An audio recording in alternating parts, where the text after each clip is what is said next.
it's more nectar to even read the verses because it has the touch of Srila Prabhupada and the previous acharyas and how they saw the meaning of those verses.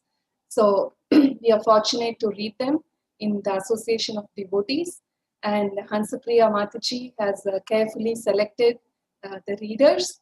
So we want you to just put your name in the Zoom name. Please add your chapter that you're going to read if you can, so that it's easy for us to focus on you when the previous reader has finished his chapter. And also, I want to just give a quick note that it's very auspicious to hear Bhagavad Gita, because after hearing Bhagavad Gita, what did Arjuna do is really a miraculous act, because it's Bhagavad Gita is being spoken in the battlefield where he's so confused and he doesn't know what to do. And at that time, in 1.5 hours, Krishna says these chapters. The words come out of his mouth, and then Arjuna hears it, and he does such a Herculean task and winning over all the enemies that he could otherwise have not won over them. So we should be very confident that by hearing Bhagavad Gita, we can also win over our enemies. We have so many enemies even within our heart, like lust, anger, greed, envy, pride. So just by hearing Bhagavad Gita with all focus, it is possible to overcome our internal enemies as well. So with this thought and with all sincerity, let's invite Akrurnath Prabhu to start the reading with the first chapter of Bhagavad Gita. Hare Krishna. Chapter 1. Observing the armies on the battlefield of Kurukshetra. Dhritarashtra said, O Sanjaya, after my sons and the sons of Pandu assembled in the place of pilgrimage at Kurukshetra, desiring to fight, what did they do? Sanjaya said, O king, after looking over the army arranged in military formation by the sons of Pandu, King Duryodhana went to his teacher and spoke the following words. O my teacher, behold the great army of the sons of Pandu, so expertly arranged by your intelligent disciple, the son of Drupada. Here in this army are many heroic bowmen, equal in fighting to Bhima and Arjuna, great fighters like Yuyudhana, Virata, and Drupada. There are also great, heroic, powerful fighters like Drishtaketu, Chekitana, Kashi Raja, Purujit, Kuntibhoja, and Shaibya. There are the mighty Yudhamanyu, the very powerful Uttamauja, the son of Subhadra, and the sons of Draupadi. All these warriors are great chariot fighters. But for your information, O best of the Brahmanas, let me tell you about the captains who are especially qualified to lead my military force. There are personalities like you, Bhishma, Karna, Kripa, Ashwatthama, Vikarna, and the son of Somadatta called Purishrava, who are always victorious in battle. There are many other heroes who are prepared to lay down their lives for my sake. All of them are well equipped with different kinds of weapons and are all experienced in military science. Our strength is immeasurable, and we are perfectly protected by grandfather Bhishma, whereas the strength of the Pandavas, carefully protected by Bhima, is limited.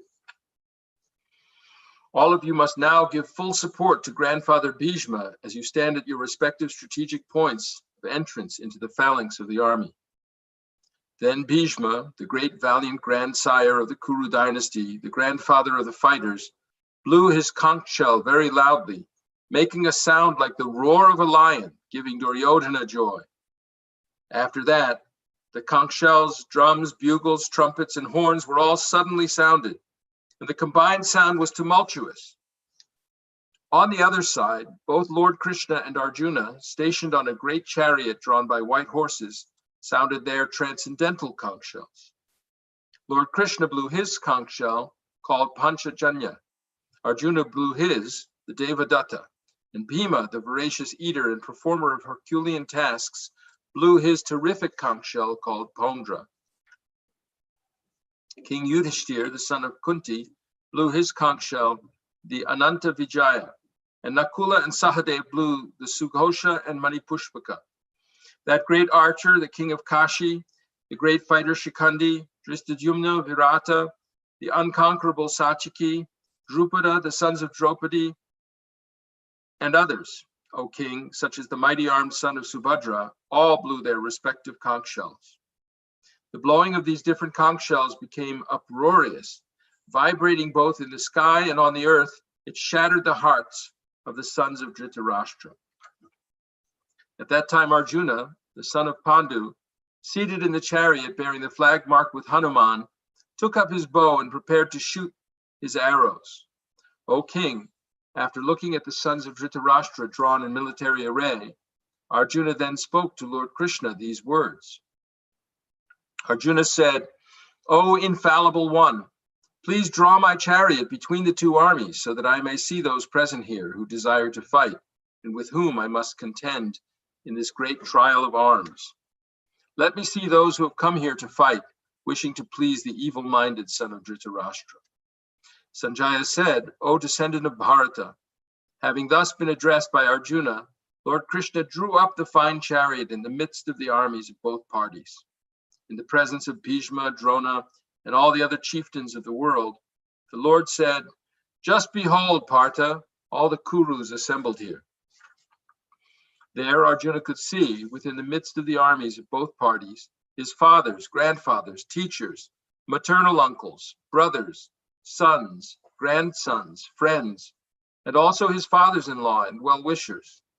When the son of Kunti, Arjuna, saw all these different grades of friends and relatives, he became overwhelmed with compassion and spoke thus.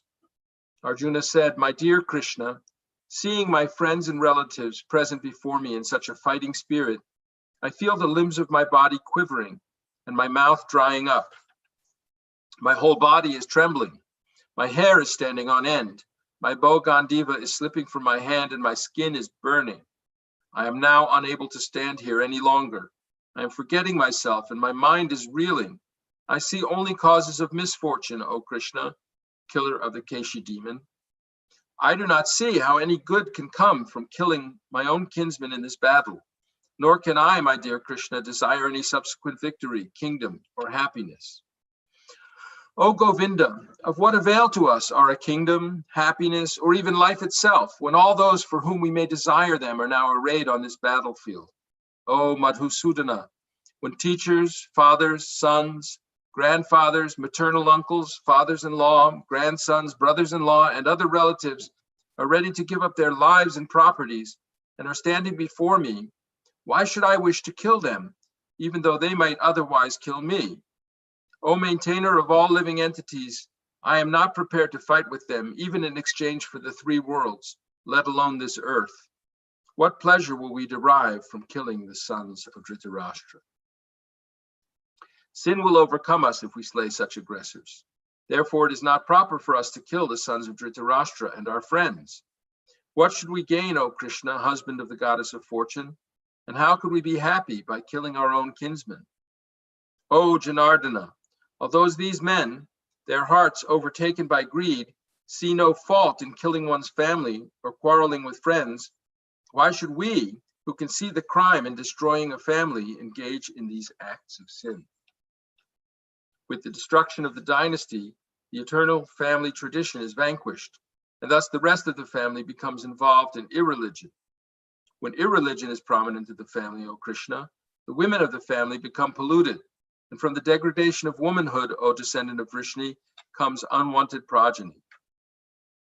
An increase of unwanted population certainly causes hellish life, both for the family and for those who destroy the family tradition. The ancestors of such corrupt families fall down because the performances for offering them food and water are entirely stopped. By the evil deeds of those who destroy the family traditions and thus give rise to unwanted children, all kinds of community projects and family welfare activities are devastated. O Krishna, maintainer of the people, I have heard by disciplic succession that those whose family traditions are destroyed dwell always in hell. Alas, how strange it is that we are preparing to commit greatly sinful acts. Driven by the desire to enjoy royal happiness, we are intent on killing our own kinsmen. Better for me if the sons of Dhritarashtra, weapons in hand, were to kill me unarmed, and unresisting on the battlefield. Sanjaya said, Arjuna, having thus spoken on the battlefield, cast aside his bow and arrows and sat down on the chariot, his mind overwhelmed with grief. And that's the end of chapter 1.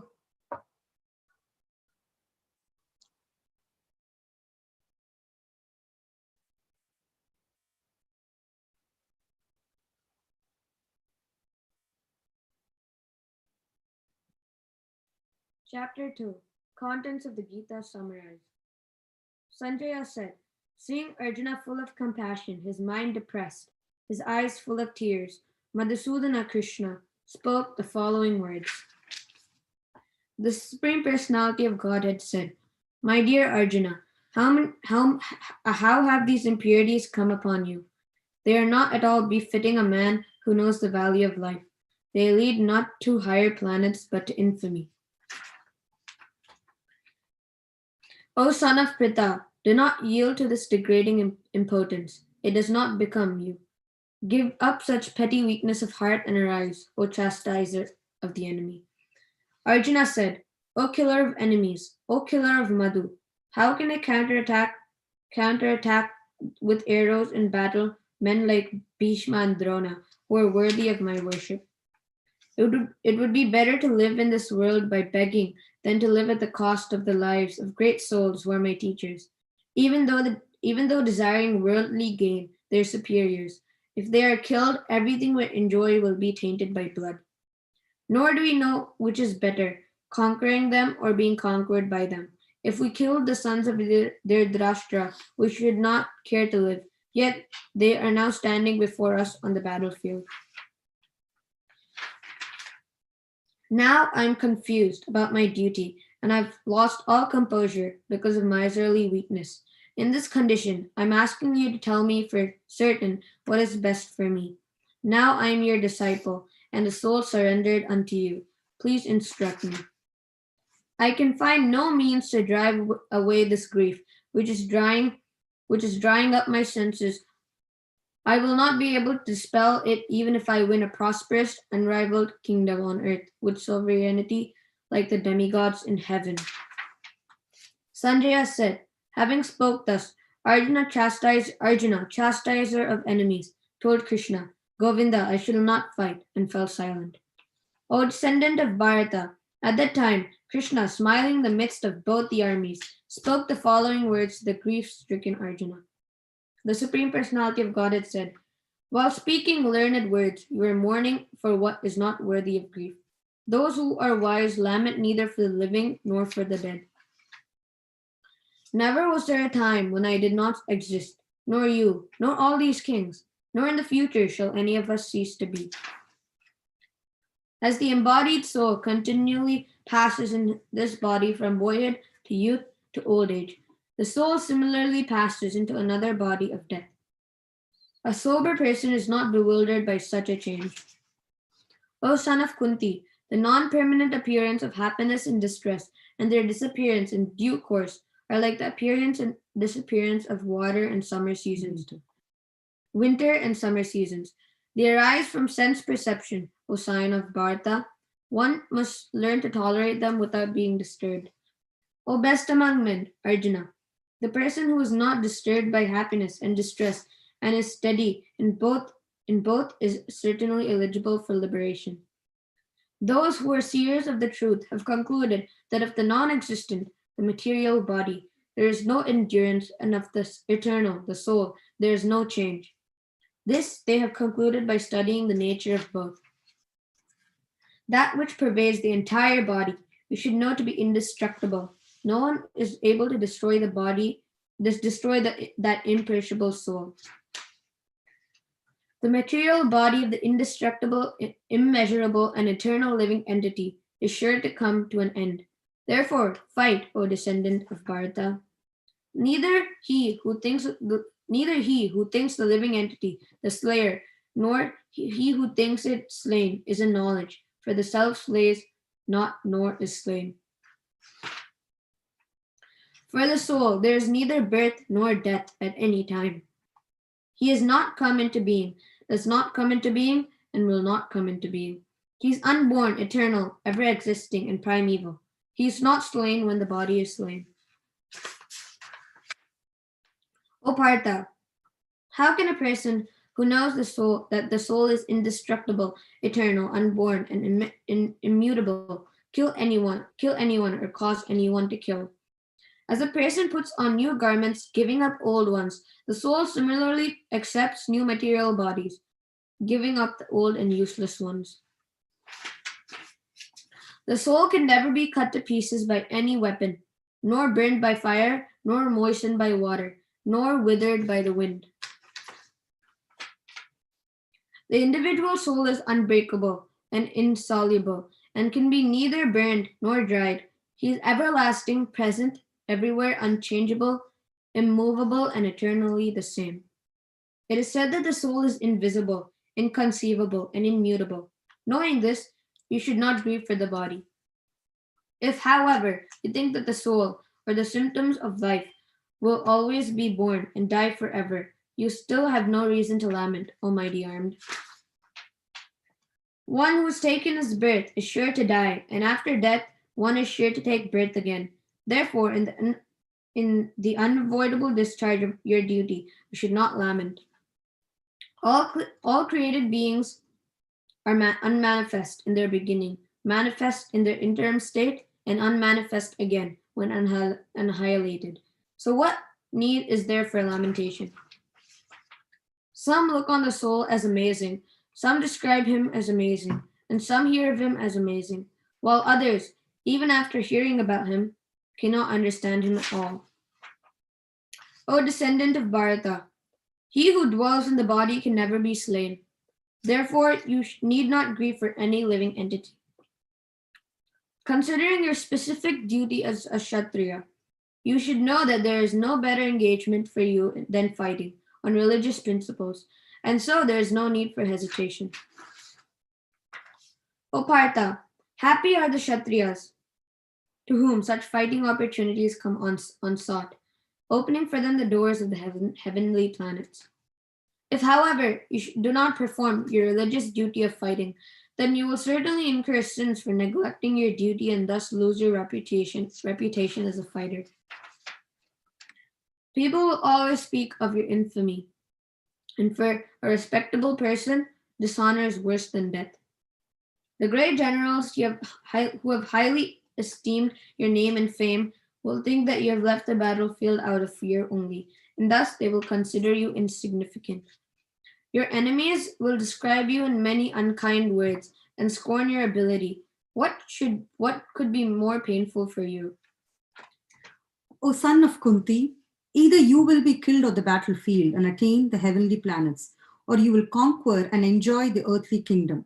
Therefore, get up with determination and fight.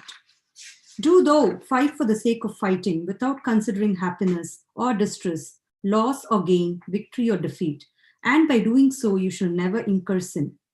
Thus far, I have described this knowledge to you through analytical study. Now listen as I explain it in terms of working without fruitive results. O son of Pritha, when you act in such knowledge, you can free yourself from the bondage of works. In this endeavor, there is no loss or diminution, and a little advancement on this path can protect one from the most dangerous type of fear. Those who are in this path are resolute in purpose, and their aim is one. O beloved child of the Kurus, the intelligence of those who are irresolute is many-branched. Men of small knowledge are very much attached to the flowery words of the Vedas, which recommend various fruitive activities for elevation to heavenly planets, result in good birth, power, and so forth. Being desirous of sense gratification and opulent life, they say that there is nothing more than this. In the minds of those who are too attached to sense enjoyment and material opulence, and those who are bewildered by such things, the resolute determination for devotional service to the Supreme Lord does not take place. The Vedas deal mainly with the subject of the three modes of material nature. O Arjuna, become transcendental to these three modes. Be free from all dualities and from all anxieties for gain and safety, and be established in the self. All purposes served by a small well can at once be served by a great reservoir of water. Similarly, All the purposes of the Vedas can be served to one who knows the purpose behind them. You have a right to perform your prescribed duty, but you are not entitled to the fruits of action. Never consider yourself the cause of the results of your activities, and never be attached to not doing your duty. Perform your duty equipoised, O Arjuna, abandoning all attachment to success or failure. Such equanimity is called yoga. O Dhananjaya, keep all abominable activities far distant by devotional service, and in that consciousness surrender unto the Lord. Those who want to enjoy the fruits of their work are misers. A man engaged in devotional service rids himself of both good and bad reactions, even in this life. Therefore, strive for yoga, which is the art of all work. By thus engaging in devotional service to the Lord, great sages or devotees free themselves from the results of work in the material world. In this way, they become free from the cycle of birth and death and attain the state beyond all miseries by going back to Godhead. When your intelligence has passed out of the dense forest of delusion, you shall become indifferent to all that has been heard and all that is to be heard. When your mind is no longer disturbed by the flowery language of the Vedas, and when it remains fixed in the trance of self-realization, then you will have attained the divine consciousness. Arjuna said, O Krishna, what are the symptoms of one whose consciousness is thus merged in transcendence? How does he speak, and what is his language? How does he sit, and how does he walk? The Supreme Personality of Godhead said, O Partha, when a man gives up all varieties of desire for sense gratification, which arise from mental concoction, and when his mind, thus purified, finds satisfaction in the self alone, then he is said to be in pure transcendental consciousness. One who is not disturbed in mind, even amidst the threefold miseries, or elated when there is happiness, and who is free from attachment, fear, and anger, is called a sage of steady mind. In the material world, one who is unaffected by whatever good or evil he may obtain, neither praising it nor despising it, is firmly fixed in perfect knowledge. One who is able to withdraw his senses from sense object, as the tortoise draws its limbs within the shell, it is firmly fixed in perfect consciousness.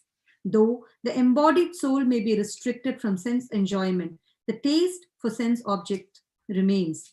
But ceasing such engagements by experiencing a higher taste, he is fixed in consciousness. The senses are so strong and impetuous, O Arjuna, that they forcibly carry away the mind, even of a man of discrimination who is endeavoring to control them. One who restrains his senses, keeping them under full control, and fixes his consciousness upon me, is known as a man of steady intelligence. While contemplating the objects of the senses, a person develops attachment for them, and from such attachment, lust develops, and from lust, anger arises.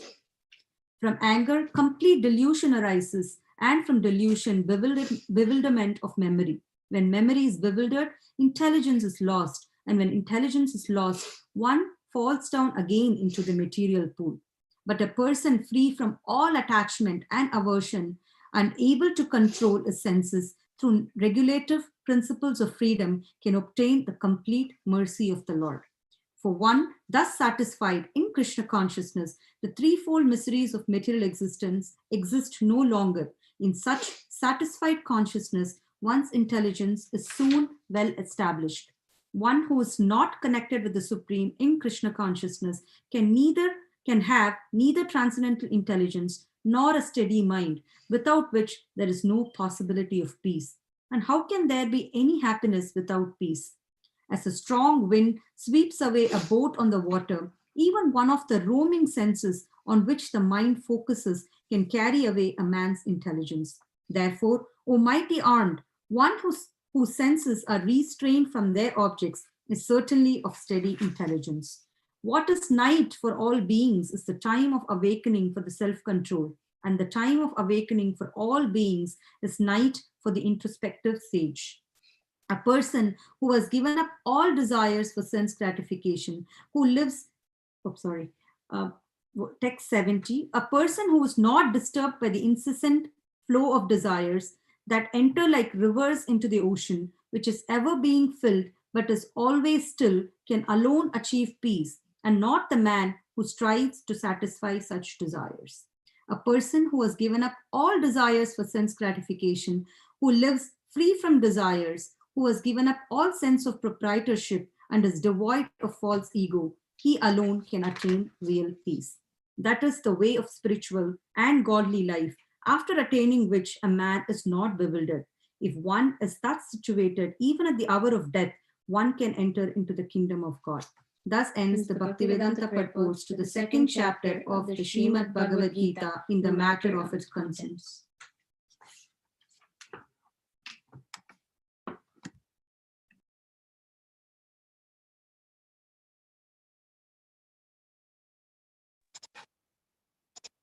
Chapter 3, Karma Yoga.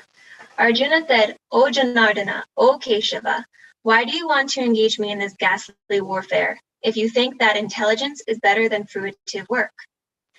My intelligence is bewildered by your equivocal instructions. Therefore, please tell me decisively which will be the most beneficial for me. The Supreme Personality of Godhead said, O sinless Arjuna, I have already explained that there are two classes of men who try to realize the self. Some are inclined to understand it by empirical philosophical speculation, and others by devotional service.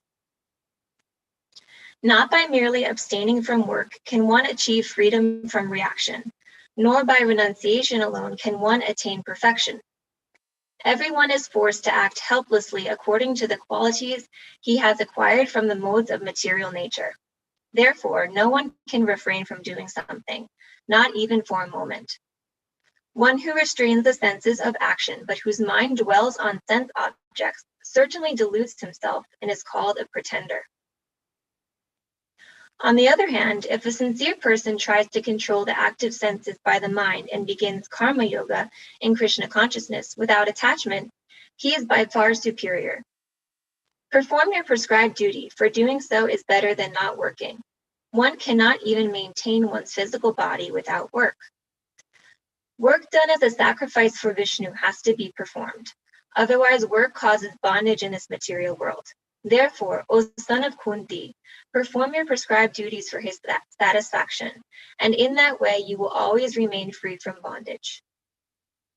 In the beginning of creation, the Lord of all creatures sent forth generations of men and demigods, along with sacrifices for Vishnu, and blessed them by saying, Be thou happy by this yajna, sacrifice, because its performance will bestow upon you everything desirable for living happily and achieving liberation. The demigods, being pleased by sacrifices, will also please you, and thus, by cooperation between men and demigods, prosperity will reign for all. In charge of the various necessities of life, the demigods, being satisfied by the performance of yajna, sacrifice, will supply all necessities to you. But he who enjoys such gifts without offering them to the demigods in return is certainly a thief. The devotees of the Lord are released from all kinds of sins because they eat food which is offered first for sacrifice. Others who prepare food for personal sense enjoyment verily eat only sin. All living bodies subsist on food grains, which are produced from rains. Rains are produced by performance of yajna, and yajna is born of prescribed duties. Regulated activities are prescribed in the Vedas, and the Vedas are directly manifested from the Supreme Personality of Godhead. Consequently, the all-pervading transcendence is eternally situated in acts of sacrifice.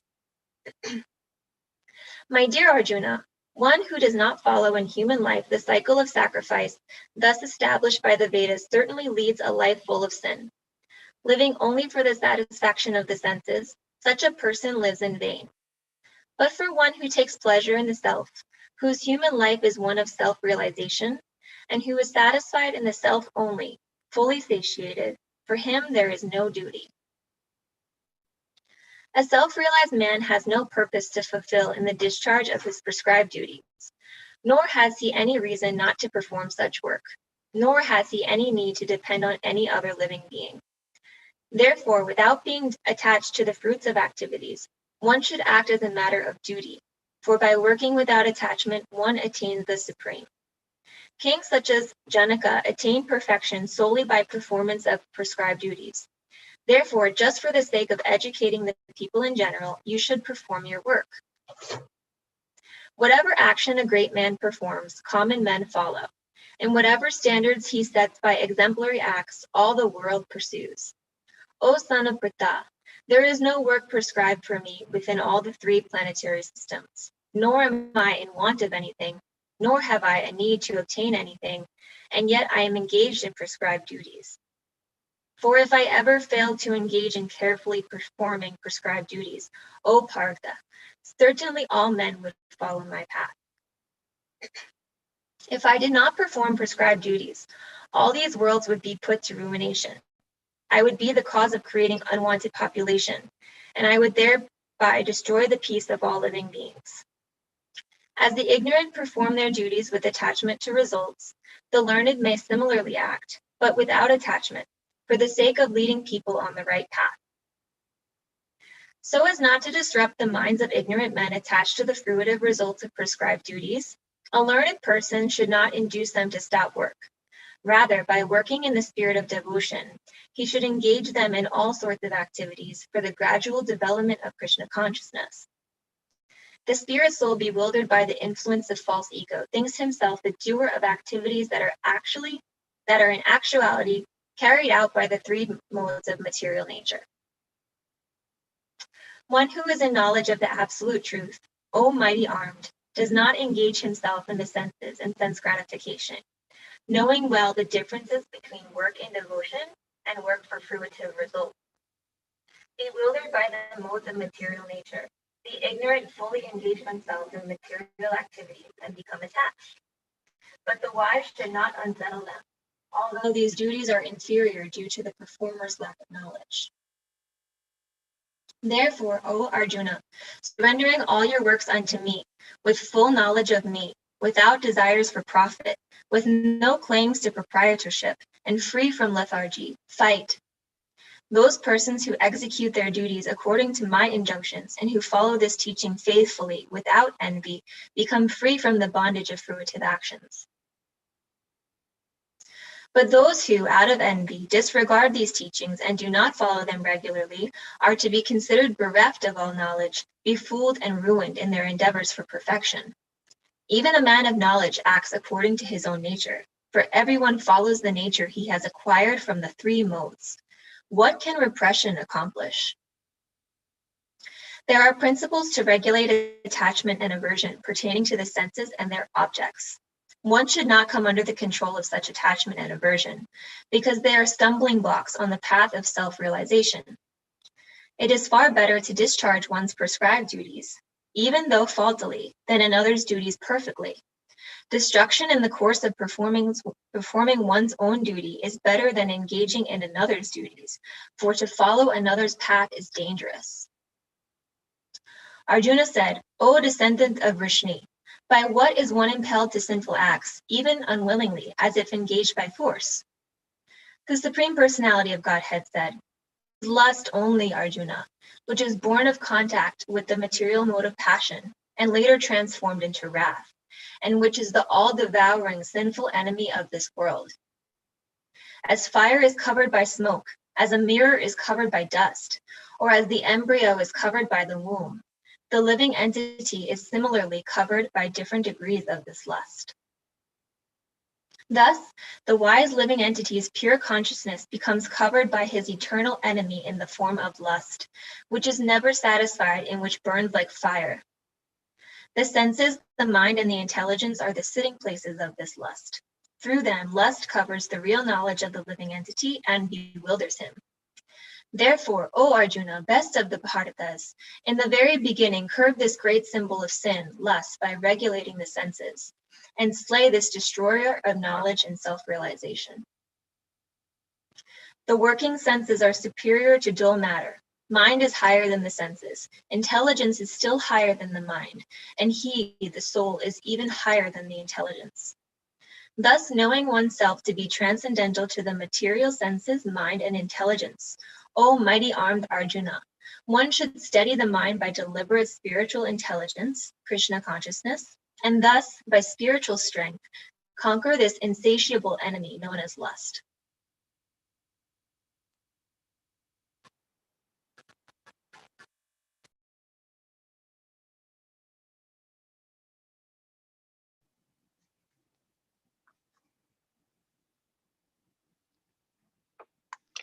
Chapter 4. Transcendental Knowledge. The personality of Godhead, Lord Sri Krishna said, I instructed this imperishable science of yoga to the sun god Vivasvan, and Vivasvan instructed it to Manu, the father of mankind, and Manu in turn instructed it to Ikshvaku. This supreme science was thus received through the chain of disciplic succession, and the saintly kings understood it in that way. But in course of time, the succession was broken, and therefore the science as it is appears to be lost.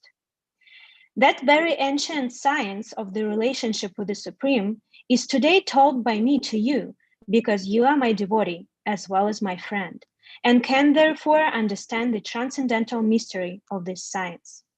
Arjuna said, the sun god Vivasvan is senior by birth to you.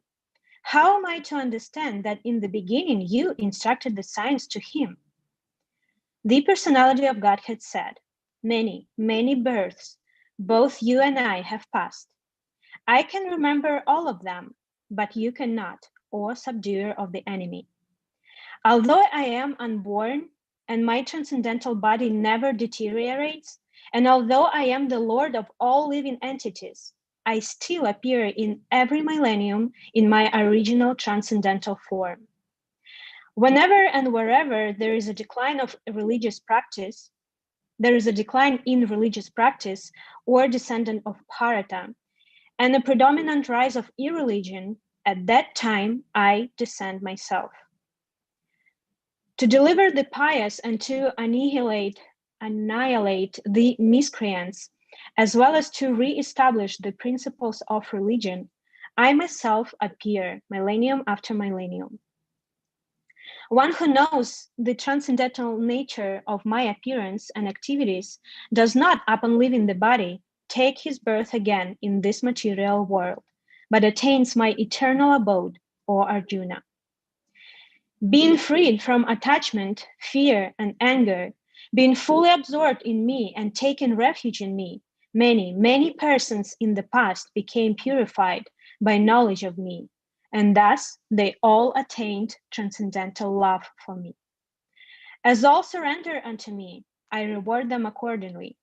Everyone follows my path in all respects, O son of Pritha. Men in this world desire success in fruitive activities, and therefore they worship the demigods. Quickly, of course, men get results from fruitive work in this world. According to the three modes of material nature and the work associated with them, the four divisions of human society are created by me. And although I am the creator of this system, you should know that I am yet the non-doer, being unchangeable. There is no work that affects me, nor do I aspire for the fruits of action. One who understands this truth about me also does not become entangled in the fruitive reactions of work. All the liberated souls in ancient times acted with this understanding of my transcendental nature. Therefore, you should perform your duty following in their footsteps. Even the intelligent are bewildered in determining what is action and what is inaction. Now I shall explain to you what action is, knowing which you shall be liberated from all misfortune. The intricacies of action are very hard to understand. Therefore, one should know properly what action is, what forbidden action is, and what inaction is. One who sees inaction in action and action in inaction is intelligent among men, and he is in the transcendental position, although engaged in all sorts of activities. One is understood to be in full knowledge, whose every endeavor is devoid of desire for sense gratification. He is said by sages to be a worker for whom the reactions of work have been burned up by the fire of perfect knowledge. Abandoning all attachment to the results of his activities, ever satisfied and independent, he performs no fruitive action, although engaged in all kinds of undertakings. Such a man of understanding acts with mind and intelligence perfectly controlled, gives up all sense of proprietorship over his possessions, and acts only for the bare necessities of life. Thus working, he is not affected by sinful reactions. He who is satisfied with gain which comes of its own accord, who is free from duality and does not envy, who is steady in both success and failure, is never entangled, although performing actions. The work of a man who is unattached to the modes of material nature and who is fully situated in transcendental knowledge merges entirely into transcendence. A person who is fully absorbed in Krishna consciousness is sure to attain the spiritual kingdom because of his full contribution to spiritual activities, in which the consummation is absolute and that which is offered is of the same spiritual nature. Some yogis perfectly worship the demigods by offering different sacrifices to them, and some offer sacrifices in the fire of the Supreme Brahman. Some, the unadulterated brahmacharis, sacrifice the hearing process and the senses in the fire of mental control, and others, the regulated householders, sacrifice the objects of the senses in the fire of the senses. Others, who are interested in achieving self-realization through control of the mind and senses, offer the functions of all the senses and of the life breath as oblations into the fire of the controlled mind. Having accepted strict vows, some become enlightened by sacrificing their possessions, and others by performing severe austerities, by practicing the yoga of eightfold mysticism, or by studying the Vedas to advance in transcendental knowledge. Still others, who are inclined to the process of breath restraint to remain in trance, practice by offering the movement of the outgoing breath into the incoming, and the incoming breath into the outgoing, and thus at last remain in trance, stopping all breathing. Others, curtailing in the eating process, offer the outgoing breath into itself as a sacrifice. All these performers who know the meaning of sacrifice become cleansed of sinful reactions, and having tasted the nectar of the results of sacrifices, they advance towards the supreme eternal atmosphere. O best of the Kuru dynasty, without sacrifice, one can never live happily on this planet or in this life. What then of the next? All these different types of sacrifice are approved by the Vedas. All of them are born of different types of work. Knowing them as such, you will become liberated. Or justifier of the enemy. The sacrifice performed in knowledge is better than the mere sacrifice of material possessions. After all, O son of Pritha, all sacrifices of work culminate in transcendental knowledge. Just try to learn the truth by approaching a spiritual master. Inquire from him submissively and render service unto him. The self-realized souls can impart knowledge unto you because they have seen the truth. Having obtained real knowledge from a self-realized soul, you will never fall again into such illusion. For by this knowledge, you will see that all living beings are but part of the Supreme, or in other words, that they are mine. Even if you are considered to be the most sinful of all sinners, when you are situated in the abode of transcendental knowledge, you will be able to cross over the ocean of miseries. As a blazing fire turns firewood to ashes, O Arjuna, so does the fire of knowledge burn to ashes all reactions to material activities. In this world, there is nothing so sublime and pure as transcendental knowledge. Such knowledge is the mature fruit of all mysticism, and one who has become accomplished in the practice of devotional service enjoys this knowledge within himself in due course of time. A faithful man who is dedicated to transcendental knowledge and who subdues his senses is eligible to achieve such knowledge, and having achieved it, he quickly attains the supreme spiritual peace. But ignorant and faithless persons who doubt the revealed scriptures do not attain God consciousness. They fall down. For the doubting soul, there is happiness neither in this world nor in the next. One who acts in devotional service, renouncing the fruits of his actions, and whose doubts have been destroyed by transcendental knowledge, is situated factually in the self. Thus, he is not bound by the reactions of work or conqueror of riches. Therefore, the doubts which have arisen in your heart out of ignorance should be slashed by the weapon of knowledge. Armed with yoga or karata, stand and fight. End of chapter 4.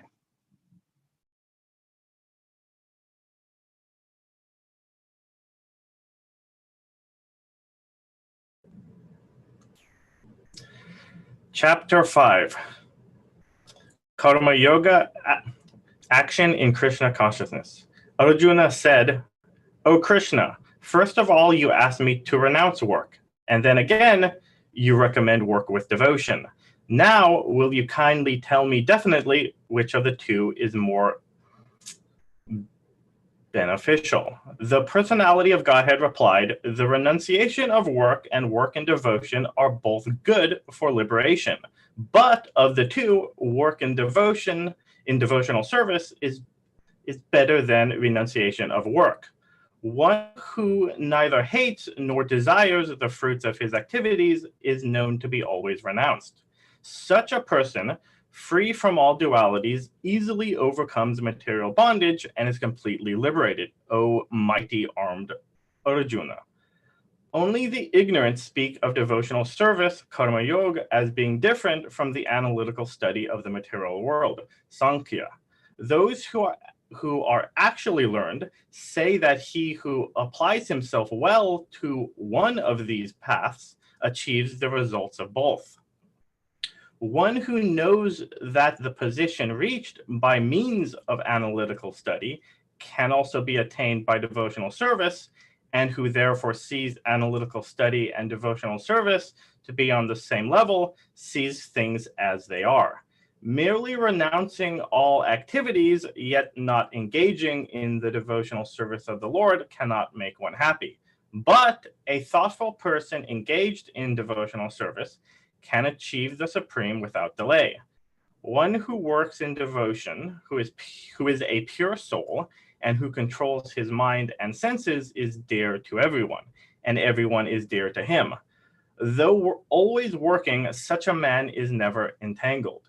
A person in the divine consciousness, although engaged in seeing, hearing, touching, smelling, eating, moving about, sleeping, and breathing, always knows within himself that he actually does nothing at all. Because while speaking, evacuating, receiving, or opening or closing his eyes, he always knows that only the material senses are engaged with their objects and that he is aloof from them. One who performs his duty without attachment, surrendering the results unto the Supreme Lord, is unaffected by sinful action, as the lotus leaf is untouched by water. The yogis, abandoning attachment, act with the body, mind, intelligence, and even with the senses only for the purpose of purification. The steadily devoted soul attains unadulterated peace because he offers the results of all activities to me, whereas a person who is not in union with the divine, who is greedy for the fruits of his labor, becomes entangled. When the embodied living being controls his nature and mentally renounces all actions, He resides happily in the city of 9 gates, the material body, neither working nor causing work to be done. The embodied spirit, master of the city of his body, does not create activities, nor does he induce people to act, nor does he create the fruits of action. All this is enacted by the modes of material nature. Nor does the Supreme Lord assume anyone's sinful or pious activities. Embodied beings, however, are bewildered because of the ignorance which covers their real knowledge. When, however, one is enlightened with the knowledge by which nescience is destroyed, then his knowledge reveals everything, as the sun lights up everything in the daytime. When one's intelligence, mind, faith, and refuge are all fixed in the Supreme, then one becomes fully cleansed of misgivings through complete knowledge, and thus proceeds straight on the path of liberation. The humble sages, by virtue of true knowledge, see with equal vision a learned and gentle brahmana, a cow, an elephant, a dog, and a dog-eater, outcast. Those whose minds are established in sameness and equanimity have already conquered the conditions of birth and death. They are flawless, like Brahman, and thus they are already situated in Brahman. A person who neither rejoices upon achieving something pleasant, nor laments upon something unpleasant, who is self-intelligent, who is unbewildered, and who knows the science of God, is already situated in transcendence. Such a liberated person is not attracted to material sense pleasure, but is always in trance, enjoying the pleasure within. In this way, the self-realized person enjoys unlimited happiness, for he concentrates on the Supreme. An intelligent person does not take part in the sources of misery, which are due to contact with the material senses.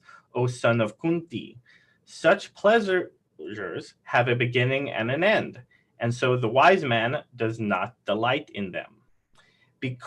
Before giving up this present body, if one is able to tolerate the urges of the material senses and check the force of desire and anger, he is well situated and is happy in this world. One whose happiness is within, who is active and rejoices within, and whose aim is inward, is actually the perfect mystic. He is liberated in the Supreme, and ultimately he attains the Supreme. Those who are beyond the dualities that arise from doubts, whose minds are engaged within, who are always busy working for the welfare of all living beings, and who are free from all sins, achieve liberation in the Supreme. Those who are free from anger and all material desires, who are self-realized, self-disciplined, and constantly endeavoring for perfection, are assured of liberation in the Supreme in the very near future. Shutting out all external sense objects, keeping the eyes and vision concentrated between the two eyebrows, suspending the inward and outward breaths within the nostrils, and thus controlling the mind, senses, and intelligence, the transcendentalist aiming at liberation becomes free from desire, fear, and anger. One who is always in this state is certainly liberated. A person in full consciousness of me, knowing me to be the ultimate beneficiary of all sacrifices and austerities, the Supreme Lord of all planets and demigods, and the benefactor and well-wisher of all living entities, attains peace from the pangs of material miseries.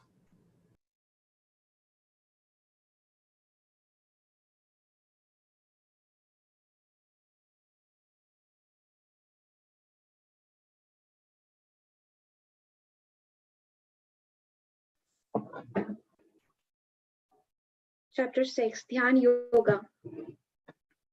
The Supreme Personality of Godhead said, "One who is unattached to the fruits of his work and who works as he is obligated is in the renounced order of life, and he is the true mystic, not he who lights no fire and performs no duty. What is called renunciation you should know to be the same as yoga, or linking oneself with the Supreme, O son of Pandu. For one can never become a yogi unless he renounces the desire for sense gratification. For one who is a neophyte in the Eightfold Yoga system, work is said to be the means. And for one who is already elevated in yoga, cessation of all material activities is said to be the means. A person is said to be elevated in yoga when, having renounced all material desires, he neither acts for sense gratification nor engages in fruitive activities. One must deliver himself with the help of his mind and not degrade himself. The mind is the friend of the conditioned soul and his enemy as well. For him who has conquered the mind is the best of friends, but for one who has failed to do so, his mind will remain the greatest enemy. For one who has conquered the mind, the super soul is already reached, for he has attained tranquility. To such a man, happiness and distress, heat and cold, honor and dishonor are all the same. A person is said to be established in self-realization and is called a yogi or mystic when he is fully satisfied by virtue of acquired knowledge and realization. Such a person is situated in transcendence and is self-controlled. He sees everything, whether it be pebbles, stones, or gold, as the same. A person is considered still further advanced when he regards honest well-wishers, affectionate benefactors, the neutral, mediators, the envious friends and enemies, the pious and the sinners, all with an equal mind. A transcendentalist should always engage his body, mind, and self in relationship with the Supreme. He should live alone in a secluded place and should always carefully control his mind. He should be free from desires and feeling of possessiveness. To practice yoga, one should go to a secluded place and should lay kusha grass on the ground and then cover it with a deer skin and a soft cloth. The seat should be neither too high nor too low and should be situated in a sacred place. The yogi should then sit on it very firmly and practice yoga to purify the heart by controlling his mind, senses, and activities and fixing the mind on one point. One should hold one's body, neck, and head erect in a straight line and stare steadily at the tip of the nose. Thus, with an unagitated, subdued mind, devoid of fear, completely free from sex life, one should meditate upon me within the heart and make me the ultimate goal of life. Thus practicing constant control of the body, mind, and activities, the mystic transcendentalist, his mind regulated, attains to the kingdom of God or the abode of Krishna by the cessation of material existence. There is no possibility of one's becoming a yogi, O Arjuna, if one eats too much or eats too little, sleeps too much or does not sleep enough. He who is regulated in his habits of eating, sleeping, recreation, and work can mitigate all material pains by practicing the yoga system. When the yogi, by practice of yoga, disciplines his mental activities and becomes situated in transcendence, devoid of all material desires, he is said to be well established in yoga.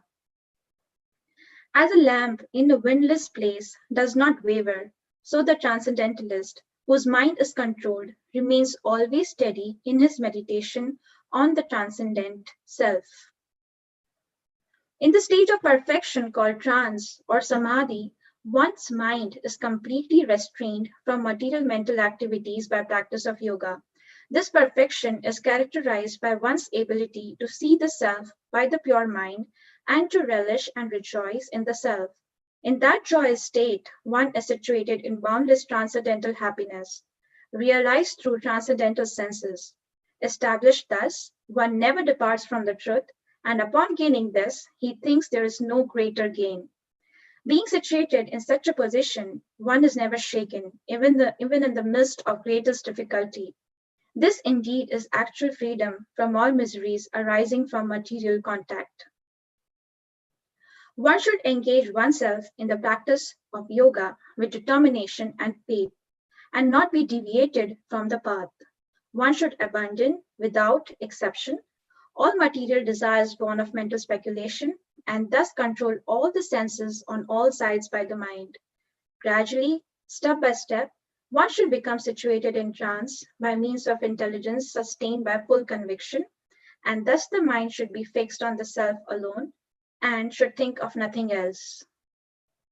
From wherever the mind wanders due to its flickering and unsteady nature, one must certainly withdraw it and bring it back under the control of the self. The yogi whose mind is fixed on me verily attains the highest perfection of transcendental happiness. He is beyond the mode of passion. He realizes his qualitative identity with the Supreme, and thus he is freed from all reactions to past deeds. Thus, the self-controlled yogi, constantly engaged in yoga practice, becomes free from all material contamination and achieves the highest stage of perfect happiness in transcendental loving service to the Lord. A true yogi observes me in all beings and also sees every being in me. Indeed, the self-realized person sees me, the same Supreme Lord, everywhere. For one who sees me everywhere and sees everything in me, I am never lost, nor is he ever lost to me. Such a yogi who engages in the worshipful service of the Supersoul, knowing that I and the Supersoul are one, remains always in me in all circumstances. He is a perfect yogi who, by comparison to his own self, sees the true equality of all beings, in both their happiness and their distress, O Arjuna. Arjuna said, O Madhusudana, the system of yoga which you have summarized appears impractical and unendurable to me, and unsteady. The mind is restless, turbulent, obstinate, and very strong, O Krishna, and to subdue it, I think, is more difficult than controlling the wind. Lord Sri Krishna said, O mighty armed son of Kunti, it is undoubtedly very difficult to curb the restless mind, but it is possible by suitable practice and by detachment. For one whose mind is unbridled, self-realization is difficult work, but he whose mind is controlled and who strives by appropriate means is assured of success. That is my opinion. Arjuna said, O Krishna, what is the destination of the unsuccessful transcendentalist who in the beginning takes to the process of self-realization with faith, but who later desists due to worldly mindedness and thus does not attain perfection in mysticism? O mighty armed Krishna, does not such a man who is bewildered from the path of transcendence fall away from both spiritual and material success and perish like a riven cloud with no position in it? This is my doubt, O Krishna, and I ask you to dispel it completely. But for you, no one is to be found who can destroy this doubt. The Supreme Personality of Godhead said, Son of Pritha, a transcendentalist engaged in auspicious activities does not meet with destruction either in this world or in the spiritual world. One who does good, my friend, is never overcome by evil.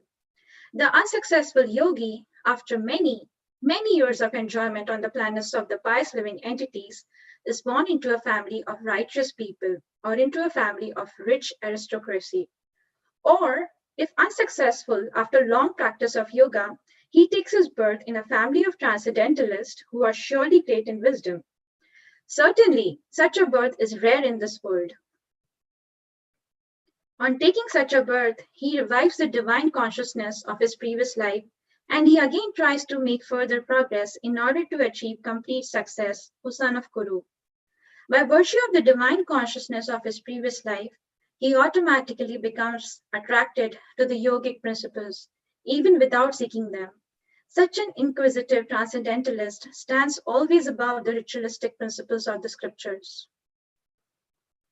And when the yogi engages himself with sincere endeavor in making progress, being nations, then ultimately achieving perfection after many births of practice, he attains the supreme goal. A yogi is greater than the ascetic, greater than the empiricist, and greater than the fruitive worker. Therefore, O Arjuna, in all circumstances, be a yogi. And of all yogis, the one with great faith who always abides in me, thinks of me within himself, and renders transcendental loving service to me, he is the most intimately united with me in yoga and is the highest of all. That is my opinion.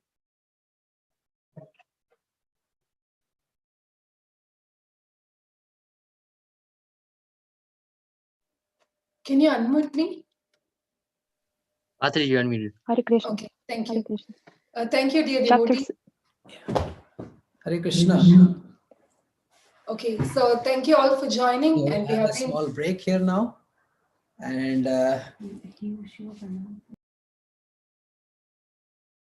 5-minute break, and we invite Radha Vallabh Prabhu. we can't hear her. Can you hear me now, Prabhu? Yes.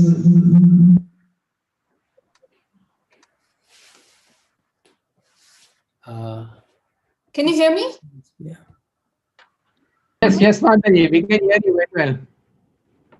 Can you hear? I can hear you.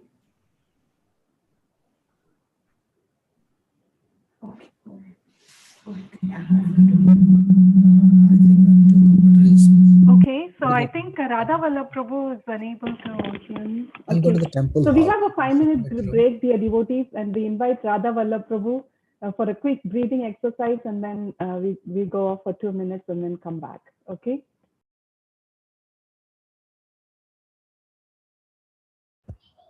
Can you hear me now? Yes, Prabhu. Yeah, good. So every breath we have to think about Krishna, right? The last sloka, 6th chapter. So you can all stand up and just take your hand like this. Give your body full stretch while inhaling. In the mind you think of Krishna. So take some water, a little bit relax more, and come back to the reading. Haribol.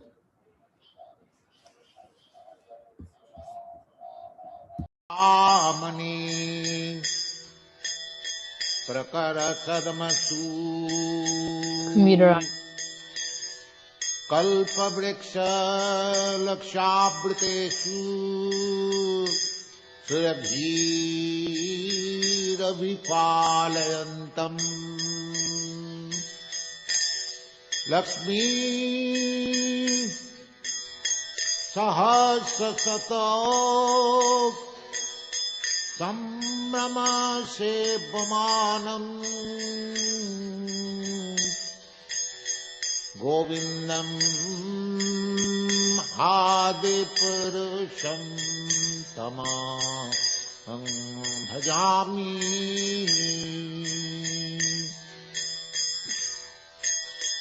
Chintamani Prakara Sadmasu Kalpa Vritanakyabritesu Surabhi Rabhipalayantam Lakshmi Sahasrasata Sambrama Sevamanam Govindam Adipurusham Tamaham Bhajami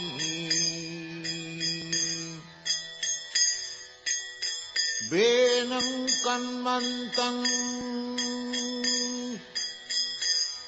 Aravinda Dalayataksham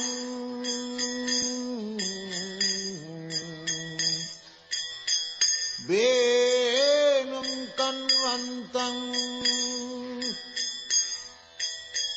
Aravinda Dalayataksham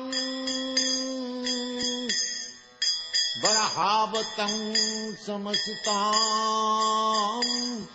Buddha Sundarangam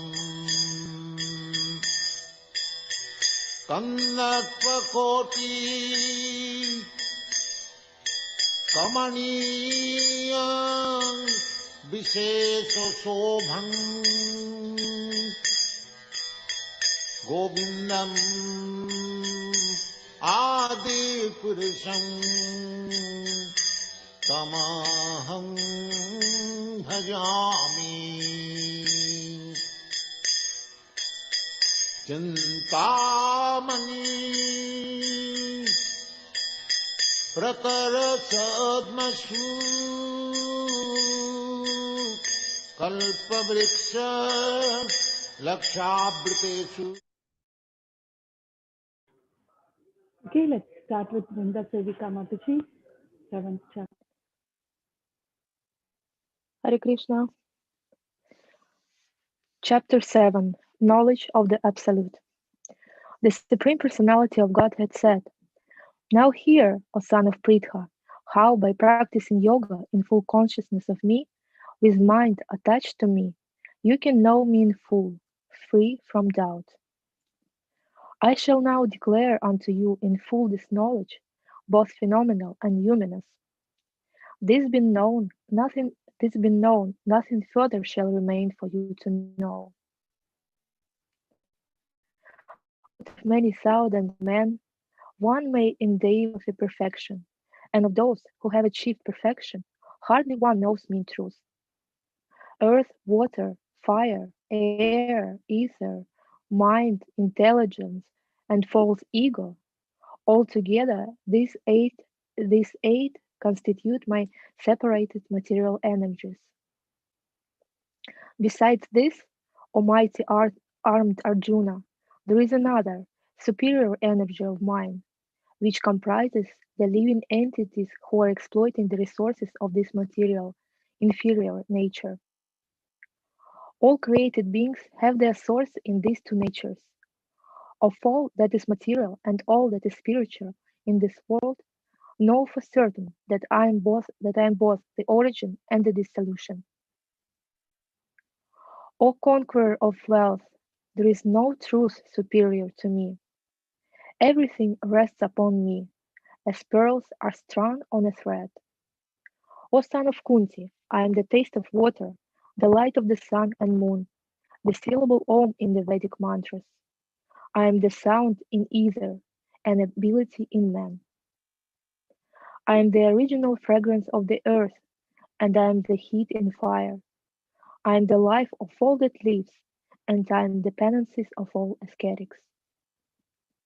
O son of Pritha, know that I am the original seed of all existences, the intelligence of the intelligent, and the prowess of all powerful men. I am the strength of the strong, devoid of passion and desire. I am sex life which is not contrary to religious principles, O Lord of Bharatas, Arjuna. Know that all states of being, be they of goodness, passion, or ignorance, are manifested by my energy. I am in one sense everything, but I am independent. I am not under the modes of material nature, for they, on the contrary, are within me. Deluded by the three modes, goodness, passion, and ignorance, the whole world does not know me, who am above the modes and inexhaustible. This divine energy of mine, consisting of the three modes of material nature, is difficult to overcome, but those who have surrendered unto me can easily cross beyond it. Those miscreants who are grossly foolish, who are lowest among mankind, whose knowledge is stolen by illusion, and who partake of the atheistic nature of demons, do not surrender unto me. O best among the Bharatas, four kinds of pious men begin to render devotional service unto me: the distressed, the desirer of wealth, the inquisitive, and he who is searching for knowledge of the Absolute. Of this, the one who is in full knowledge and who is always engaged in pure devotional service is the best. For I am very dear to him, and he is dear to me. All these devotees are undoubtedly magnanimous souls, but he who is situated in knowledge of me, I consider to be just like my own self. Being engaged in my transcendental service, he is sure to attain me, the highest and most perfect goal. After many births and deaths, he who is actually in knowledge surrenders unto me, knowing me to be the cause of all causes and all that is. Such a great soul is very rare. Those whose intelligence has been stolen by material desires surrender unto demigods and follow particular rules and regulations of worship according to their own natures. I am in everyone's heart as a super soul. As soon as one desires to worship some demigod, I make his faith steady so he can devote himself to that particular deity. Endowed with such a faith, he endeavors to worship a particular demigod and obtains his desires. But in actuality, these benefits are bestowed by me alone. Men of small intelligence worship the demigods, and their fruits are limited and temporary. Those who worship the demigods go to the planets of the demigods, but my devotees ultimately reach my supreme planets. Unintelligent men who don't know me perfectly think that I, the Supreme Personality of Godhead, Krishna, was impersonal before and have now assumed this personality. Due to their small knowledge, they don't know my higher nature, which is imperishable and supreme. I am never manifest to the foolish and unintelligent. For them, I am covered by internal potency, and therefore they don't know that I am unborn and infallible. O Arjuna, as the Supreme Personality of Godhead, I know everything that has happened in the past, all that is happening in the present, and all things that are yet to come. I also know all living entities, but me no one knows. O Scion of Bharata, O conqueror of the four, all living entities are born into delusion, bewildered by dualities arisen from desire and hate. Persons who have acted piously in previous lives and in this life and whose sinful actions are completely eradicated are freed from the dualities of delusion, and they engage themselves in my service with determination. Intelligent persons who are endeavoring for liberation from old age and death take refuge in me in devotional service. They are actually Brahman because they entirely know everything about transcendental activities. Those in full consciousness of me, who know me, the Supreme Lord, to be the governing principle of the material manifestation of the demigods and of all methods of sacrifice, can understand and know me, the Supreme Personality of Godhead, even at the time of death.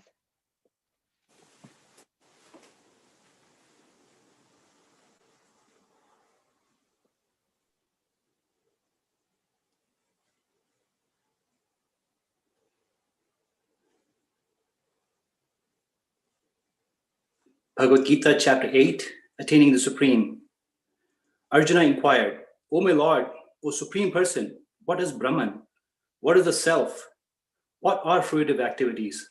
What is this material manifestation? And what are the demigods? Please explain this to me. Who is the Lord of sacrifice? And how does he live in the body, O Madhusudana? And how can one engaged in devotional service know you at the time of death? The Supreme Personality of Godhead said, the indestructible, transcendental living entity is called Brahman, and his eternal nature is called Adhyatma, the self. Action pertaining to the development of the material bodies of the living entities is called karma, or fruitive activities. O best of the embodied beings, the physical nature, which is constantly changing, is called Adibhuta, the material manifestation. The universal form of the Lord, which includes all the demigods, like those of the sun and moon, is called Adidaiva. And I, the Supreme Lord, represented as the super soul in the heart of every embodied being, am called Adiyagya, the Lord of sacrifice. And whoever, at the end of his life, quits his body, remembering me alone, at once attains my nature. Of this, there is no doubt. Whatever state of being one remembers when he quits this body, O son of Kunti, that state he will attain without fail. Therefore, Arjuna, you should always think of me in the form of Krishna, and at the same time carry out your prescribed duties of fighting. With your activities dedicated to me and your mind and intelligence fixed on me, you will attain me without doubt. He who meditates on me as the Supreme Personality of Godhead his mind constantly engaged in remembering me, undeviated from the path, he, O Partha, is sure to reach me.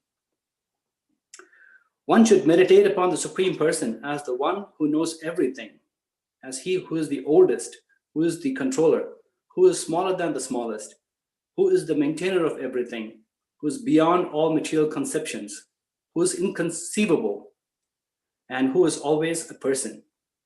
He is luminous like the sun, and he is transcendental beyond this material nature.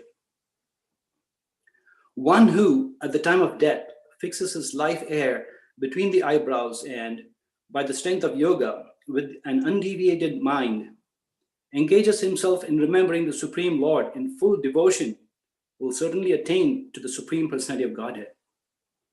Persons who are learned in the Vedas, who utter Omkara, and are great sages in the renounced order, enter into the Brahman. Desiring such perfection, one practices celibacy. I shall now briefly explain to you this process by which one may attain salvation. The yogic situation is that of detachment from all sensual engagements, closing all the doors of the senses and fixing the mind on the heart and the life air at the top of the head. One establishes himself in yoga.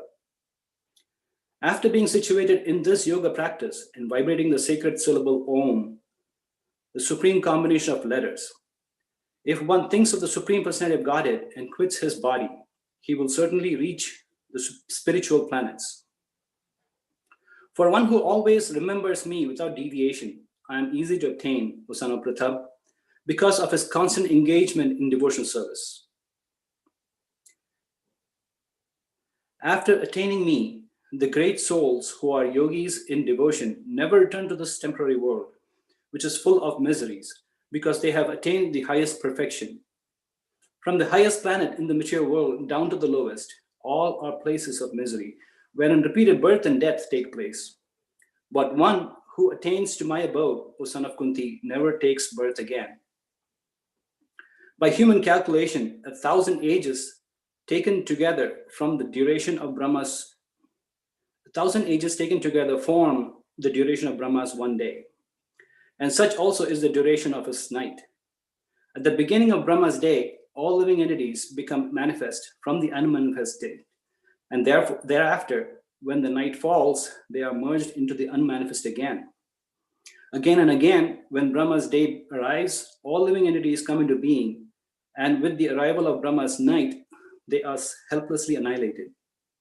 Yet, there is another unmanifest nature, which is eternal and is transcendental to this manifest and unmanifest matter. It is supreme and is never annihilated. When all in this world is annihilated, that part remains as is. That which the Vedantas describe as unmanifest and infallible, that which is known as the supreme destination, that place from which, having attained it, one never returns, that is my supreme abode. The Supreme Personality of Godhead, who is greater than all, is attainable by unalloyed devotion. Although he is present in his abode, he is all-pervading, and everything is situated within him. O best of the Bharatas, I shall now explain to you the different times at which, passing away from this world, the yogi does or does not come back. Those who know the Supreme Brahman attain that Supreme by passing away from the world during the influence of the fiery god in the light at an auspicious moment of the day, during the fortnight of the waxing moon, or during the 6 months when the sun travels in the north. The mystic who passes away from this world during the smoke, the night, the fortnight of the waning moon, or the 6 months when the sun passes to the south, reaches the moon planet, but again comes back. According to Vedic opinion, there are 2 ways of passing from this world, one in light and one in darkness. When one passes in light, he does not come back, but when one passes in darkness, he returns. Although the devotees know these 2 paths, O Arjuna, they are never bewildered.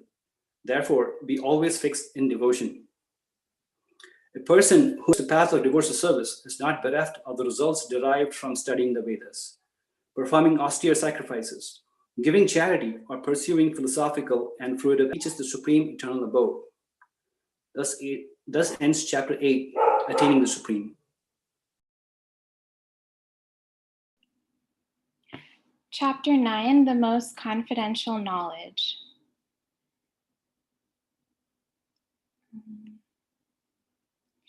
The Supreme Personality of Godhead said, "My dear Arjuna, because you are never envious of me, I shall impart to you this most confidential knowledge and realization, knowing which you shall be relieved of the miseries of material existence.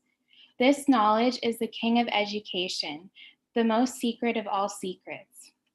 It is the purest knowledge, and because it gives direct perception of the self by realization, it is the perfection of religion. It is everlasting, and it is joyfully performed. Those who are not faithful in this devotional service cannot attain me, O conqueror of enemies.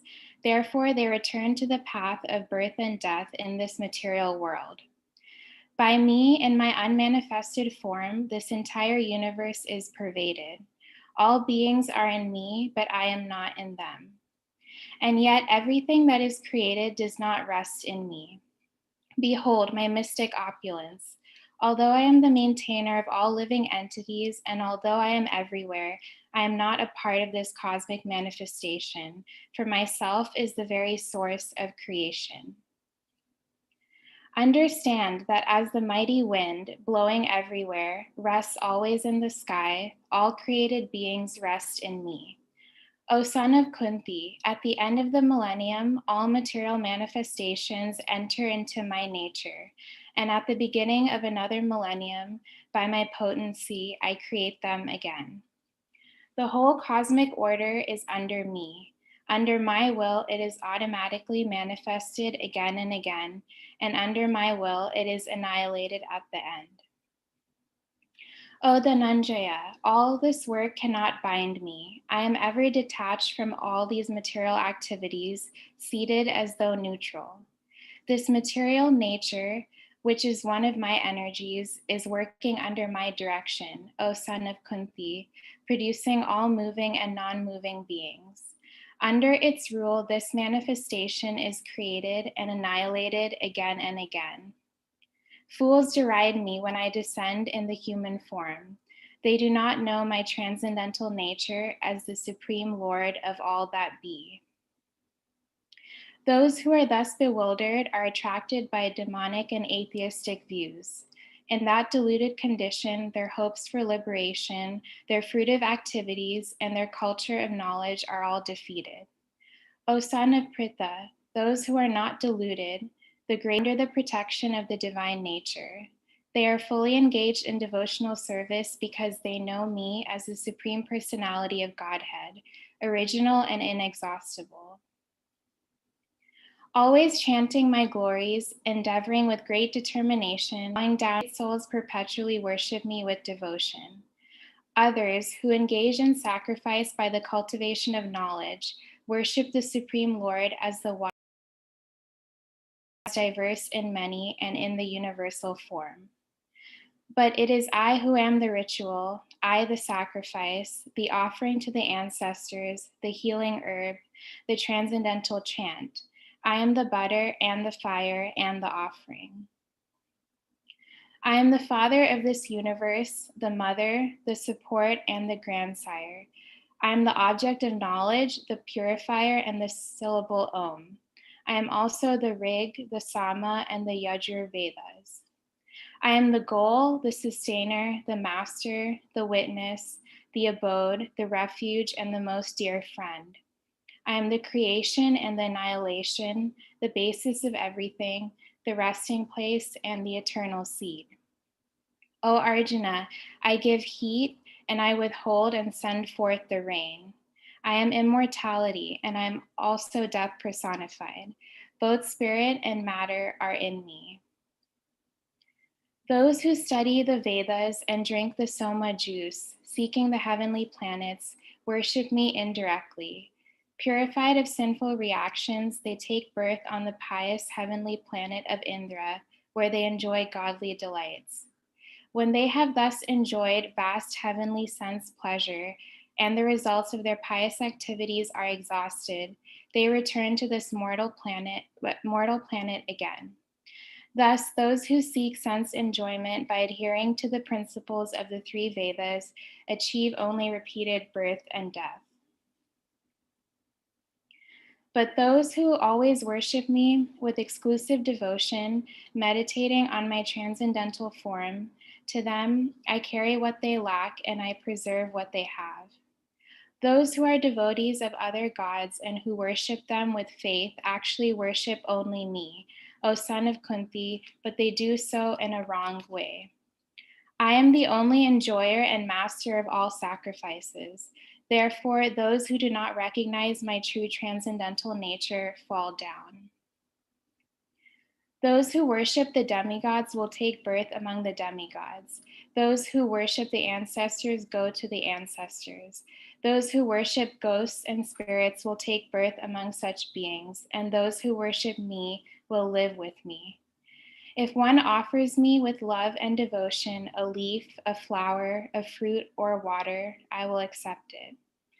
Whatever you do, whatever you eat, whatever you offer or give away, and whatever austerities you perform, do that, O son of Kunti, as an offering to me. In this way, you will be freed from bondage to work and its auspicious and inauspicious results. With your mind fixed on me in this principle of renunciation, you will be liberated and come to me. I envy no one, nor am I partial to anyone. I am equal to all. But whoever renders service unto me in devotion is a friend, is in me, and I am also a friend to him.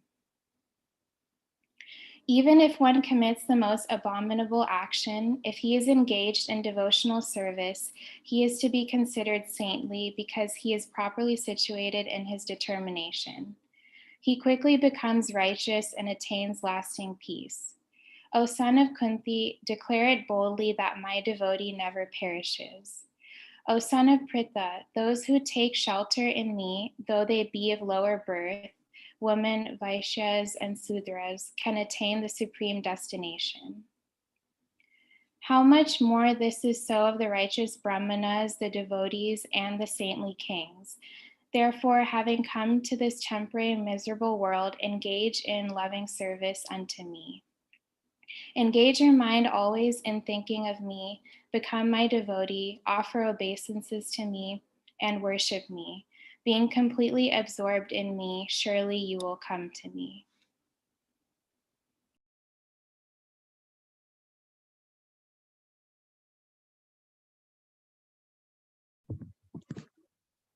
Bhagavad Gita as it is, chapter 10. The Supreme Personality of Godhead said, "Listen again, O mighty armed Arjuna, because you are my dear friend. For your benefit, I shall speak to you further, giving knowledge that is better than what I have already explained. Neither the host of demigods nor the great sages know my origin or opulences, for in every respect I am the source of the demigods and sages. He who knows me as the unborn, as the beginningless, as the supreme Lord of all the worlds, he only, undeluded among men, is freed from all sins. Intelligence, knowledge, freedom from doubt and delusion, forgiveness, truthfulness, control of the senses, control of the mind, happiness and distress, birth, death, fear, fearlessness, non-violence, equanimity, satisfaction, austerity, charity, fame, and infamy. All these various qualities of living beings are created by me alone. The seven great sages, and before them the four other great sages, and the Manus, progenitors of mankind, come from me, born from my mind, and all the living beings populating the various planets descend from them. One who is factually convinced of this opulence and mystic power of mine engages in unalloyed devotional service. Of this there is no doubt. I am the source of all spiritual and material worlds. Everything emanates from me. The wise who perfectly knows this engage in my devotional service and worship me with all their hearts. The thoughts of my pure devotees dwell in me. their lives are fully devoted to my service, and they derive great satisfaction and bliss from always enlightening one another and conversing about me.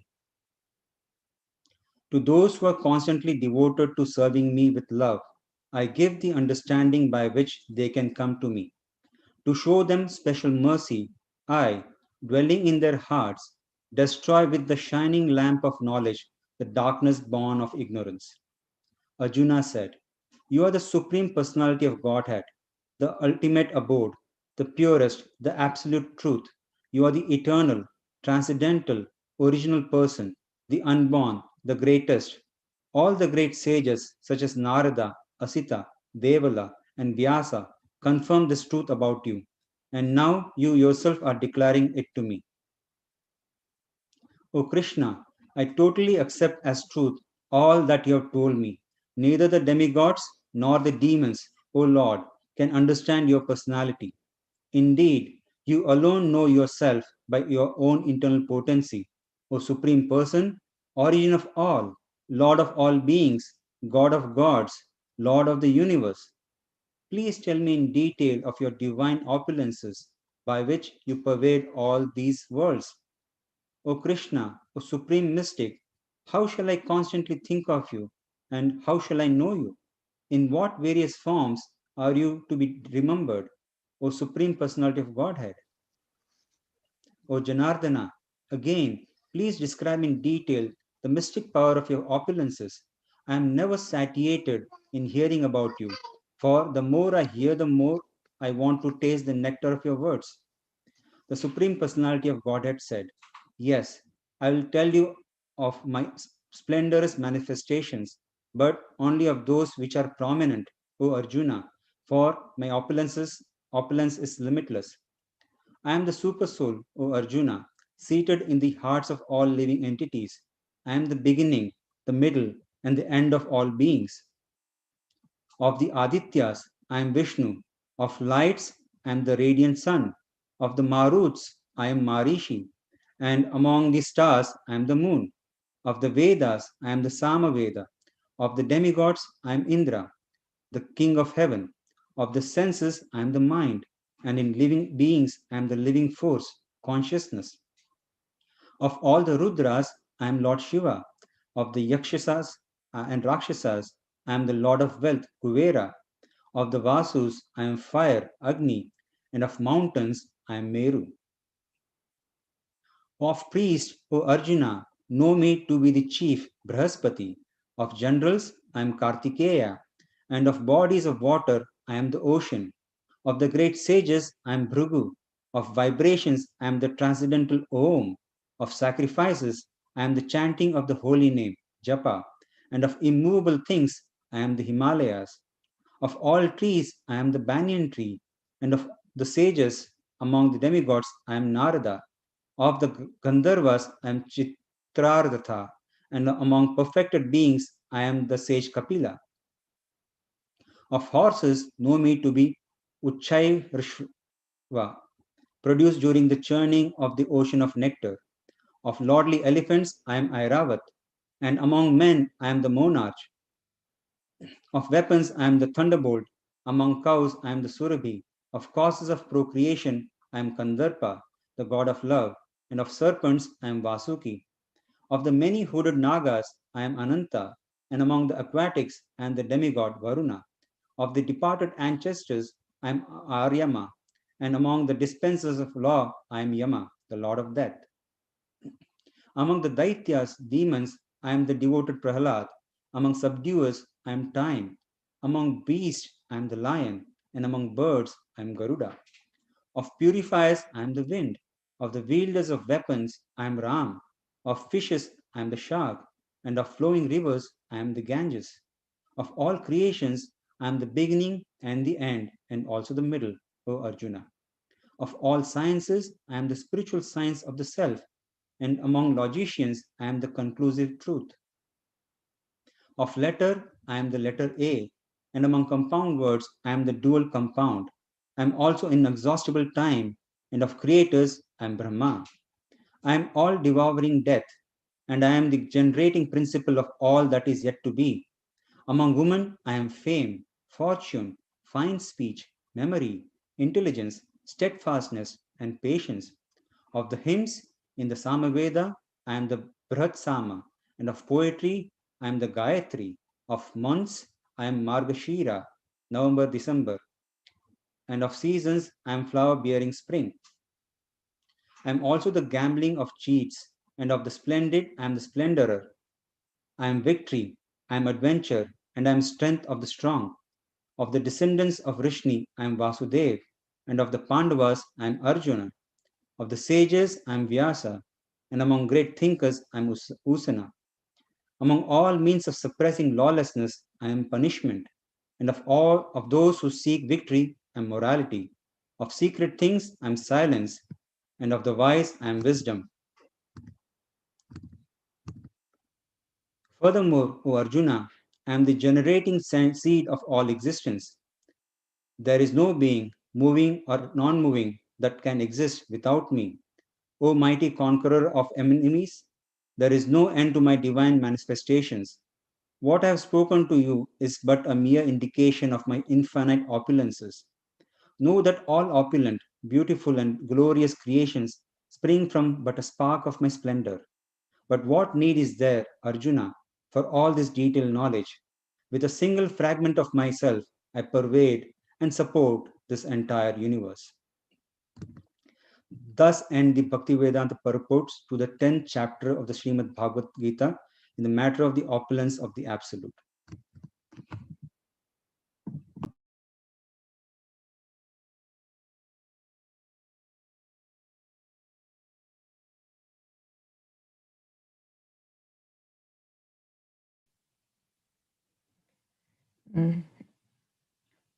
Chapter 11, the Universal Form. Arjuna said, by my hearing the instructions you have kindly given me about these most confidential spiritual subjects, my illusion has now been dispelled. O lotus-eyed one, I have heard from you in detail about the appearance and disappearance of every living entity, and have realized your inexhaustible glories. O greatest of all personalities, O supreme form, though I see you here before me in your actual position, as you have described yourself, I wish to see how you have entered into this cosmic manifestation. I want to see that form of yours. If you think that I am able to behold your cosmic form, O my Lord, O Master of all mystic power, then kindly show me that unlimited universal self. The Supreme Personality of Godhead said, my dear Arjuna, O son of Pritha, see now my opulences, hundreds and thousands of varied divine multicolored forms. O best of the Bharatas, see here the different manifestations of Adityas, Vasus, Rudras, and Ashwini Kumaras, and all the other demigods. Behold many wonderful things which no one has ever seen or heard of before. O Arjuna, whatever you wish to see, behold at once in this body of mine. This universal form can show whatever you now desire to see and whatever you may want to see in the future. Everything, moving and non-moving, is here completely in one place. But you cannot see me with your present eyes. Therefore, I give you divine eyes. Behold my mystic opulence. Sanjaya said, O king, having spoken thus, the supreme lord of all mystic power, the personality of Godhead, displayed his universal form to Arjuna. Arjuna saw in the universal form unlimited mouths, unlimited eyes, unlimited wonderful visions. The form was decorated with many celestial ornaments and bore many divine upraised weapons. He wore celestial garlands and garments, and many divine scents were smeared over his body. All was wondrous, brilliant, unlimited, and all expanding. If hundreds of thousands of suns were to rise at once into the sky, their radiance might resemble the effulgence of the Supreme Lord in that universal form. At that time, Arjuna could see in the universal form of the Lord in unlimited expansions of the universe, situated in one place, only divided into many, many thousands. Then, bewildered and astonished, his hair standing on end, Arjuna bowed his head to offer obeisances with folded hands and began to pray to the Supreme Lord. Arjuna said, "My dear Lord Krishna, I see assembled in your body all the demigods and various other living entities. I see Brahma sitting on a lotus flower, as well as Shiva, Lord Shiva, and all the sages and divine serpents. O Lord of the universe, O Lord, O universal form, I see in your body many, many arms, bellies, mouths, and eyes, expanded everywhere without limit. I see in you no end, no middle, and no beginning. Your form is difficult to see because of its glaring effulgence, spreading on all sides like blazing fire or the immeasurable radiance of the sun. Yet I see this glowing form everywhere, adorned with various crowns, clubs, and discs. You are the supreme primal object. You are the ultimate resting place of all this universe. You are inexhaustible, and you are the oldest. You are the maintainer of the eternal religion, the personality of Godhead. This is my opinion. You are without origin, middle, or end. Your glory is unlimited. You have numberless arms, and the sun and moon are your eyes. I see you with blazing fire coming forth from your mouth, burning this entire universe by your own radiance. Although you are one, you spread throughout the sky and the planets and all space between. O Great One, seeing this wondrous and terrible form, all the planetary systems are perturbed. All the hosts of the demigods are surrendering before you and entering into you. Some of them, very much afraid, are offering prayers with folded hands. Hosts of the great sages and perfected beings, crying, "All peace," are praying to you by singing the Vedic hymns.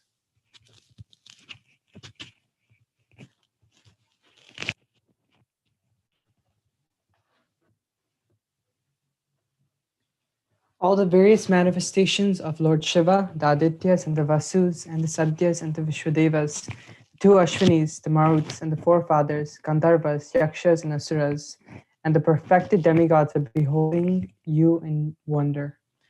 O mighty armed one, all the planets with their demigods are distributed at seeing your great form.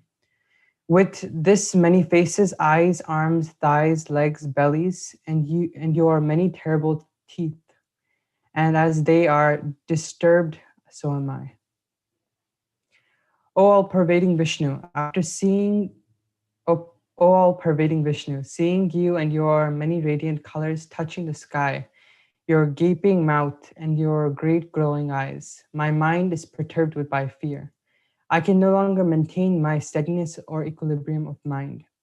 O Lord of Lords, I refuge of the worlds.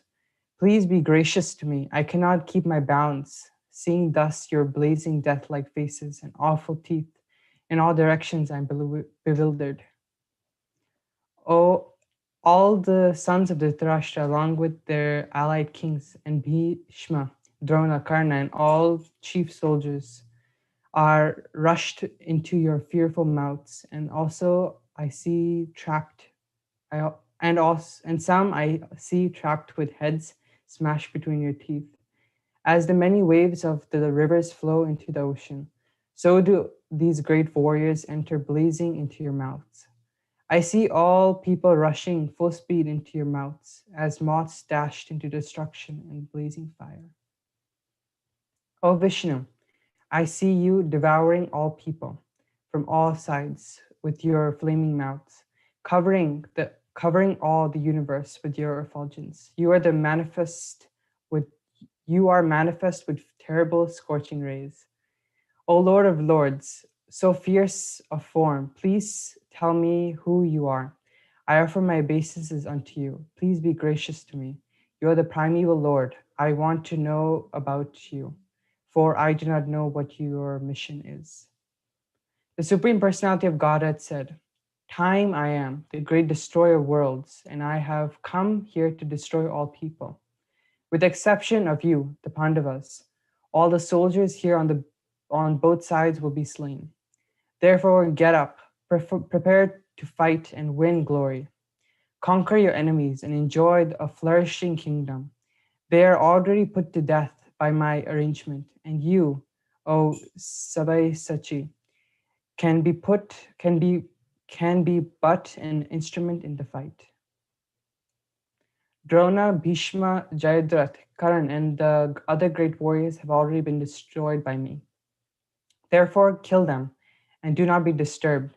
Simply fight, and you will vanquish your enemies in battle.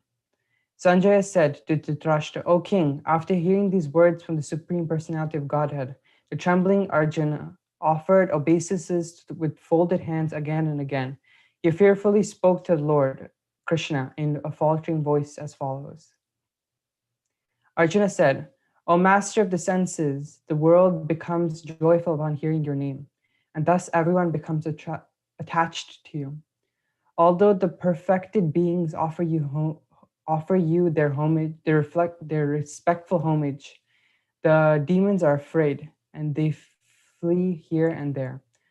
All this is rightfully done. O great one, greater than even Brahma, you are the original creator. Why then should they not offer their respectful obeisances unto you? O limitless one, God of gods, refuge of the universe, you are the invincible source that cause all the causes, transcendental to this material manifestation. You are the original personality of Godhead, the oldest, the ultimate sanctuary of this manifested cosmic world. You are the knower of everything, and you are all that is knowable. You are the supreme refuge above this material modes. O limitless form, this whole cosmic manifestation is pervaded by you. You are air, you are the supreme controller, you are fire, you are water, and you are the moon. You are Brahma, you are the first living creature. You are the great grandfather. I therefore offer my respectful obeisances unto you a 1,000 times, and again and again, and again and yet again. Obeisances to you, from the front, from the behind, and from all sides. O unbound power, you are the master of the limitless might. You are all pervading, and thus you are everything. Thinking of you as my friend, I rashly addressed you, O Krishna, O Yadava, O my friend, not knowing your glories. Please forgive me, whatever I may have done in madness or in love. I've dishonored you many times, jesting as we relaxed, lay on the same bed, or sat or ate together, sometimes alone and sometimes in front of many friends. O infallible one, please excuse me for all my offenses. You are the father of this complete cosmic manifestation. You are the father of this complete cosmic manifestation, of the moving and of the non-moving. You are the worshipful chief, the supreme spiritual master. No one is greater than you, nor can anyone be one with you. How then could there be anyone greater than you within the three worlds, O Lord of immeasurable power? You are the supreme Lord, to be worshipped by every living being. Thus I fall down to offer you my respectful obeisances and ask your mercy. As the father tolerates the impudence of the son, a friend the impudence of the friend, or the husband of the familiarity of his wife, please tolerate the wrongs I may have done to you. After seeing this universal form, which I have never seen before, I am gladdened, but at the same time, my mind is disturbed by fear. Therefore, please bestow your grace upon me and reveal again your form as the personality of Godhead, O Lord of Lords, O abode of the universe. Universal form, O thousand-armed Lord, I wish to see you in your four-armed form, with the helmeted head and with club, wheel, conch, and lotus flower in your hands. I long to see you in that form. The Supreme Personality of Godhead said, My dear Arjun, happily I have shown you by my eternal potency, the supreme universal form within the material world. No one before you has ever seen this primal form, unlimited and full of glaring effulgence. O best of the Kuru warriors, no one before you has ever seen this universal form of mine. For neither by studying the Vedas nor by performing sacrifices Nor by charity, nor by pious activities, nor by severe penance can I be seen in this form in the material world. You have been perturbed and bewildered by seeing this horrible feature of mine. Now let it be finished. My devotee, be free again from all disturbances. Be with a peace of mind, you can now see the form you desire. Sanjaya said to Dhritarashtra, the Supreme Personality of Godhead, Krishna, having spoken thus to Arjuna, displayed his real four-armed form and at last showed his two-armed form, thus encouraging the fearful Arjuna. When Arjuna thus saw Krishna in his original form, he said, O Janardana, seeing this human-like form, so very beautiful, I am now composed in mind, and I am restored in my original nature. The Supreme Personality of Godhead said, my dear Arjun, this form of mine you are now seeing is very difficult to behold. Even the demigods are ever seeking the opportunity to see this form, which is so dear. The form you are seeing with your transcendental eyes cannot be understood simply by studying the Vedas, nor by undergoing serious penances, nor by charity, nor by worship. It is not by these means that one can see me as I am. My dear Arjuna, only by undivided devotional service can I be understood as I am, standing before you, and can thus be seen directly. Only in this way can you enter into my mysteries of my understanding. My dear Arjuna, he who engages in my pure devotional service feel free from the contaminations of the fruitive activities and mental speculation. He who works for me, who makes me the supreme goal of his life, and who is friendly to every living being, he certainly comes to me. Hare Krishna. This ends the 11th chapter of the Bhagavad Gita, the universal form.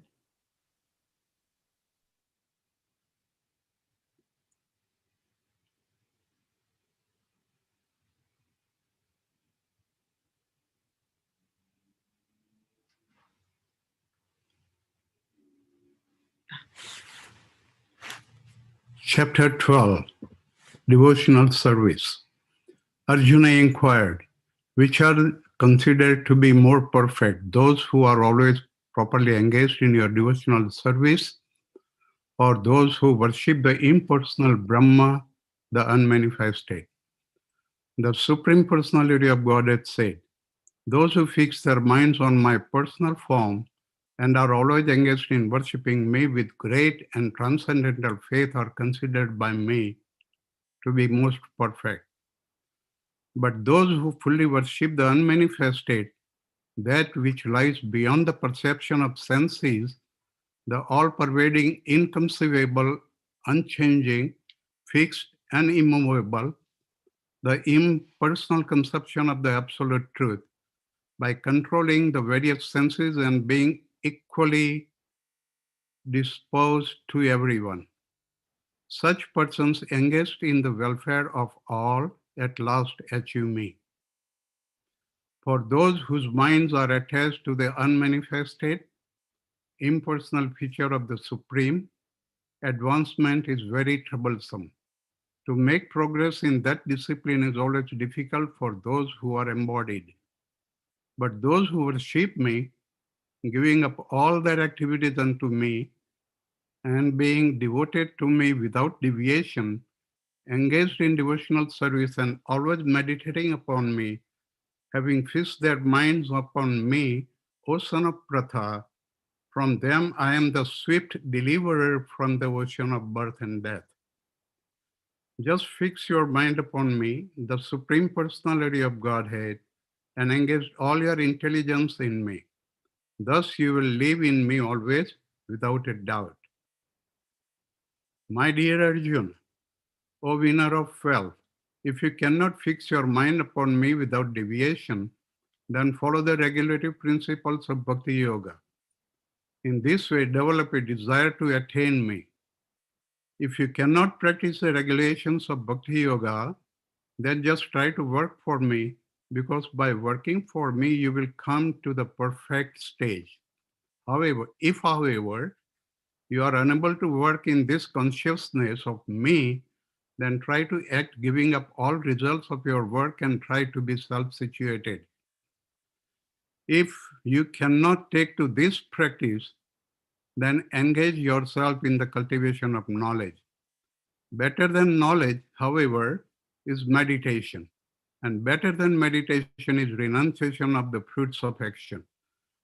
For by such renunciation, one can attain peace of mind. One who is not envious, but is kind friend to all living entities, who does not think himself a proprietor and is free from false ego, who is equal in both happiness and distress, who is tolerant, always satisfied, self-controlled, and engaged in devotional service with determination, his mind and intelligence fixed on me, such a devotee of mine is very dear to me. He by whom no one is put into difficulty and who is not disturbed by anyone, who is equipped in happiness and distress, fear and anxiety is very dear to me. My devotee is not dependent on the ordinary course of activities, who is pure, expert, without cares, free from all pains, and not striving for some result is very dear to me. One who neither rejoices nor grieves, who neither laments nor desires, and who renounces both auspiciousness and inauspiciousness things, such a devotee is very dear to me. One who is equal to friends and enemies, who is equipoised in honor and dishonor, heat and cold, happiness and distress, pain and infamy, who is always free from contaminating association, always silent and satisfied with anything, who does not care for any residence, who is fixed in knowledge, and who is engaged in devotional service, such a person is very dear to me. Those who follow this imperishable path of devotional service and who completely engage themselves with faith, making me the supreme goal, are very dear to me. Thus ends chapter 12, Devotional Service. Hare Krishna. Hare Krishna, dear devotees. We have a 5-minute break coming up now. And now we invite Radha Vallabh Prabhu for the quick yoga exercises. Hare Krishna, Prabhu. Thank you, Gandharvika Mataji. Hare Krishna, all devotees. Just a small break. Little stretching and bending. You can stand straight and take your hand up and give your body full stretch and start at the toes. And stretch. And exhale and come down, slowly down. And then you twist, like, take your hand like this, take a 90 degrees down like this. And then again come back here. And again. So stay there. And we can breathe a little bit. Then again turn, stretch. Like this, 2 times, we can swing. And then hands down. The other stretching is good, is just go like this. And again this side.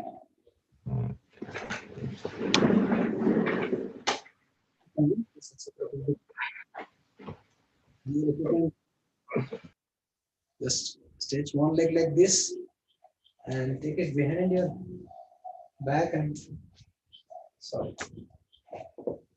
And just press it and relax. Next leg.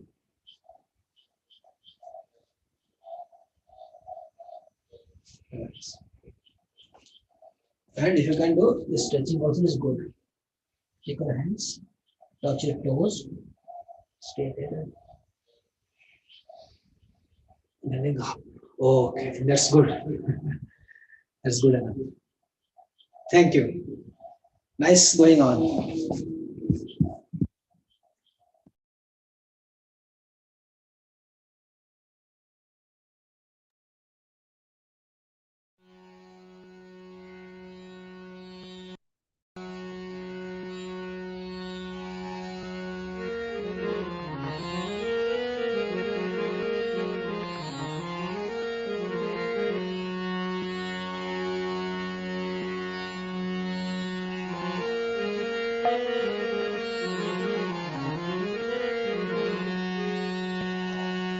অনাদি কর্ম ফলে করি ভবানব জলে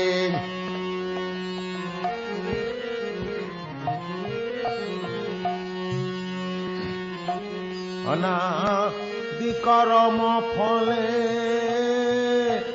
করি ভবানব জলে তরিবারে না দেখি রূপায় তরিবারে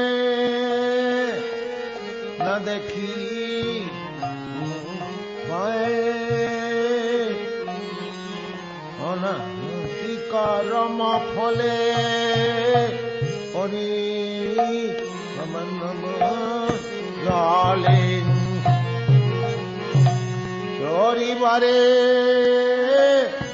না দেখি উপায় এ বিষয় হলা হলে দিবানিছি জলে মন কভু সুখ नहीं पाए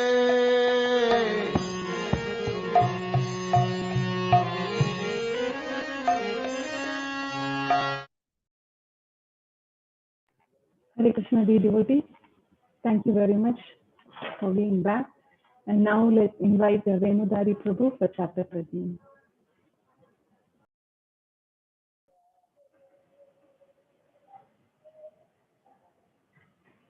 Hare Krishna. Chapter 13, Nature, the Enjoyer and Consciousness. Arjuna said, "O my dear Krishna, I wish to know about Prakriti, nature, Purusha, the enjoyer, and the field and the knower of the field, and of the knowledge and the object of knowledge." The Supreme Personality of Godhead said, "This body, O son of Kunti, is called the field, and one who knows this body is called the knower of the field. O scion of Bharata, you should understand that I am also the knower of all bodies, and to understand this body and its knower is called knowledge. That is my opinion. Now, please hear my brief description of this field of activity and how it is constituted, what its changes are, whence it is produced, who that knower of the field of activities is, and what his influences are. That knowledge of the field of activities and of the knower of activities is described by various sages in various Vedic writings. It is especially presented in Vedanta Sutra with all reasoning as to cause and effect. The five great elements, false ego, intelligence, the unmanifested, the 10 senses and the mind, the five sense objects, desire, hatred, happiness, distress, the aggregate, the life symptoms and convictions, all these are considered in summary to be the field of activities and its interactions. Humility, pridelessness, non-violence, tolerance, simplicity, approaching a bona fide spiritual master, cleanliness, steadiness, self-control, renunciation of the objects of sense gratification, absence of false ego, the perception of the evil of birth, death, old age, and disease, detachment, freedom from entanglement with children, wife, home, and the rest, even-mindedness amid pleasant and unpleasant events, constant and unalloyed devotion to me, aspiring to live in a solitary place, detachment from the general mass of people, accepting the importance of self-realization, and philosophical search for the absolute truth. All these I declare to be knowledge, and besides this, whatever there may be is ignorance. I shall now explain the knowable, knowing which you will taste the eternal. Brahman, the spirit beginningless and subordinate to me, lies beyond the cause and effect of this material world. Everywhere are his hands and legs, his eyes, heads and faces, and he has ears everywhere. In this way, the supersoul exists, pervading everything. The supersoul is the original source of all senses, yet he is without senses. He is unattached. Although he is the maintainer of all living beings, he transcends the modes of nature, and at the same time, he is the master of all the modes of material nature. The supreme truth exists outside and inside of all living beings, the moving and the non-moving. Because he is subtle, he is beyond the power of the material senses to see or to know. Although far, far away, he is also near to all. Although the supersoul appears to be divided among all beings, he is never divided. He is situated as one. Although he is the maintainer of every living entity, it is to be understood that he devours and develops all. He is the source of light in all luminous objects. He is beyond the darkness of matter and is unmanifested. He is knowledge, he is the object of knowledge, and he is the goal of knowledge. He is situated in everyone's heart. Thus, the field of activities, the body, knowledge, and the knowable have been summarily described by me. Only my devotees can understand this thoroughly and thus attain to my nature. Material nature and the living entity should be understood to be beginningless. Their transformations and the modes of matter are products of material nature. Nature is said to be the cause of all material causes and effects, whereas the living entity is the cause of the various sufferings and enjoyments in this world. The living entity in material nature thus follows the ways of life, enjoying the three modes of nature. This is due to his association with that material nature. Thus, he meets with good and evil among various species. Yet in this body, there is another, a transcendental enjoyer, who is the Lord, the supreme proprietor, who enjoys as the overseer and permitter, and who is known as the supersoul. One who understands this philosophy concerning the material nature, the living entity, and the interactions of the modes of nature is sure to attain liberation. He will not take birth here again, regardless of his present position.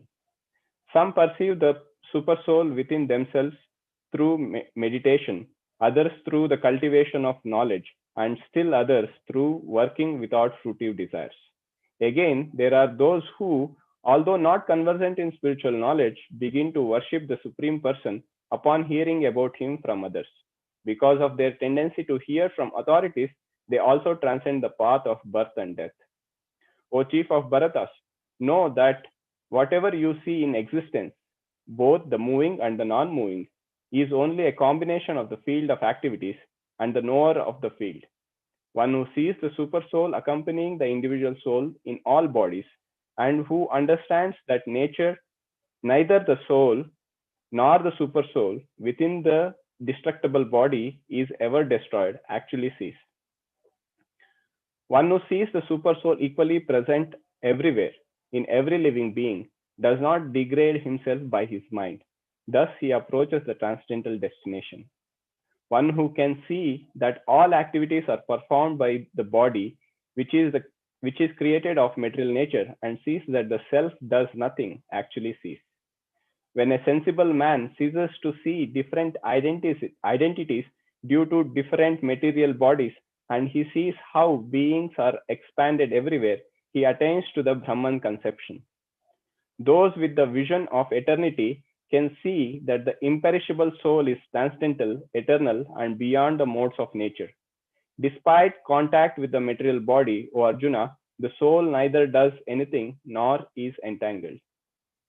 The sky, due to its subtle nature, does not mix with anything, although it is all-pervading. Similarly, the soul situated in Brahman vision does not mix with the body, though situated in that body. O son of Bharata, as the sun alone illuminates all this universe, so does the living entity, one within the body, illuminate the entire body by consciousness. Those who see with eyes of knowledge the difference between the body and the knower of the body, and can also understand the process of liberation from bondage in material nature, attain the supreme goal. Thus ends the Bhaktivedanta translations to the 13th chapter of the Srimad Bhagavad Gita in the matter of nature, the enjoyer, and consciousness.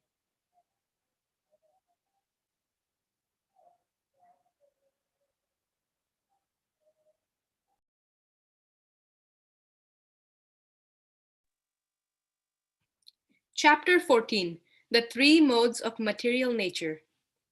The Supreme Personality of Godhead said, Again, I shall declare to you the supreme wisdom, the best of all knowledge, knowing which all the sages have attained the supreme perfection. By becoming fixed in this knowledge, one can attain to the transcendental nature like my own. Thus established, one is not born at the time of creation or disturbed at the time of dissolution. The total material substance, called Brahman, is the source of birth, and it is that Brahman that I impregnate, making possible the births of all living beings. O son of Bharata, it should be understood that all species of life, O son of Kunti, are made possible by birth in this material nature, and that I am the seed-giving father. Material nature consists of three modes: goodness, passion, and ignorance. When the eternal living entity comes in contact with nature, O mighty armed Arjuna, he becomes conditioned by these modes. O sinless one, the mode of goodness, being purer than the others, is illuminating, and it frees one from all sinful reactions. Those situated in that mode become conditioned by a sense of happiness and knowledge. The mode of passion is born of unlimited desires and longings, O son of Kunti, and because of this, the embodied living entity is bound to material fruitive actions. O son of Bharata, know that the mode of darkness, born of ignorance, is the delusion of all embodied living entities. The results of this mode are madness, indolence, and sleep, which bind the conditioned soul. O son of Bharata, the mode of goodness conditions one to happiness, passion conditions one to fruitive actions, and ignorance covering one's knowledge binds one to madness. Sometimes the mode of goodness becomes prominent, defeating the mode of passion and ignorance.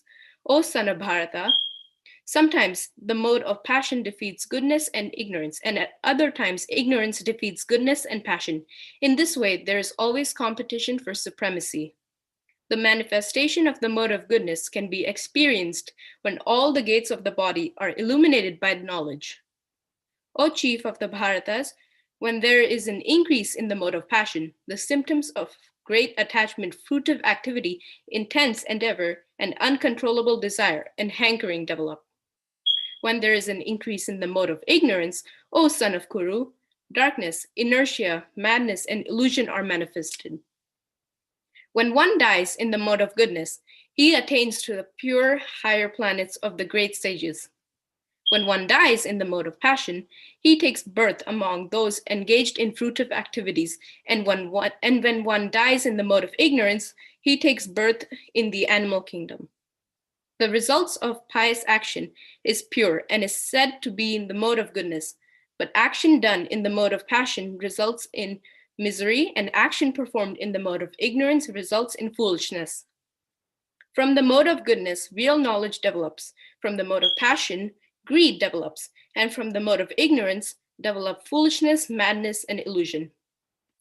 Those situated in the mode of goodness gradually go upward to the higher planets. Those in the mode of passion live on to the earthly planets. And those in the abominable mode of ignorance go down to the hellish worlds. When one properly sees that in all activities, no other performer is at work than these modes of nature, and he knows the Supreme Lord who is transcendental to all these modes, he attains my spiritual nature. When the embodied being is able to transcend these three modes associated with the material body, he can become free from birth, death, old age, and their distresses, and can enjoy nectar even in this life. Arjuna inquired, O my dear Lord, by which symptoms is one known who is transcendental to these three modes? What is his behavior and how does he transcend the modes of nature? The Supreme Personality of Godhead said, O son of Pandu, he who does not hate illumination, attachment, and delusion when they are present or long for them when they disappear, who is unwavering and undisturbed through all these reactions of the material qualities, remaining neutral and transcendental, knowing that the modes alone are active, who is situated in the self and regards alike happiness and distress, who looks upon a lump of earth, a stone, and a piece of gold with an equal eye, who is equal toward the desirable and the undesirable, who is steady, situated equally well in praise and blame, honor and dishonor, who treats alike both a friend and enemy, and who has renounced all material activities. Such a person is said to have transcended the modes of nature. One who engages in full devotional service, unfailing in all circumstances, at once transcends the modes of material nature and thus comes to the level of Brahman. And I am the basis of the impersonal Brahman, which is immortal, imperishable, and eternal, and is the constitutional position of ultimate happiness.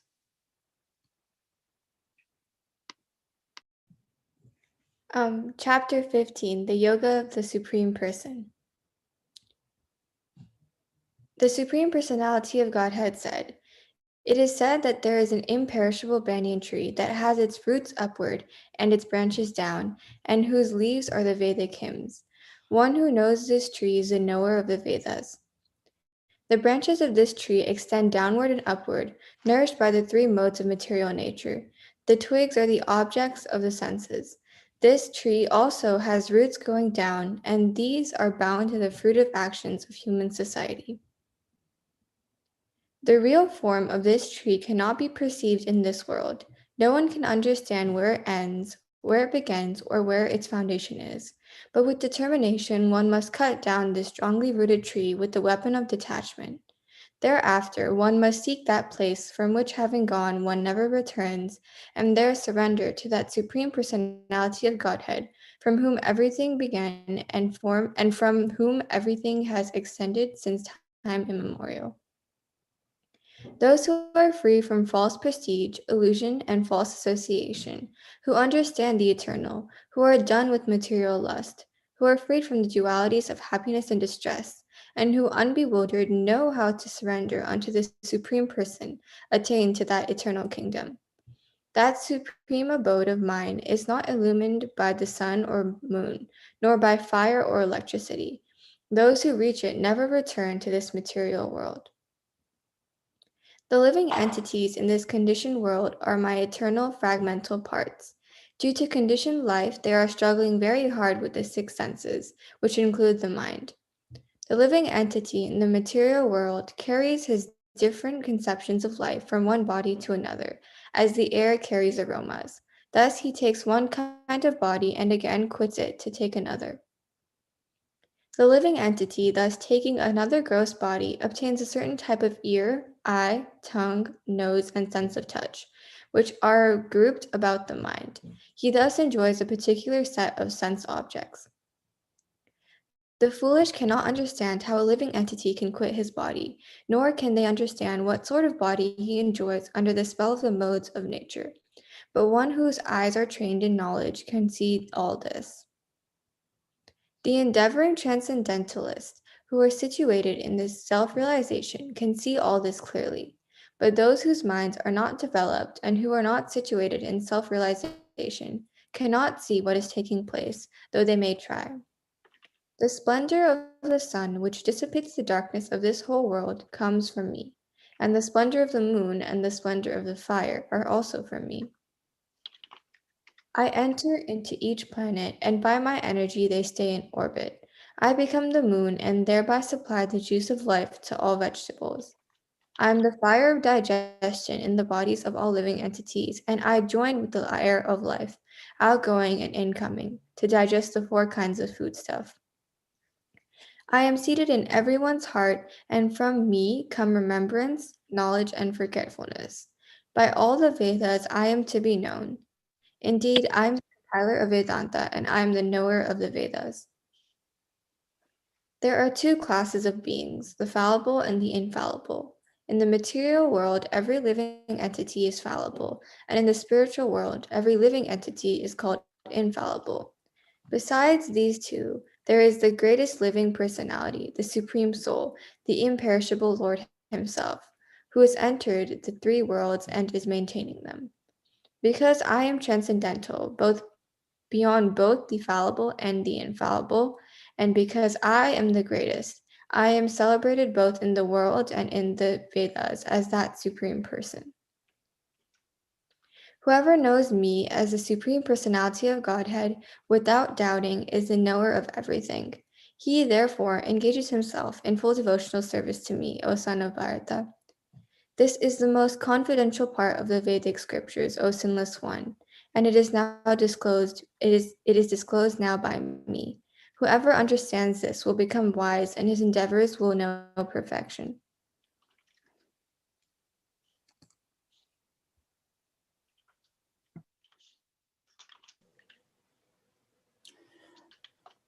Chapter 16, Divine and Demoniac Natures. The Supreme Personality of Godhead said, fearlessness, purification of one's existence, cultivation of spiritual knowledge, charity, self-control, performance of sacrifice, study of the Vedas, austerity, simplicity, nonviolence, truthfulness, freedom from anger, renunciation, tranquility, aversion to fault-finding, compassion to all living entities, freedom from covetousness, gentleness, modesty, steady determination, vigor, forgiveness, fortitude, cleanliness, and freedom from envy, and from the passion for honor. These transcendental qualities, O son of Bharat, belong to godly men endowed with divine nature. Pride, arrogance, conceit, anger, harshness, and ignorance, these qualities belong to those of demoniac nature, O son of Prita. The transcendental qualities are conductive to liberation, whereas the demoniac qualities make for bondage. Do not worry, O son of Pandu, for you are born with divine qualities, with the divine qualities. O son of Prita, in this world there are two kinds of created being, one called divine and the other demoniac. I have already explained to you at length the divine qualities. Now hear from me of the demoniac. Those who are demoniac do not know what is to be done and what is not to be done. Neither cleanliness nor proper behavior nor truth is found in them. They say that the world is unreal, with no foundation, no God in control. They say it is produced of sex desire and has no cause other than lust. Following such conclusions, the demoniac who are lost to themselves and who have no intelligence engage in unbeneficial, horrible works meant to destroy the world. Taking shelter of insatiable lust and absorbed in the conceit of pride and false prestige, the demoniac, thus illusioned, are always sworn to unclean work, attracted by the impermanent. They believe that to gratify the senses is the prime necessity of human civilization. Thus, until the end of their life, their anxiety is immeasurable, bound by a network of hundreds of thousands of desires and absorbed in lust and anger. They secure money by illegal means for sense gratification. The demoniac person thinks, so much wealth do I have today, and I will gain more according to my schemes. So much is mine now, and will increase in the future more and more. He is my enemy, and I will kill him. And my other enemies will also be killed. I am the Lord of everything. I am the enjoyer. I am perfect, powerful, and happy. I am the richest man surrounded by aristocratic relatives. There is none more powerful and happy as I am. I shall perform sacrifices. I shall give some charity, and thus I shall rejoice. In this way, such persons are deluded by ignorance. Thus perplexed by various anxieties and bound by a network of illusions, they become too strongly attached to sense enjoyment and fall down into hell. Self-complacent and always impudent, deluded by wealth and false prestige, they sometimes proudly perform sacrifices in name only, without following any rules or regulations. Bewildered by false ego, strength, pride, lust, and anger, the demons become envious of the Supreme Personality of Godhead, who is situated in their own bodies, and the bodies of others, and blaspheme against the real religion. Those who are envious and mischievous, who are the lowest among men, I perpetually cast into the ocean of material existence, into various demoniac species of life. attaining repeated birth among the species of demoniac life, O son of Kunti. Such persons can never approach me. Gradually, they sink down into the most abominable type of existence.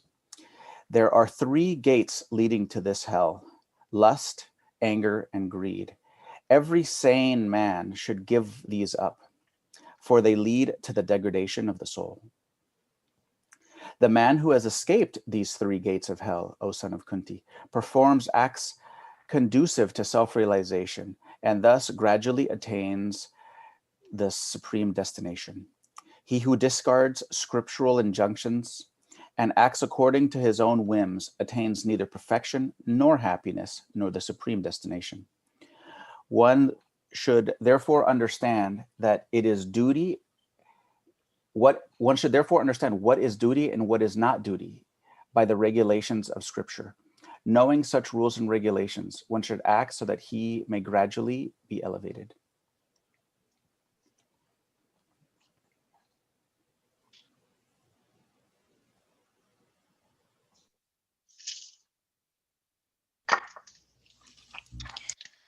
Chapter 17, The Divisions of Faith.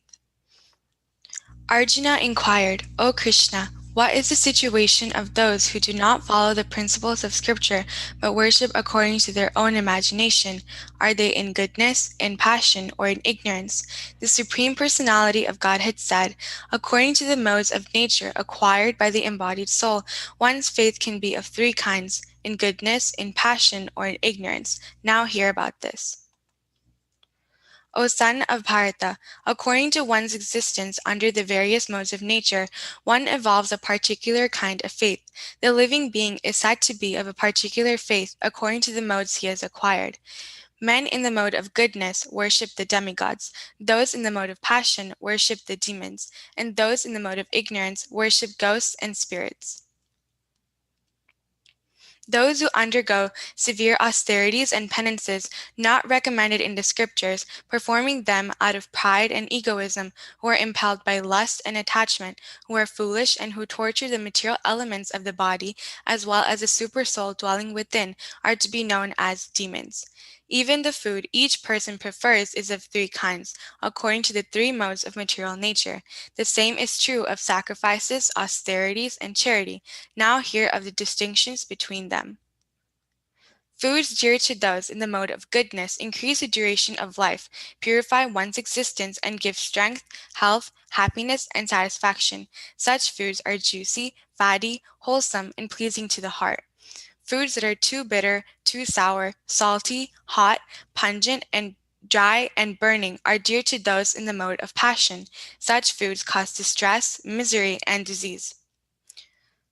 Food prepared more than 3 hours before being eaten, food that is tasteless, decomposed, and putrid, and food consisting of remnants and untouchable things is dear to those in the mode of darkness.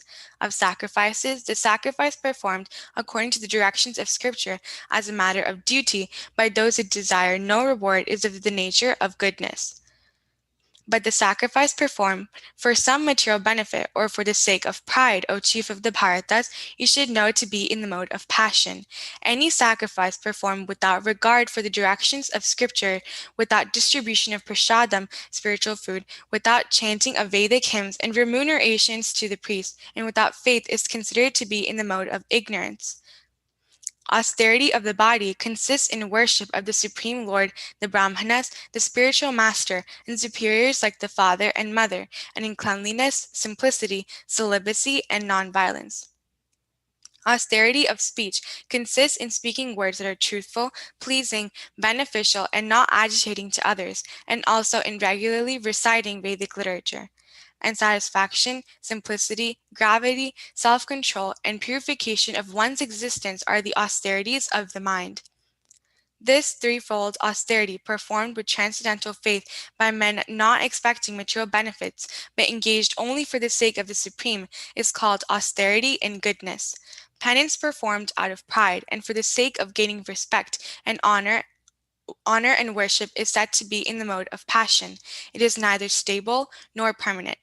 Penance performed out of foolishness with self-torture or to destroy or injure others is said to be in the mode of ignorance. Charity given out of duty without expectation of return at the proper time and place and to a worthy person is considered to be in the mode of goodness. But charity performed with the expectation of some return or with a desire for fruitive results or in a grudging mood is said to be charity in the mode of passion. And charity performed at an impure place at an improper time to unworthy persons or without proper attention and respect is said to be in the mode of ignorance. From the beginning of creation, the three words Om Tat Sat were used to indicate the supreme absolute truth. These three symbolic representations were used by Brahmanas while chanting the hymns of the Vedas and during sacrifices for the satisfaction of the Supreme. Therefore, transcendentalists undertaking performances of sacrifice, charity, and penance in accordance with scriptural regulations began always with Om to attain the Supreme. Without desiring fruitive results, one should perform various kinds of sacrifice, penance, and charity with the word Tat. The purpose of such transcendental activities is to get free from material entanglement. The absolute truth is the objective of devotional sacrifice and is indicated by the word Sat. The performer of such sacrifice is also called Sat, as are all works of sacrifice, penance, and charity, which, true to the absolute nature, are performed to please the Supreme Person, O son of Pritha. Anything done as sacrifice, charity, or penance without faith in the Supreme, O son of Pritha, is impermanent. It is called Asat and is useless both in this life and the next.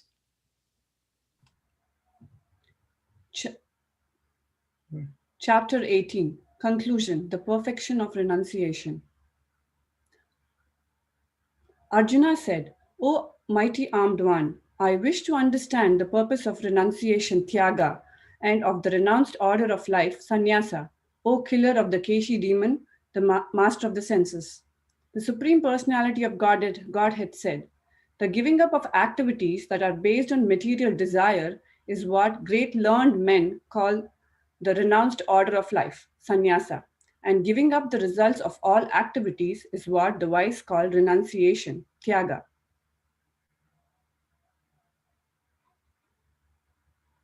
Some learned men declare that all kinds of fruitive activities should be given up as faulty, yet other sages maintain that acts of sacrifice, charity, and penance should never be abandoned.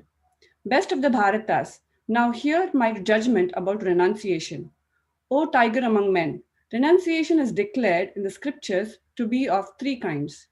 Acts of sacrifice, charity, and penance are not to be given up. They must be performed. Indeed, sacrifice, charity, and penance purify even the great souls.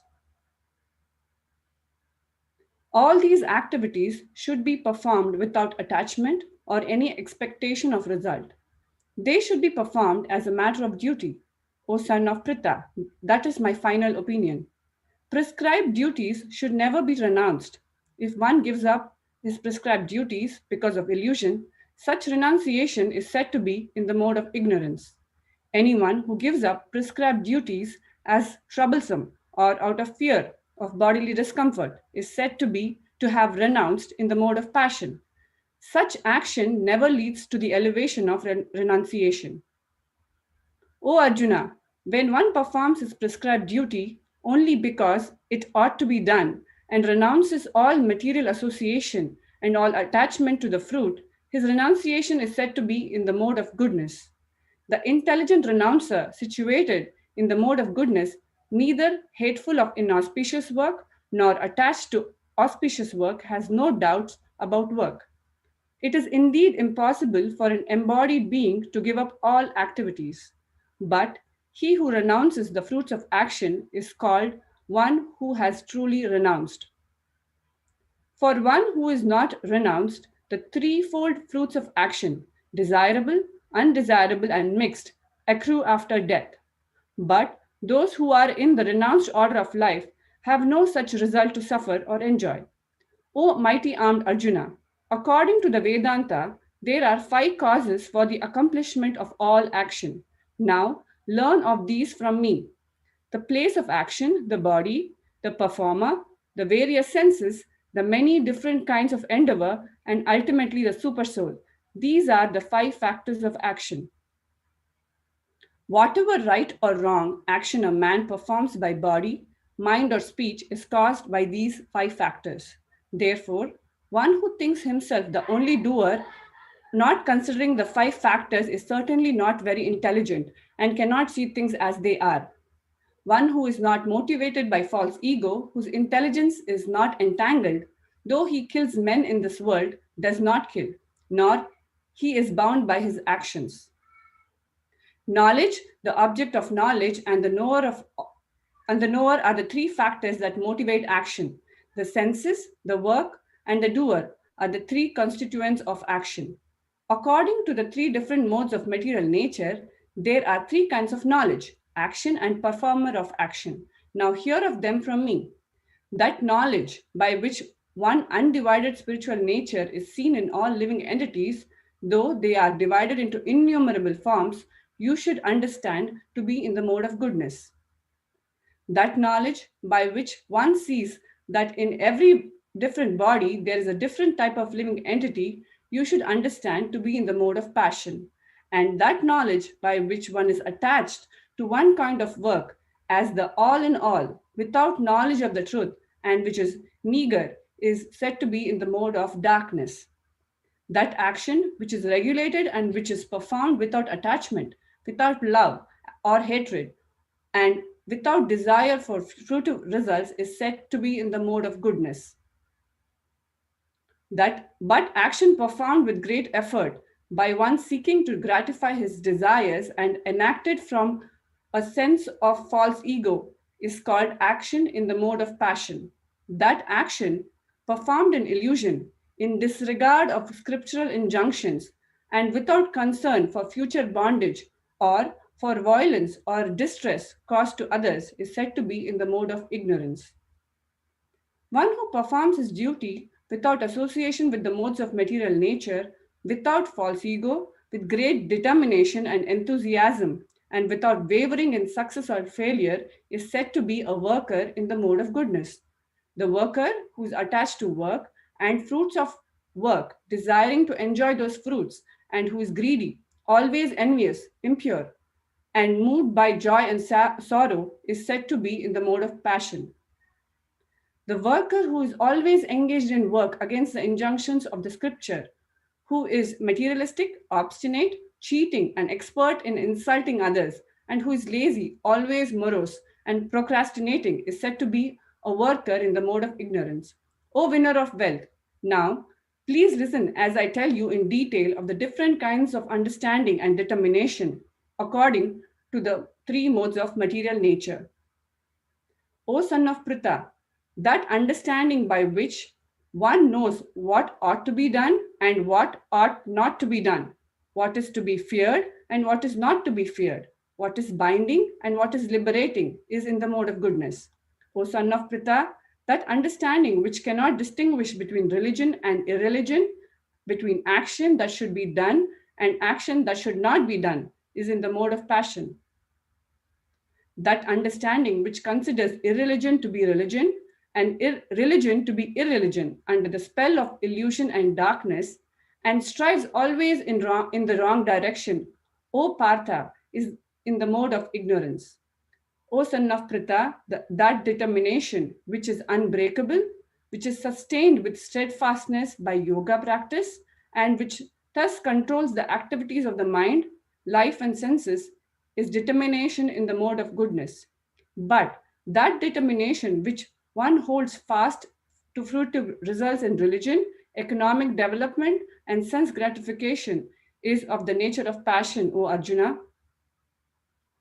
And that determination which cannot go beyond dreaming, fearfulness, lamentation, moroseness, and illusion, such unintelligent determination, O son of Pritha, is in the mode of darkness.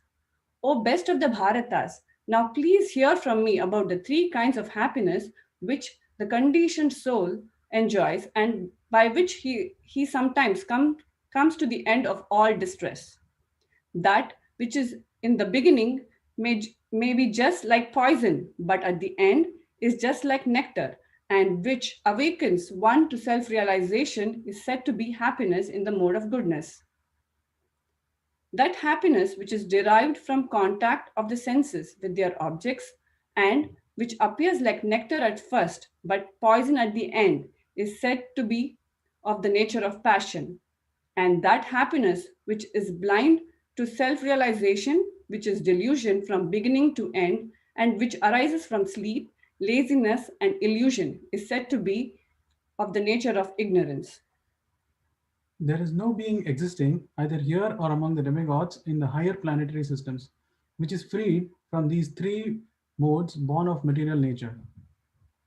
Brahmanas, Kshatriyas, Vaishyas, and Shudras are distinguished by the qualities born of their own natures in accordance with the material modes, O chastiser of the enemy. Peacefulness, self-control, austerity, purity, tolerance, honesty, knowledge, wisdom, and religiousness. These are the natural qualities by which the Brahmanas work. Heroism, power, determination, resourcefulness, courage in battle, generosity, and leadership are the natural qualities of work for the Kshatriyas. Farming, cow protection, and business are the natural work for the Vaishyas, and for the Shudras, there are labor and service to others. By following his qualities of work, every man can become perfect. Now, please hear from me how this can be done. By worship of the Lord, who is the source of all beings and who is all pervading, a man can attain perfection through performing his own work. It is better to engage in one's own occupation, even though one may perform it imperfectly, than to accept another's occupation and perform it perfectly. Duties prescribed according to one's nature are never affected by sinful reactions. Every endeavor is covered by some fault, just as fire is covered by smoke. Therefore, one should not give up the work born of his nature, O son of Kunti, even if such work is full of fault. One who is self-controlled and unattached and who disregards all material enjoyments can obtain, by practice of renunciation, the highest perfect stage of freedom from reaction. O son of Kunti, learn from me how one who has achieved this perfection can attain to the supreme perfectional stage, Brahman, the stage of highest knowledge, by acting in the way I shall now summarize. Being purified by his intelligence and controlling the mind with determination, giving up the objects of sense gratification, being freed from attachment and hatred, one who lives in a secluded place, who eats little, who controls his body, mind, and power of speech, who is always in trance, and who is detached, free from false ego, false strength, false pride, lust, anger, and acceptance of material things, free from false proprietorship, and peaceful, such a person is certainly elevated to the position of self-realization. One who is thus transcendently situated at once realizes the Supreme Brahman and becomes fully joyful. He never laments or desires to have anything. He is equally disposed towards every living entity. In that state, he attains pure devotional service unto me. One can understand me as I am, as the Supreme Personality of Godhead, only by devotional service. And when one is in full consciousness of me, by such devotion, he can enter into the kingdom of God. Though engaged in all kinds of activities, my pure devotee, under my protection, reaches the eternal and imperishable abode by my grace. In all activities, just depend upon me and work always under my protection. In such devotional service, be fully conscious of me. If you become conscious of me, you will pass over all the obstacles of conditioned life by my grace. If, however, you do not work in such consciousness, but act through false ego, not hearing me, you will be lost. If you do not act according to my direction and do not fight, then you will be falsely directed. By your nature, you will have to be engaged in warfare. Under illusion, you are now declining to act according to my direction, but compelled by the work born of your own nature, you will act all the same, O son of Kunti. The Supreme Lord is situated in everyone's heart, O Arjuna, and is directing the wanderings of all living entities who are seated as on a machine made of the material energy. O scion of Bharata, surrender unto him utterly. By his grace, you will attain transcendental peace and the supreme and eternal abode. Thus, I have explained to you knowledge still more confidential. Deliberate on this fully and then do what you wish to do. Because you are my very dear friend, I am speaking to you my supreme instruction, the most confidential knowledge of all. Hear this from me, for it is for your benefit. Always think of me, become my devotee, worship me, and offer your homage unto me. Thus you will come to me without fail. I promise you this because you are my very dear friend. Abandon all varieties of religion and just surrender unto me. I shall deliver you from all sinful reactions. Do not fear. This confidential knowledge may never be explained to those who are not austere or devoted or engaged in devotional service, not to one who is envious of me. For one who explains the supreme secret to the devotees, pure devotional service is guaranteed, and at the end he will come back to me. There is no servant in this world more dear to me than he, nor will there ever be one more dear. And I declare that he who studies this sacred conversation of ours worships me by his intelligence, and one who listens with faith and without envy becomes free from sinful reactions and attains to the auspicious planets where the pious dwell. O son of Pritha, O conqueror of wealth, have you heard this with an attentive mind, and are your ignorance and illusions now dispelled? Arjuna said, My dear Krishna, O infallible one, my illusion is now gone. I have regained my memory by your mercy. I am now firm and free from doubt, and I am prepared to act according to your instructions. Sanjaya said, Thus have I heard the conversation of two great souls, Krishna and Arjuna, and so wonderful is that message that my hair is standing on end. By the mercy of Vyasa, I have heard these most confidential talks directly from the master of all mysticism, Krishna, who was speaking personally to Arjuna. O king, as I repeatedly recall this wondrous and holy dialogue between Krishna and Arjuna, I take pleasure, being thrilled at every moment. O king, as I remember the wonderful form of Lord Krishna, I am struck with wonder more and more, and I rejoice again and again. Wherever there is Krishna, the master of all mystics, and wherever there is Arjuna, the supreme archer, there will also certainly be opulence, victory, extraordinary power, and morality. That is my opinion. Thank you. Tat Sat. Thank you very much, dear devotees, for all the readers taking their time and for all the listeners. Now we invite Vaisheshika Prabhu to give the final Purnahuti. Hare Krishna. Jnanatimirandasya Jnananjana Shalakaya Chakshurunmilitam Nena Tasmai Shri Gurave Namaha. We just heard from Lord Krishna that we should not give up acts of sacrifice, charity, and penance, for it purifies even the great souls. And those who find this track in life to perform yajna by following Krishna's instructions will have complete success in life at every step. Bhakti Chaitanya Maharaj this morning in his talk for World Gita Day pointed out that the first verse of the Bhagavad Gita and the last verse complement one another. In fact, in the first verse, Dhritarashtra wants to know what's going to happen. Everybody knows there's going to be a fight. And in the last verse, Sanjaya says that wherever Krishna is present, along with Arjuna, there will be morality, victory. And he says, to soften the blow, Bhakti Chaitanya Maharaj said, this is my opinion, although it was very obvious. So all of you who participated in this yajna today are blessed just by the yajna itself, as we always experience in reading the whole Bhagavad Gita. We all feel collectively and individually, why didn't I do this every day? Because the Bhagavad Gita is so edifying and sweet. It feels like complete protection, hearing Krishna's words. In fact, today, I was reading a verse from the Chaitanya Charitamrita, and in it, Lord Chaitanya says, Krishna is so merciful that simply by aiming his instructions at Arjuna, he has given protection to the whole world. So those who are truly wise protect themselves by daily reading the Bhagavad Gita.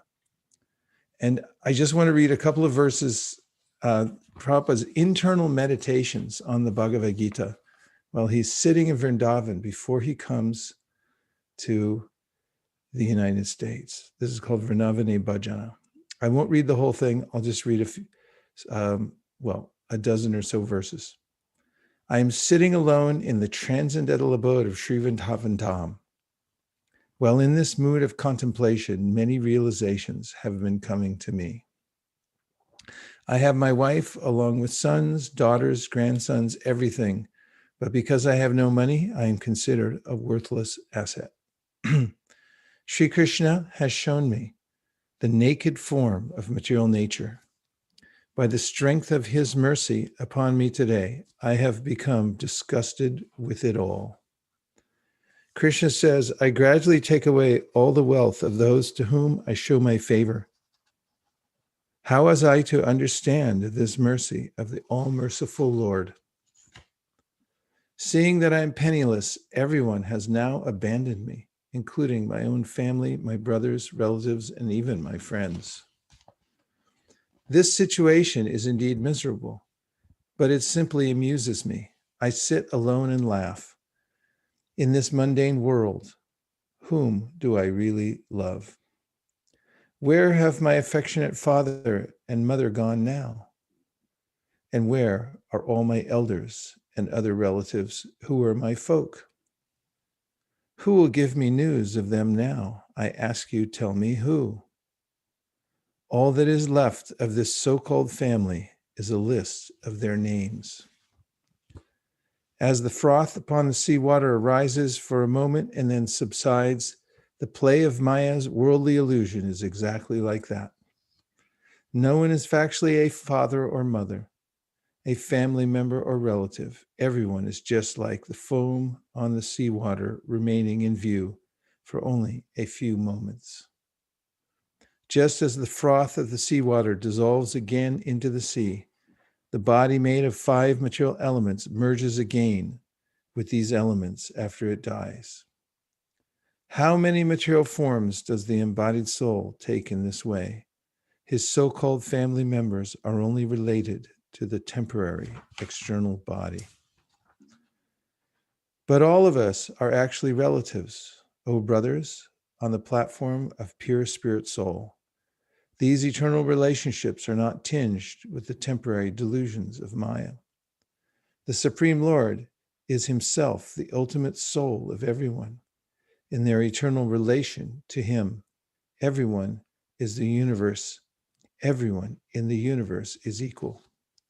O brothers, all the millions of spirit souls are your personal relatives.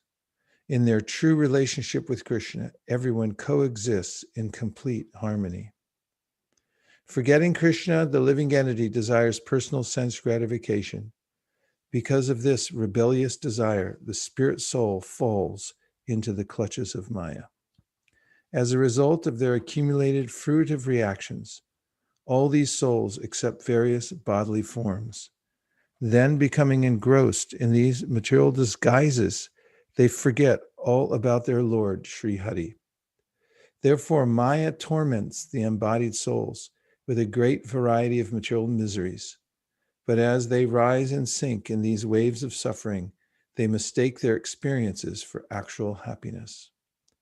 A chronically ill patient lies upon his bed, suffering intense pain, but he smiles and laughs as he states, "Today I'm doing fine." All his talk about doing fine really makes me laugh out loud. This is the fine of the spirit soul, who is truly bound up in Maya's illusion. They make a great many plans to live here comfortably, doing fine, but material nature smashes all their arrangements one after another. The Lord's Maya is divine energy consisting of the 3 modes of material nature. O brothers, please try to understand the reality of this delusion of supposedly doing fine. Although nobody is actually fine here in this world, they still say the words, "I am fine." In this way, Maya completely cheats the bound up conditioned soul. By ignoring the fact that they are being cheated, these souls remain perpetually engrossed in illusion. Although Maya kicks them severely during their attempts to enjoy, they still refuse to give up their forgetfulness. Again and again, they make their plans, which again and again are thwarted. Sometimes they fall on the dry earth, and sometimes they fall in the wet mud. In this way, the fallen souls wander throughout the egg-like material universe until eventually, by the causeless mercy of Guru and Krishna, they are offered the eternal treasure of devotional service. If they reject all other forms of mundane wealth upon receiving that divine treasure of bhakti, then they can very easily travel outside the temporary material sphere. Beyond the limited world of dull matter exist spiritual wonders of limitless varieties. Feeling eternal peace and eternal happiness living there, all the spirit souls joyfully frolic about. Only a madman ignorantly declares everything in the spiritual world is formless. He claims that God has no personal qualities, and ultimately there is just a void. But God is the storehouse of transcendental mellows. Verily, he is rasa itself. The ecstatic devotees who lovingly relish his mellows render service in submission to him. Arjuna had taken himself to be just like an ordinary person bound by Maya. Thus, the brother of the Pandavas acted as though he was bewildered. Arjuna expressed his lamentation thus: violently killing my own relatives and family members and afterwards enjoying rulership of their kingdom, what kind of happiness would that bring me? Thus he displayed illusory bodily consciousness by considering the bodies of others to be his kinsmen, and the warrior considered leaving the battlefield out of affection for his family members. Seeing his cowardly bewilderment, Lord Krishna personally chastised him. Therefore, Arjuna surrendered and agreed to become Krishna's disciple. Becoming Krishna's disciple, Arjuna thus listened to the Lord's recitation of the Bhagavad Gita, the hearing of which surely dispels ignorance as well as material bondage. Although Arjuna's material bondage was dispelled, he never renounced the world externally like a sannyasi does. Following his example, those who are householders can understand the true message of the Bhagavad Gita. I am now firm and free from doubt, and am prepared to act according to your instructions. Arjuna spoke this most perfect of mantras, and thus he achieved glory in the fighting of that battle. Someone may claim all the devotees of the Lord are typically nonviolent. Throughout the world, they can be seen peacefully chanting japa on their beads. How then can this warrior, Arjuna, be considered a devotee? Someone may claim a Vaishnava is completely peaceful and simply spends his time chanting japa on his beads, but whoever speaks like this only eats the mind's bananas. A devotee of the Lord is naturally gentle in disposition and thus bears no malice toward other living beings, but that does not mean he is a weakling and possesses no valor, as the common people foolishly think. In the two great battles of ancient India, there have been two great heroes. Both of them were exalted devotees of the Lord, and thus they were victorious. It is said that a Vaishnava never fights a battle out of desire for personal sense gratification. This fact is indeed known throughout the entire world. Those who have never seen a true Vaishnava mistakenly claim that a Vaishnava is inactive. Actually, a Vaishnava is always active, but only in the service of the Supreme Lord. However, a neophyte devotee bereft of life does not engage in such active service to the Lord. In hope of earning the reputation of a so-called sage, he pretentiously lives in a solitary place. Srila Nityananda Roy, who is worshipable by all the devotees, was even physically attacked by the demons, but every time he bestowed love of God. Lord Gaurahari had even raised his Sudarshan disc there to punish the envious offenders of the devotees, but they were then delivered by the mercy of Lord Nityananda. Vishwanath Chakravarti Thakur says that the main feature of bhakti is that it is causeless, manifesting of its own accord. It is eternally perfect substance. However, it lies dormant until it is awakened. The middle-class devotee extends his mercy toward others. Being compassionate to the non-devotees, he endeavors to awaken their dormant bhakti. The Supreme Lord himself comes under the control of such a true devotee. Being enchanted with the devotee's merciful nature, the Lord always follows his lead. The devotee is able to reawaken the sleeping material universe. Indeed, by his causeless mercy, sinful souls are transformed into devotees. Therefore, the true devotee never abandons preaching work to go off and engage in solitary worship. Such behavior of the neophyte devotee thus cheats the entire world. So it's been a memorable day. It's World Gita Day, and devotees starting in Australia, coming all the way through India and Europe and Russia, back to the United States, participated in glorifying the Bhagavad Gita. Then many devotees around the world read the entire Bhagavad Gita together. And the conclusion that Prabhupada gives us here is that we should fight the battle of life by taking shelter of Krishna. And the best battle to fight is that of extending Krishna's teachings to as many people as possible. That was Prabhupada's plan, and he executed it better than anyone else in the history of the world. So we're following in his footsteps. And now after this recitation, we pray, Dear Srila Prabhupada, Dear Sri Chaitanya Mahaprabhu, Jai Shri Shri Radha Madan Mohan, Shri Shri Lakshmi Nrsingadev. If you so desire, please empower us to follow the teachings of Lord Krishna in the Bhagavad Gita and to also extend them to as many people as possible all over the world. Om Tat Sat. Hare Krishna. Gaur Premanande Haribo. We hereby declare this Bhagavad Gita sacrifice a success. Om Tat Sat.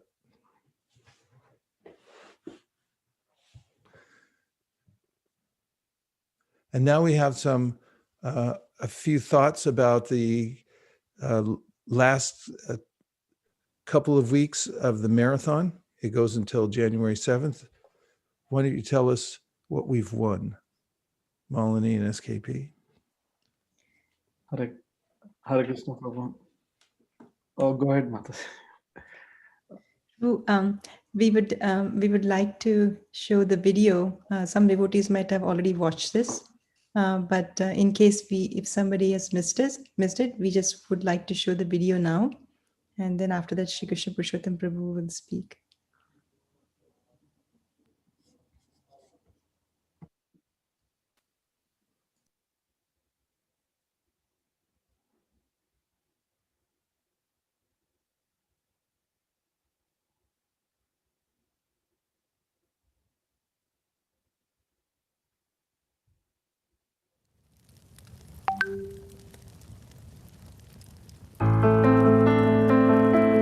During difficult times like these, I remember the kinds of sacrifices that Srila Prabhupada made. He came to a foreign country. He lived in other people's homes. He lived with young people who had no idea what the culture is or who he was. He made all these sacrifices for his spiritual master out of love. Now we have an opportunity, all of us, during this pandemic, where people are suffering all over the world, and we can take some sacrifice to try to follow in the footsteps of Srila Prabhupada and get the blessings of Lord Chaitanya Mahaprabhu. Chaitanya Mahaprabhu loved those devotees who followed his instructions to give Krishna consciousness to others. And so does Lord Krishna in the Bhagavad Gita, who says, there's no one more dear to me than those who distribute the knowledge of Bhagavad Gita.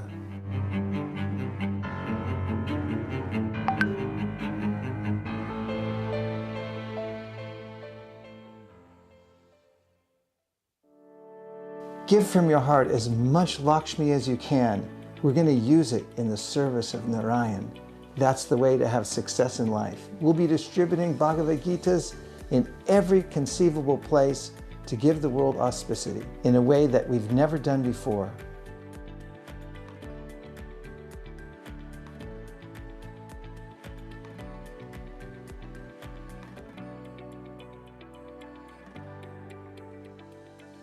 ISKCON.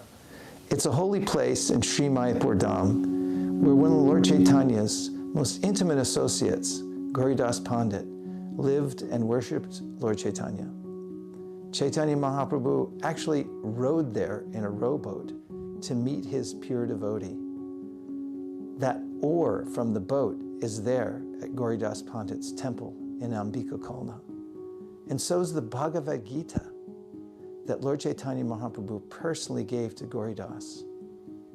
That Bhagavad Gita touched by Lord Chaitanya and gifted to him. The deities there are only available for darshan for a few seconds at a time because they're so affectionate to their devotees. If they see devotees during the darshan, they will walk off the altar, just the way they did at the time of Gauridas Pandit.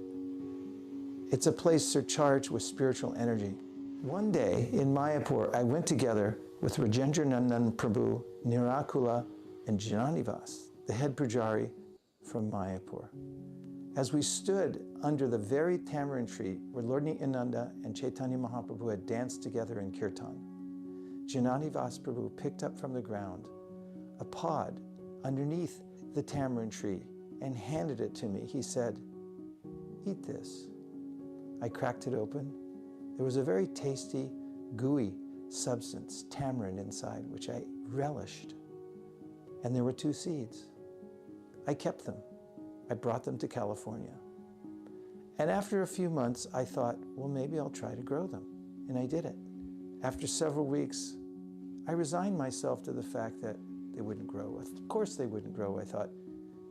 It's very rare that seeds transported across continental lines and had been kept for so long wouldn't grow.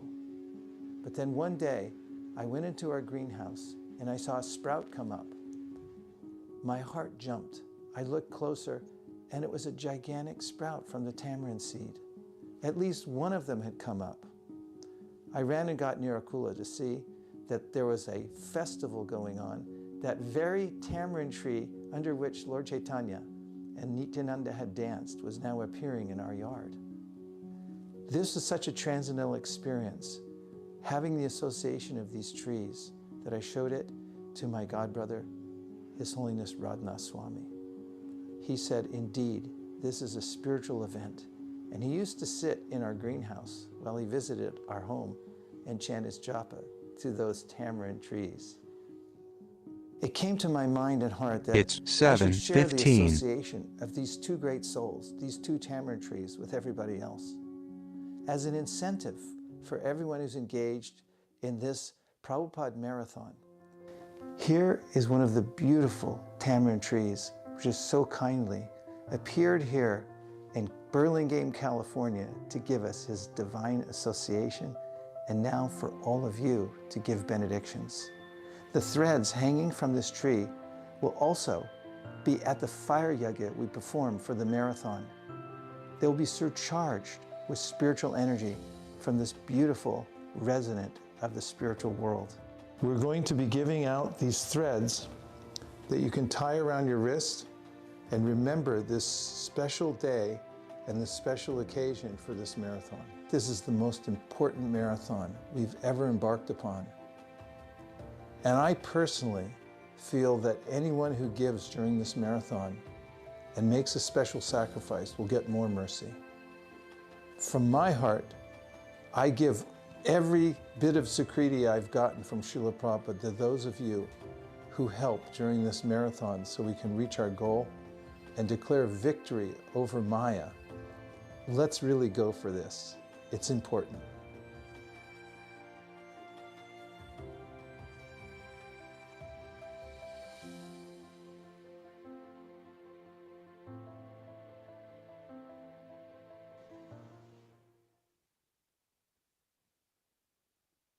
Hare Krishna. Vanchakalpatarubhyascha kripa sindhu bhayavacha patitanam pavanebhyo vaishnavebhyo namo namah. After seeing Vaisheshika Prabhu video, I think this, even though it's second time, we are all relishing how much mercy we are getting today. And is very auspicious day, right? So today is Gita Jayanti. And also for South Indians, it's called Vaikunta Ekadashi. So that means Vaikunta means, Kunta means anxiety, and why there is no anxiety in Vaikunta. So it's a wonderful day to donate for our book distribution, and these are all the levels we have, and I think we can go each and every level. More importantly, we have 8,000 books to go to distribute for this marathon. Only 8,000. So we have only 3 weeks or 2 weeks. So please help us, and you can sponsor today. On behalf of you, we'll distribute. And now we have so many, like, distributing in Spanish places, and we are distributing in prisons. And like you see in Malini Mataji note, we are hanging to the doors and going all these holidays. So we have many venues to distribute. Please help us to distribute. And as it says, Krishna says in Bhagavad Gita, Masanam Margashirshoham, out of all months I am November and December. And out of all these auspicious days, today is very auspicious, is Gita Jayanti and also Vaikunta Ekadashi. And please come forward, and you can put it in the chat, or you can text us and other venues. Malini Mataji, you would like to go the levels, please? Sure, Prabhu. So the different levels that we have for sponsorships. The first level is Blessed Thread. As you might have seen in the video that His Grace Vaisheshika Prabhu was showing, that everybody will get that thread. And this tamarind tree will be in the yajna that His Grace Vaisheshika Prabhu will perform. Level 2 is 1008, and you get the thread. At the same time, you get the dust from that very same tamarind tree that came from Ambika Kalna.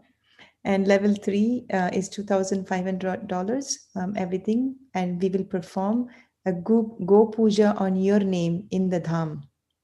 And level 4 is $5,000. You get everything, plus we will perform a special yajna with the tamarind tree at the temple, performed by His Grace Vaisheshika Prabhu on your name. And level 5 is $10,000. This is very special because there's some special delivery will be given to you, and personally by His Grace Vaisheshika Prabhu, He will deliver it to your home. And level 6 is everything plus a special surprise. So I know that devotees have participated before, but we heard and we wanted to make sure that nobody's left out. So that's why this is another chance today to see if you want to sponsor any of these levels.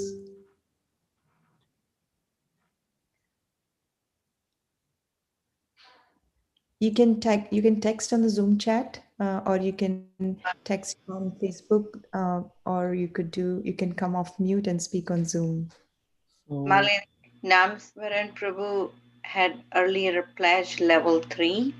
Now he's going to pledge level 5, which is 10,000 special package personally delivered by His Grace Vaisheshika Prabhu. I think that's a wonderful move, I would say, on this Vaikunta Ekadashi. Yeah, it's a promotion. Exactly. Yes. So I think this is great, good start that, he's kicking off by leveling up. So those who have already pledged and sponsored, they can also make this move. Yeah, I think Mataji also, one thing is, it brings up those who want to upgrade. They can upgrade their levels now. So thank you, Namaswaran Prabhu, to showing us the way. Hare Krishna. Okay.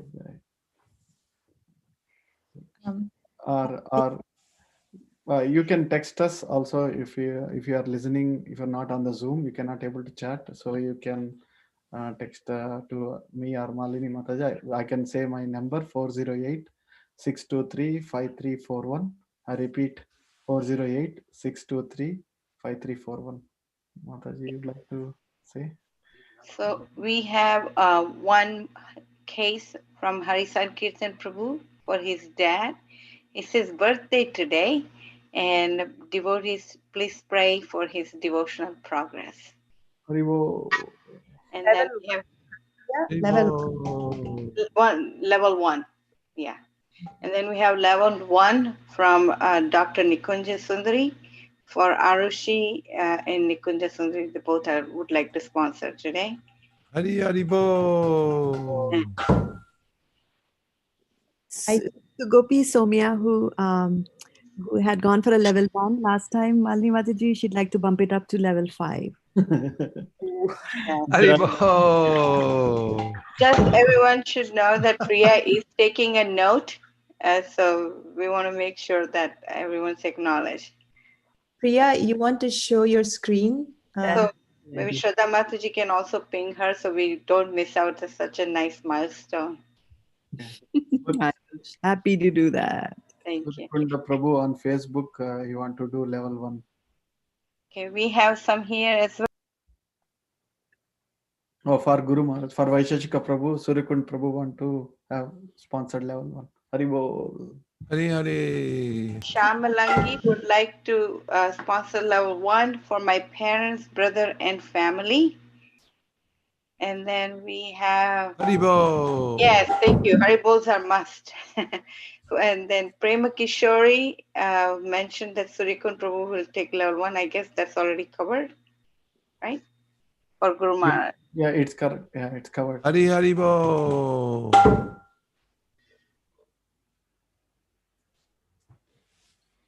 Devotees can unmute yourself and also please come forward to share what you would like to contribute on this marathon. We have one more came in from Anuradha Nuna, level 1 from her whole family. Haribo.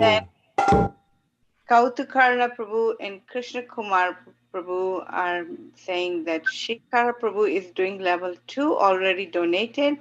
He has requested prayers for his departed maternal grandparents. So please keep What them. are their names? Names, if you can put Kautukarna Prabhu so we can get to it at some point. Okay. Ashok Narang Prabhu would like to sponsor level 1. Ashok Narang, he never misses a bit. He just, every sponsorship he would like to come in forward to sponsor Jai. And we have Dheera Prashant Prabhu would like to do 1 level 2, which is $1,008. Haribo.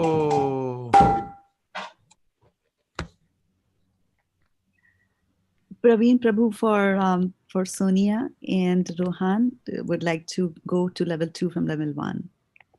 Jai. Haribo.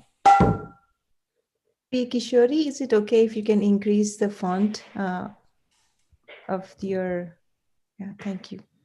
She may not be able to fit them all.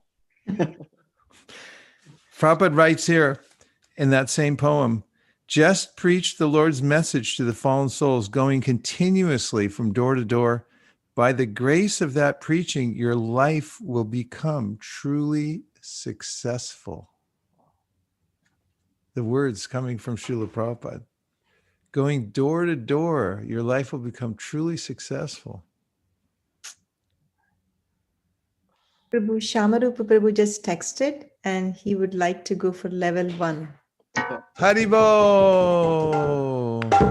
And we heard back from Kautukarna Prabhu, the Shrikar's grandparents are P.P. Sinha and Madhuri Sinha. So they would like a Dear prayer. Srila Prabhupada, dear Shri Chaitanya Mahaprabhu, dear Shri Shri Radha Madan Mohan, dear Shri Shri Lakshmi Nrsingadev, if you so desire, please bless Shikhar. Please bless P.P. Singh and Madhuri Singh, Shikhar Prabhu's grandparents. Please give him full mercy and shelter at your lotus feet. Thank you for considering our request here on Ekadashi Day for Gita Jayanti and when all the world's chanting the Bhagavad Gita. Om Tat Sat. Thank you for considering our request. We have Shamalangi sponsoring level 1 for my manager and team lead, and they really need our mercy, our Lord's mercy. Haribo! Vikunja Sindri is also coming back and chiming in again for level 1 for my parents and sisters. Haribo. Haribo!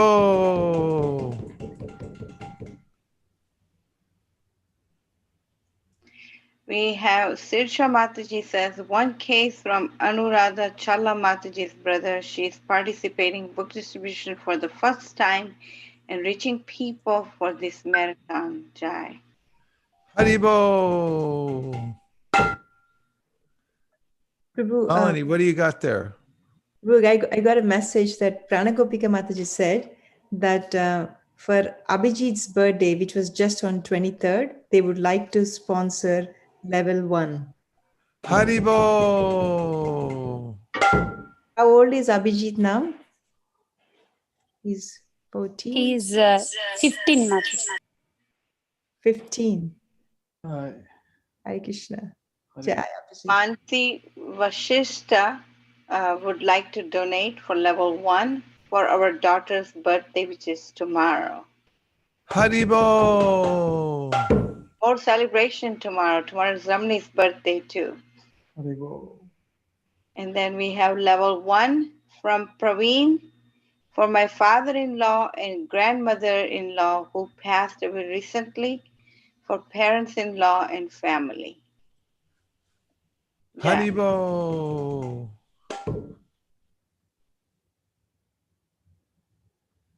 Hare Krishna, Mataji. You put their name.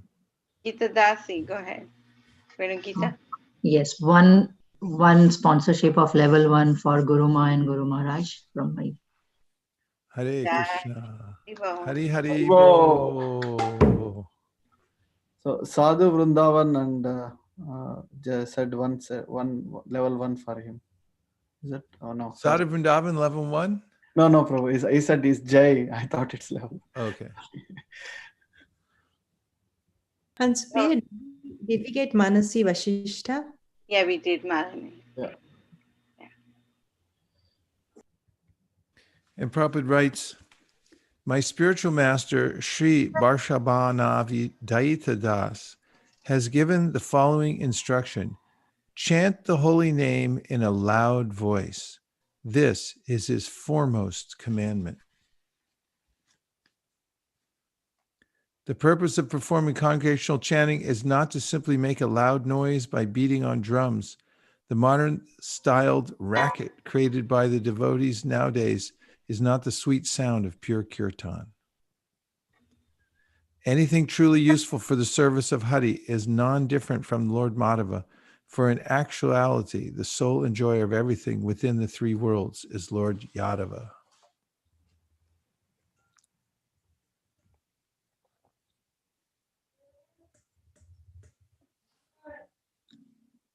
Maharaj, Sanjeev Taneja Prabhu and Simi Mataji would like to sponsor a level 1 in memory of His Holiness Bhakti Charu Swami Maharaj. Haribo!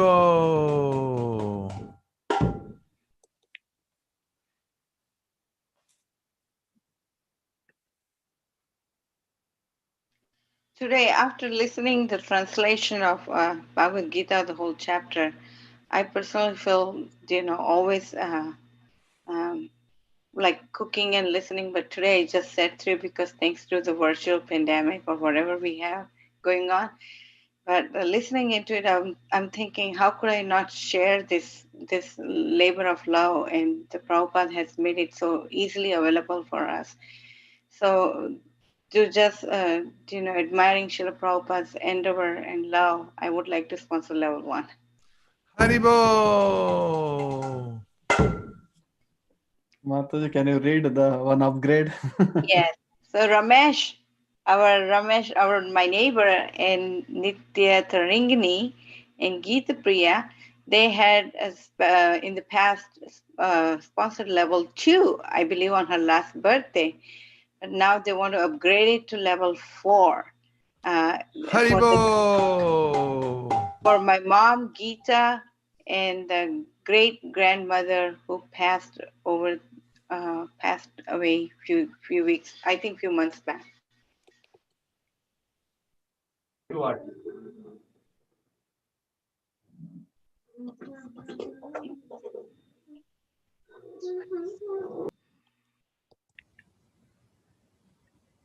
Haribol.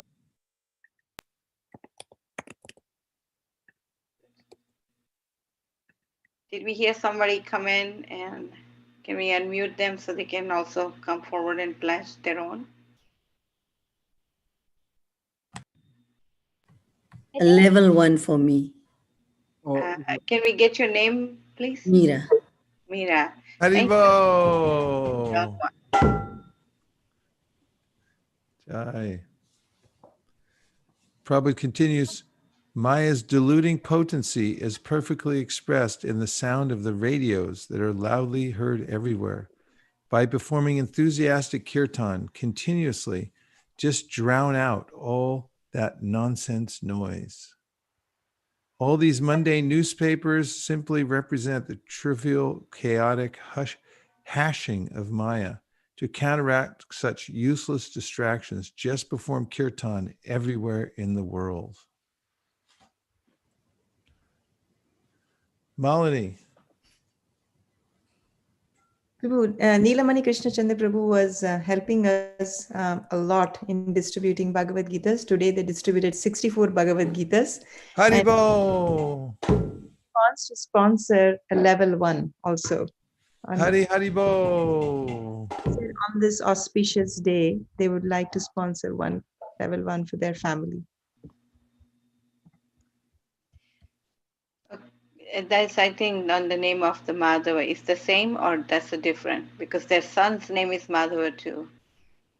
Here it says Madhav to everyone. I don't know. Malini Mataji, is this from Neelamani Krishna Chandra Prabhu? Yes. Okay. Yes. Maybe Madhav is the same. Same Madhav, I think. So. Same Madhav, yeah. Dear Srila Prabhupada, dear Shri Chaitanya Mahaprabhu, Shri Radha Madan Mohan, Shri Lakshmi Nrsingadev, if you so desire, please give Ramesh Prabhu's special mercy to his mom and great-grandmother, Satyavati, Saraswati. You're right, it's Satyavati and Gita. Thank you for considering our request. Hare Krishna. Hare Krishna.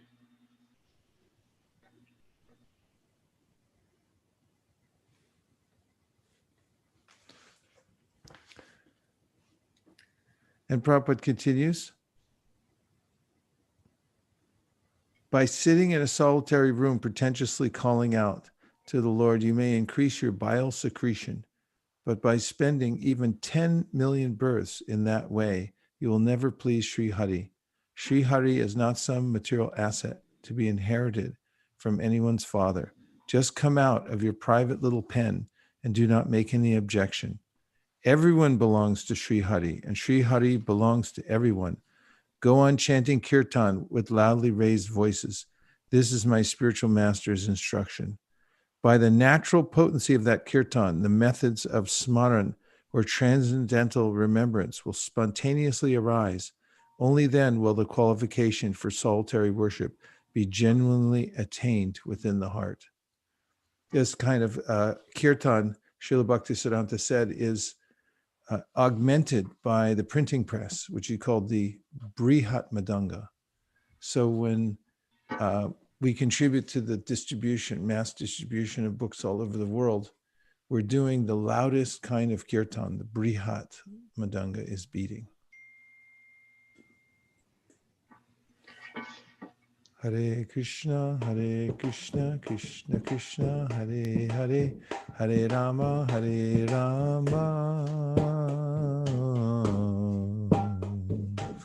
Rama Rama, Hare Hare.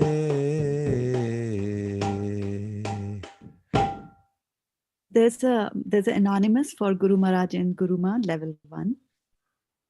Haribo.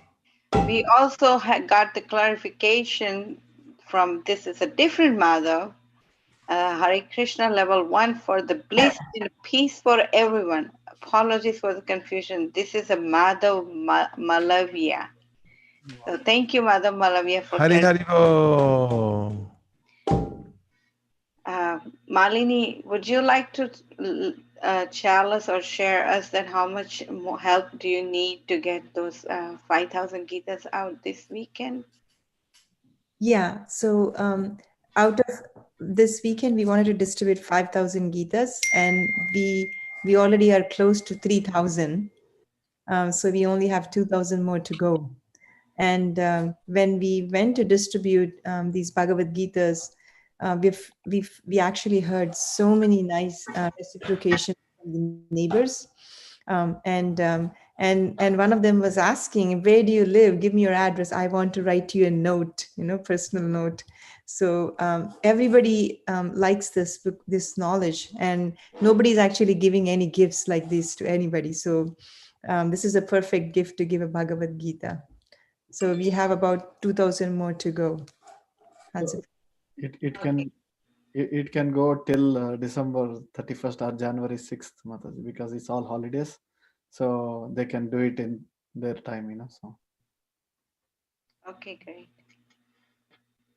Yeah, it's amazing also how eager people are for at least one drop of spiritual knowledge. Today on our way home, we stopped at Nirkula and I stopped at a gas station, and I went in to pay the attendant, and he saw this pavitram around my neck. And as I was walking, I goes, "Excuse me, do you mind if I ask you a question? What is that around your neck?" And I said, "It's a spiritual rope. It gives me protection." And he said, "Well, how does it work?" And so I went to the car and brought him some books, and he was so happy. And I just was experiencing how people everywhere are very eager. They're right on the edge, just trying to figure out what's the meaning of life, because they're under so much pressure. So it's the ideal time for us to take advantage. And Prabhupada writes further along, just as the Lord delivered Jagai and Madai out of his own causeless mercy, you explain to everyone that this same method of preaching work has to go on. The world has now filled up with many Jagais and Madais to deliver.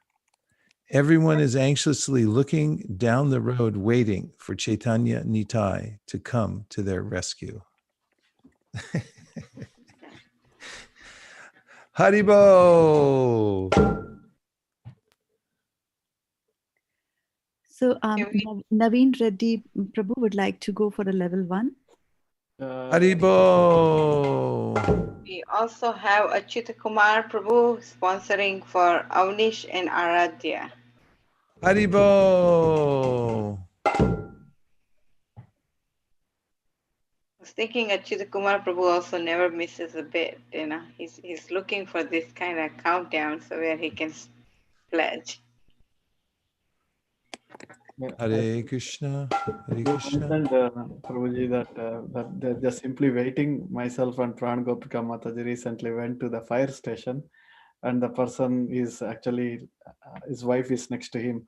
And then when you give the book and he looked at it, oh, there is a cooking book. I said, yeah, this is for your wife to cook. And they are actually, he said, nobody is giving me, like, even though we are firefighters, we are getting so many gifts, but nobody given the, like, a transcendental, like Bhagavad Gita, this kinds of books, and this is really helps. And at this time of the year we should read. So that's what he said. So because it's a December time, they are all at fire stations inside.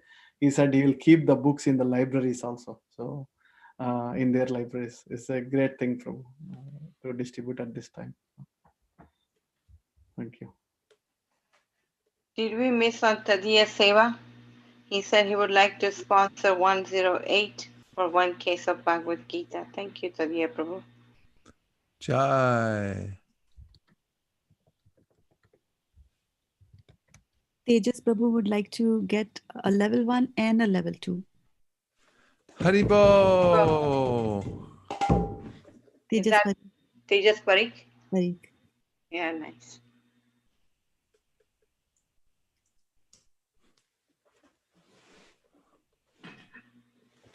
That's so nice. He got a level 1 and a level 2. He got a level 2 last time also. So Haribo. So Tukarna Prabhu is mentioning one case of Bhagavad Gita for Rohit Bharwani Prabhuji. Haribo.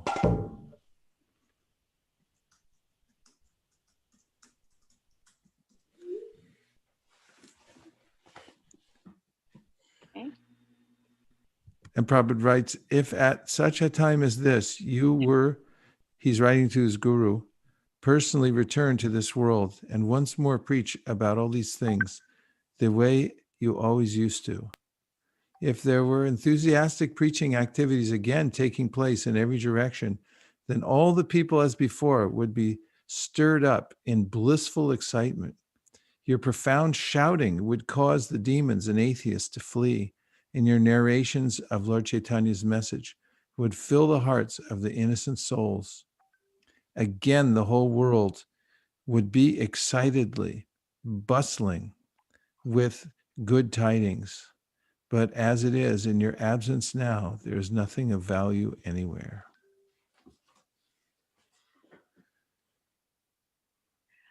Bhakta Sudeep would like to go for a level 4. That's huge. Haribo.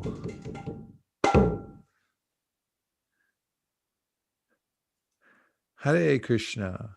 Hare Krishna, Hare Krishna, Krishna Krishna, Hare Hare, Hare Rama, Hare Krishna. Hare Krishna Guru Maharaj and all the devotees. We are seeking prayers for Ramni's first birthday and wanted to humbly sponsor level 4. We could not get much association of all the devotees this year, and we are missing everyone's presence, but seeking all. Haribo, Ramani. Level 4, yay, Jayanti. Krishna. Gaur Premanande Hari Haribo. Hare Krishna, Krishna Krishna, Hare Hare, Hare Rama, Hare Rama. Shama Bhaktadas. Sham Bhaktadas Prabhu, he would like to 108 for one case. Would like Haribo. So you can, yeah, thank you.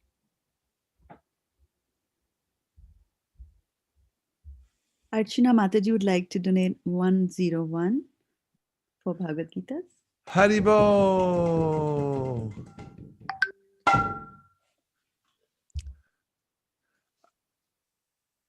I'm looking at the pictures from ISV Weekend Warriors, and books are going out in every direction. Bhagavad Gita's to people who are sitting in their homes looking down the road wondering, when will Chaitanya Nitai come and save me? You just think about right now, all over the world, devotees are doing similar yagyas to smash the goal of 2 million. Prabhu, your idea of calling parties is catching even all over the world, Prabhu. A lot of these calling parties, they're calling and they're asking for sponsorships. So in India, all the temples are just doing this seva at home. Just make the phone calls. So. Yeah, we heard that from India, from the fire yagya. Someone said also they're buying lists from all over the. Yes, which is very interesting. Yes, they're buying lists of specific types of people and then calling them on the phone. But it sounds like it's catching fire in India, and if it catches fire there, watch out. Yeah, I like the slogan. If you are at home, use the phone. Yeah. So, Priya Kishore, just one small correction that Bhakta Sudeep, if you can also add Janaki and Siddhi's names there. Bhakta Sudeep, thank you. And We then, have, sorry, go ahead, Shradha. and we have Dharmi Sarkar, Prabhu, going for a level 1. Haribo.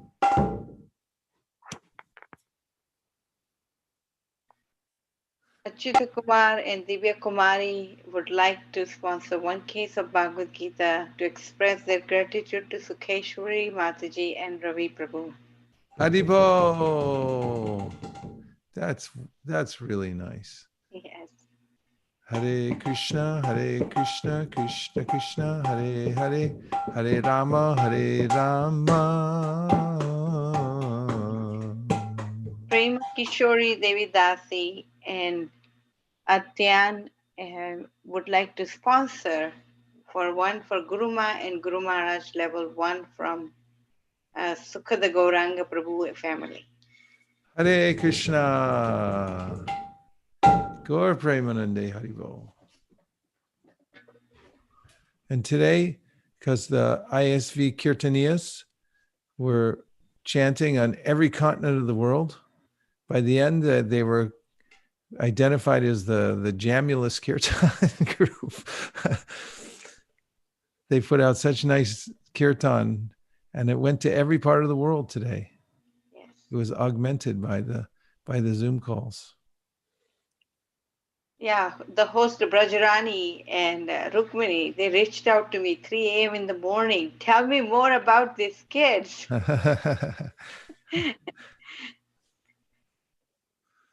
Hare Krishna, Krishna Krishna, Hare Hare, Hare Rama, Hare Rama, Rama Rama, Hare Hare.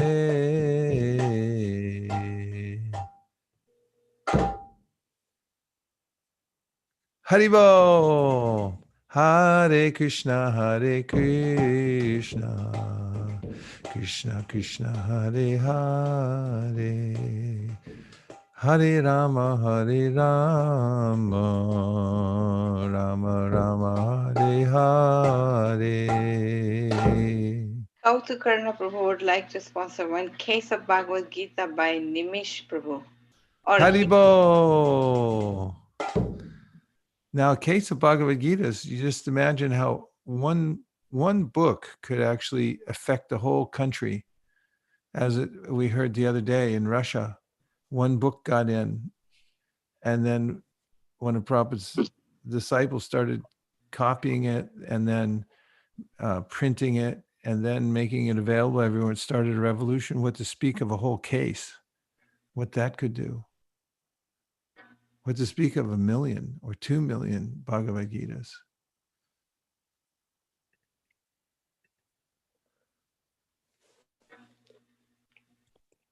Shavita would like to go from level 2 to level 3. Haribo. Who was that, Shraddha Mataji? Shavita. Kavita.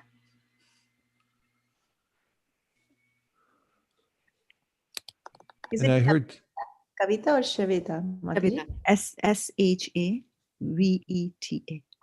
Shavita. Okay, I got text message from Sham Jagannath Prabhu and Shama Kumari Devi Dasi. Shriyan would like to sponsor level 2, $1,000 for the baby who is due soon. Please give your blessings. Haribo. A baby become a great devotee. Always have health and wealth, intelligence for thinking of Krishna and spreading his message all over the world. Hare Krishna.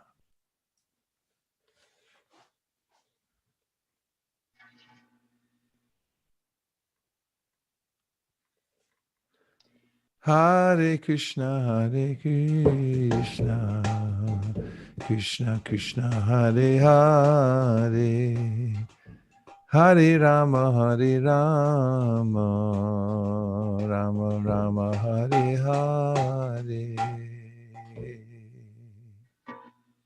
I messaged Malini 4 times saying that shall we end? But I guess Malini is waiting for one more Gita sponsorship. Forget about the case and the levels, but she's waiting for every Gita to come in. So please roll in the last dice to I'm be going to part set I'm setting my countdown timer. It's got Radha, 5 minutes left. You've got 5 minutes to make it in on Gita Jayanti and Ekadashi. We have last. Prabhu is raising No, his hand. Vinay Narsingh Goju for Aradhya and Aditya. He want to level 1 for Vinay. Haribo! Radha Kripa Prabhu, as always, he has to chime in. In the loving memory of my mother, Shanti Devi Dasi, 10 cases of Bhagavad Gita. Haribo! Shanti Devi Dasi ki jai. I guess this is what Malini was waiting for. This Chitra Mataji for level 3. Haribo! Hare Krishna. Countdown timer now says 4 minutes left. It gives 6 loud beeps when it's done. And there's no way to stop it, like stopping me on my drum.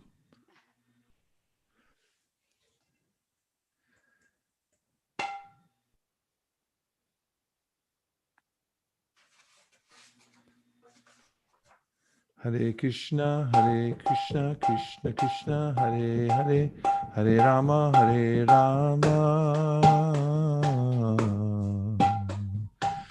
Rama Rama, Hare Hare. Malini. Prabhu, our Tarun Prabhu, who has been working so hard, he wants to sponsor 1 case of Bhagavad Gita for Preeti Mataji, his wife. Oh, that's so nice. Haribo. Hare Krishna, Krishna Krishna, Hare Hare, Hare Rama,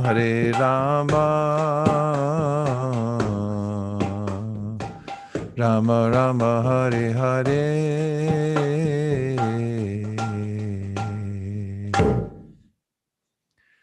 Checking the countdown timer, we're down to 3 minutes. Malini, go ahead.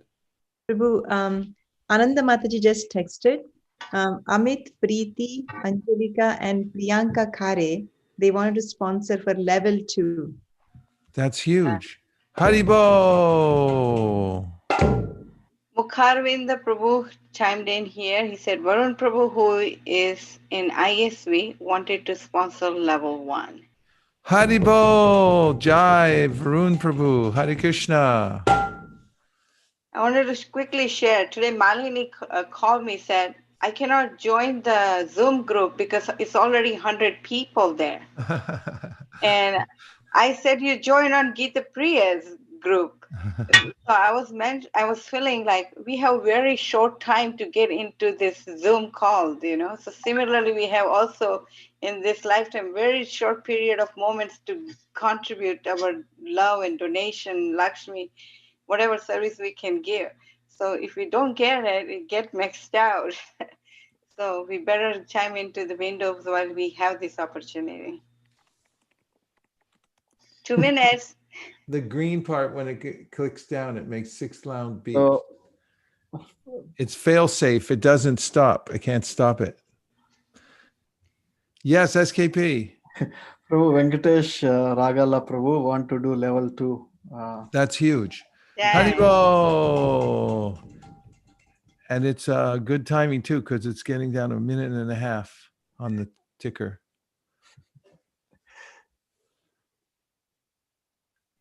That green is it's like a sliver now. So there's like literally 1 minute. I got one text from Shraddhavati, Nilamani Krishna Prabhu's wife, that one Bhagavad Gita case for my Prabhuji's family. Haribol. Haribo! We're in the last 60 seconds of Ekadashi Gita Jayanti, the day that all over the world. We have one level 1 from Ashish Patel Prabhu, Neha Mataji. Haribo! And then Priyanka and Pankaj and Ankit, that's the level, they want to upgrade from level 4 to level 5. Haribol! Last call for levels. The clock is clicking down. It's about 40 seconds only. Okay, Mukharvinda and Ananga Gopika level 1 for the first successful World Gita Day celebration. And may we have millions of these years to come for the tradition His Grace Vaisheshika Prabhu has started all over the world. Jai, Hare Krishna. Okay, one more text coming. Okay, thank you only. Level 1 for Guru Maharaj and Guru Ma from Shamalangi. Hare Krishna. Thank you very much. Haribo, Haribo.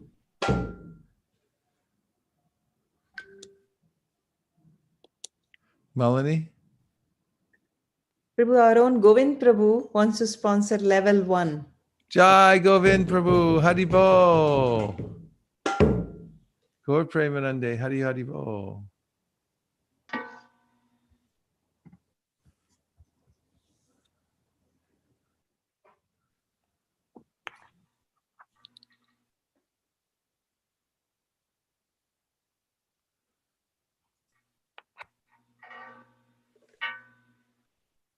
Hare Krishna, Krishna Krishna, Hare Hare, Hare Rama,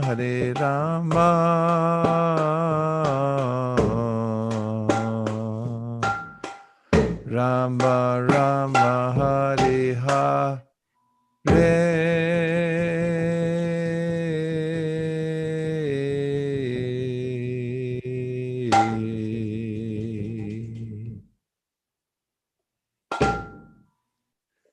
I see another one. Hansapriya, there's something on chat. You're monitoring that? Oh, yes, level 1 for Guru Maharaj. Yes, please keep rolling in for all Guru Maharajas. I'll do one for my Guru Maharaj and Radhanath Swami as well. Haribo. For their health, especially for all Gurus. Ankita Mataji and Hitesh Padubu would like to bump up from level 4 that they did, level 5 they did last time, to a level 6. Vaisheshika Prabhu and Nirakla Mataji to do Hare that. Krishna. Jai. Jai Haribo. Prabhu, Govind Prabhu just texted and he says he wants to do one more from Pooja Mataji. Haribo. Jai.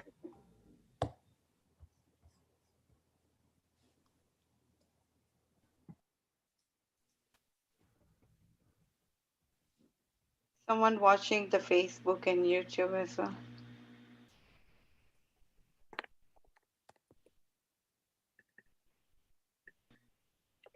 Hare Krishna, Krishna Krishna, Hare Hare, Hare Rama,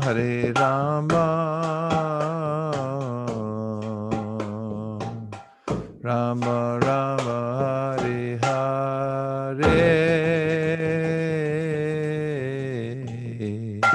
Malini. Prabhu, Premlata Mataji just texted and she wants to sponsor one case of Bhagavad Gita and she's seeking blessings for her family. May Premlata's whole family be blessed by Lord Krishna's speaking the Bhagavad Gita. May he protect them and always keep them at his lotus feet. Om Tat Sat. Hare Krishna. Lord Krishna is so kind. He spoke the Bhagavad Gita. Krishna is so merciful that simply by aiming his instructions at Arjuna, he has given protection to the whole world. The Bhagavad Gita has been carefully preserved over many generations. Some scriptures get interpolated over time, but because the acharyas have all given commentaries on the Bhagavad Gita, we have a record going back thousands of years showing the consistency of the text of the Bhagavad Gita. Same with Srimad Bhagavatam. I also like how Radhika Raman Prabhu today mentioned about this, how Bhagavad Gita is a classical literature, and it's just beautifully, all the doctors they mentioned today. It kind of gave me the whole new different look at the Bhagavad Gita and go study again. The classic means that it's overflowing. Overflowing, yes. Every time you go to it, it's still full of meaning. It also withstands the test of time, and it's appreciated across various cultures. Although it's specific in meaning, it's universal in application. Yes. We have one level 2 came in by Bappi Raju Prabhu for his parents. Haribo! Malini? Oh, Tarang Prabhu just texted that Khushi Mataji would like to sponsor one case for our gratitude to Sukheshwari Mataji and one case of Bhagavad Gita for our gratitude to Manjula Kantha Mataji. Haribo! We have one case of Bhagavad Gita on the occasion of the birthday. That's a Yogesh Prabhu. Haribo! Level 1 from Sukharupa and Ashramata Prabhu. Haribo!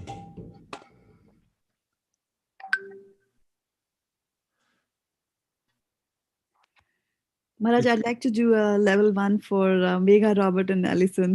Jai! Mega, Robert, and Allison, may Lord Krishna always protect them, keep them at his lotus feet. Om Tat Sat. Hare Krishna. Maharaj, thank you so much. Hare Haribo. Malini. So, Ananda Mataji just texted. She wants to sponsor one case for her Guru Maharaj, one case for her father-in-law's 81st birthday last week, and one case for Balimardan Prabhu's birthday next week. So total 3. Haribo. Jai.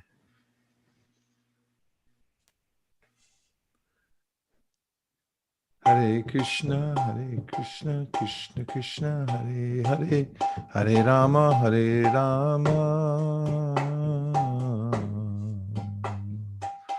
Rama Rama, Hare Hare.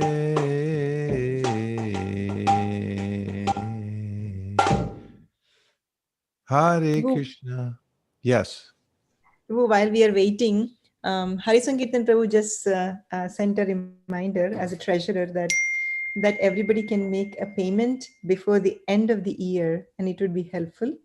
And you can use send money to friends and family option on PayPal so that there is no tax incurred or fee incurred. Sorry, not the tax.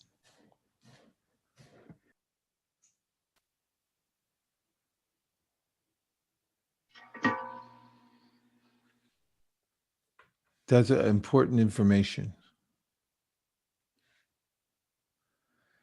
Prabhu, there is a correction. Ananda Mataji, it's not Ananda Mataji's father-in-law's birthday. It's Ananda Mataji's father's birthday. Sorry about that, Ananda Mataji.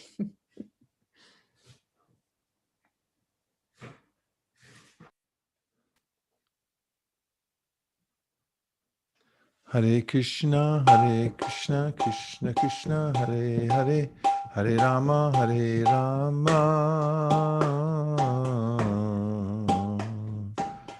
Rama Rama, Hare Hare.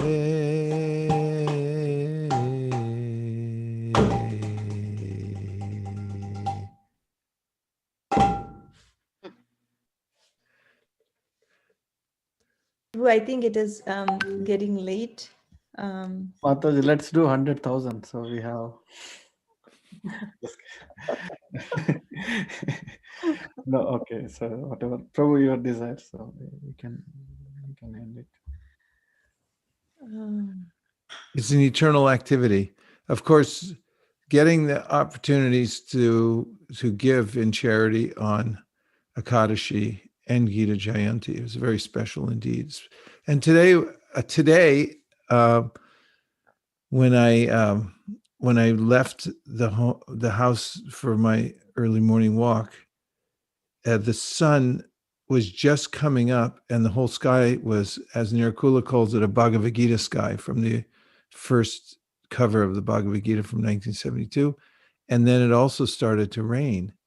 And so there was a double rainbow and the sky. And then it's a divine shower when it rains. So it's an especially auspicious day today by all the signs. Look, Kauta Karnava and Krishna Kumar Kandani to everyone. One case of Bhagavad Gita already donated for Nipun Prabhuji by Anonymous. Anonymous Prabhu Ki Jai.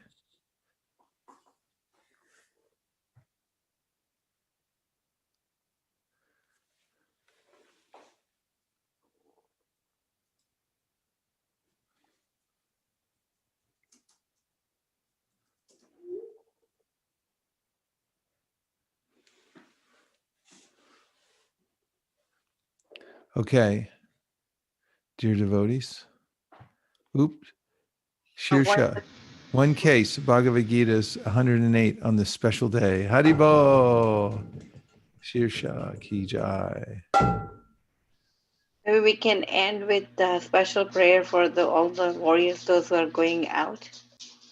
Dear Srila Prabhupada, dear Shri Chaitanya Mahaprabhu, dear Shri Shri Radha Madan Mohan, dear Shri Shri Lakshmi Nrsingadev, please protect all our Sankirtan devotees and please always enliven their hearts and please help us to continue to worship you through performing the Sankirtan Yajna.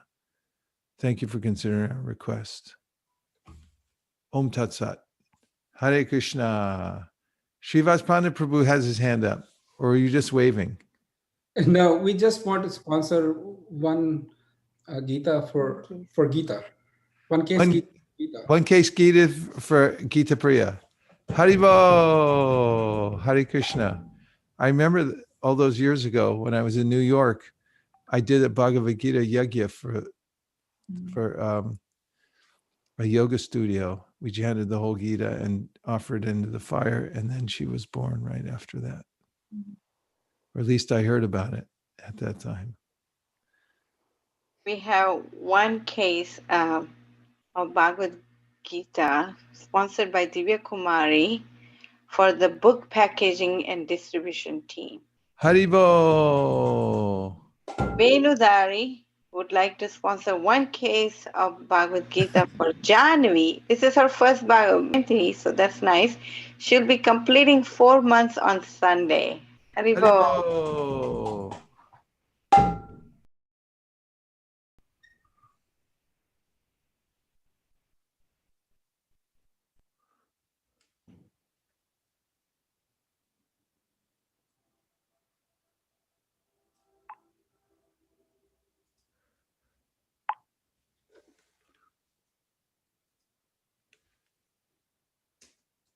Okay, Siddhakatha Prabhu would like to sponsor one case of Bhagavad Gita for Niharika and Remuna.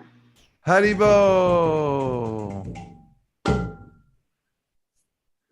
Hare Krishna, Krishna Krishna, Hare Hare, Hare Rama,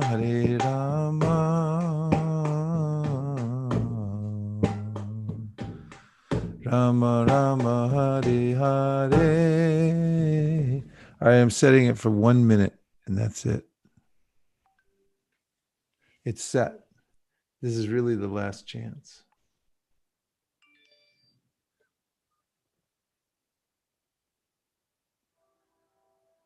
Hare Krishna. Just in case anybody was holding out.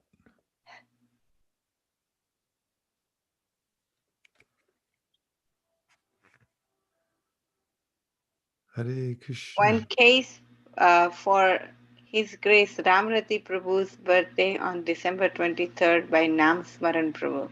Haribo.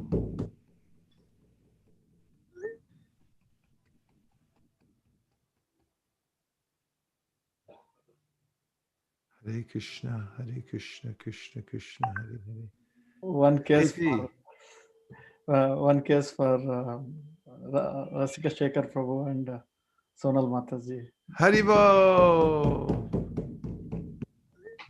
Okay, my dad just texted in one case for Bir Krishna Das. Actually, my sister is sponsoring one case for Bir Krishna Das. Haribo. We got one level 1 for Guruma and Nirkula one level, so level 1 for Guru Her Grace Nirkula Mataji. Haribo. Haribo. Hare Krishna. Hare Krishna, Hare Krishna, Krishna Krishna, Hare Hare. Hare Rama, Hare Rama.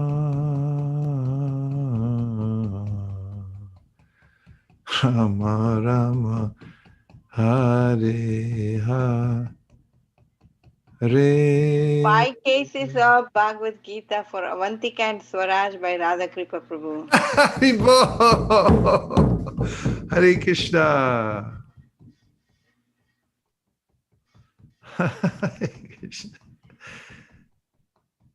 Hare Krishna, Hare Krishna, Krishna Krishna, Hare Hare, Hare Rama, Hare Rama.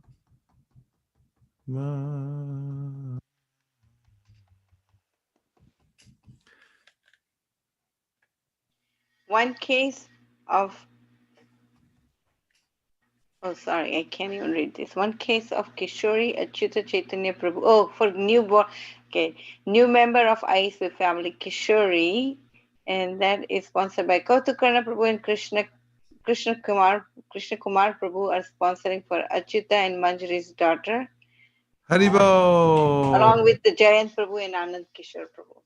Haribo. That's a nice welcome for Kishori. One box of Bhagavad Gita by Prem Nritya Prabhu and Rani for their son Atharva. Haribo.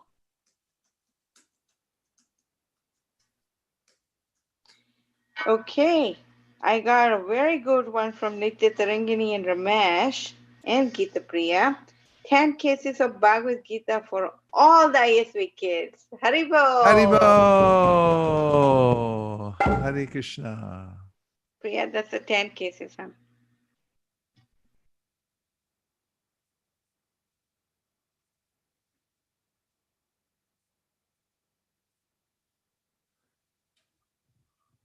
Special thanks to Ramananda Saka Prabhu who made the whole thing work today. And because of him also we're able to do kirtan. And the kirtan team was putting out such beautiful kirtan today all over the world. I think it's part of what inspired people so much.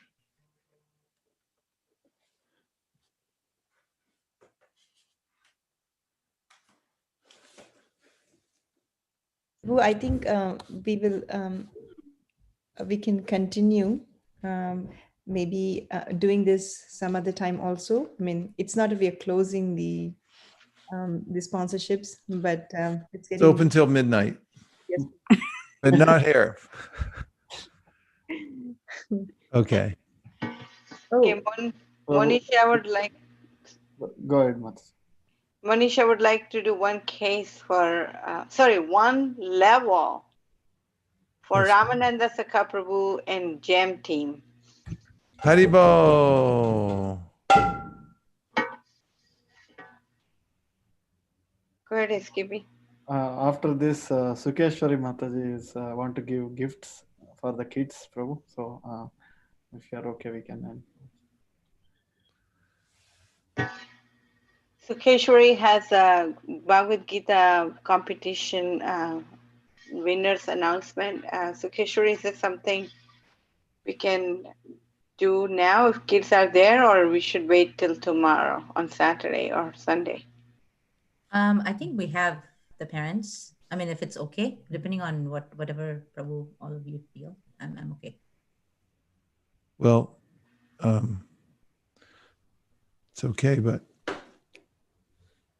is everyone fresh enough to take advantage of this and appreciate it fully now? Please go ahead. How long will it take? Do you have an idea? Read out the names, Prabhu. That's it. What? Should not take more than, surely less than 10 minutes. 10 minutes. Okay. I will try to do it in 5. I just want to thank all the parents. So sorry, Prabhu, should I go? Yeah. Okay, I just want to thank all the parents for participating, and as part of Value Education Contest and Gita Champions, we actually were able to distribute 50 sets of Bhagavad Gita, and we're planning to do more. In the offset, I just want to thank the judges, Koladeepa Prabhu, Sundaran Prabhu, who did judgment for recitation. Speech was Praneshwari Lakshmi Mataji and Kamalashri Mataji. Essay was Nitya Priya Mataji and Akhandanama Prabhu. Coloring was Malini Srivastava Mataji and Shilpa Mataji. The quiz was Vishaka Leela Mataji and Vrindavan. And I just really, really want to thank Her Grace Madhavi Manjari Mataji, who led us all in endeavor to achieve this. So all glories to her. So I'm going to get started with the recitation results.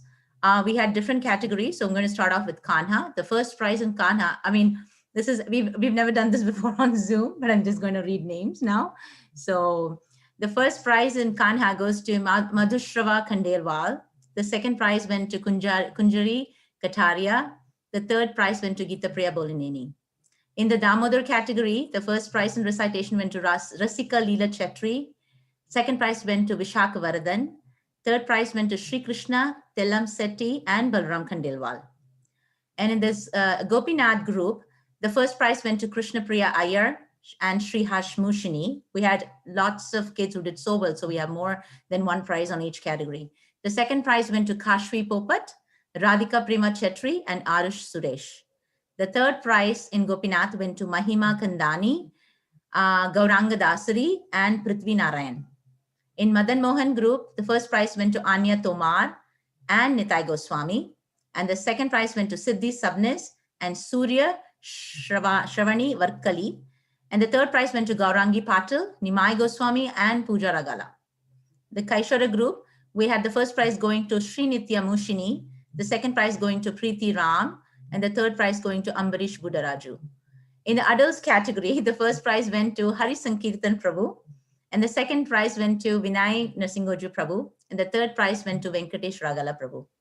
We had Gopal class, and we really, really want to give all the kids who took part in the Gopal class a prize, and they will be receiving their prizes. It's Harivamsha Sutrave, Manas, Swara Oja, Sanskriti, Shivam, and Vedant.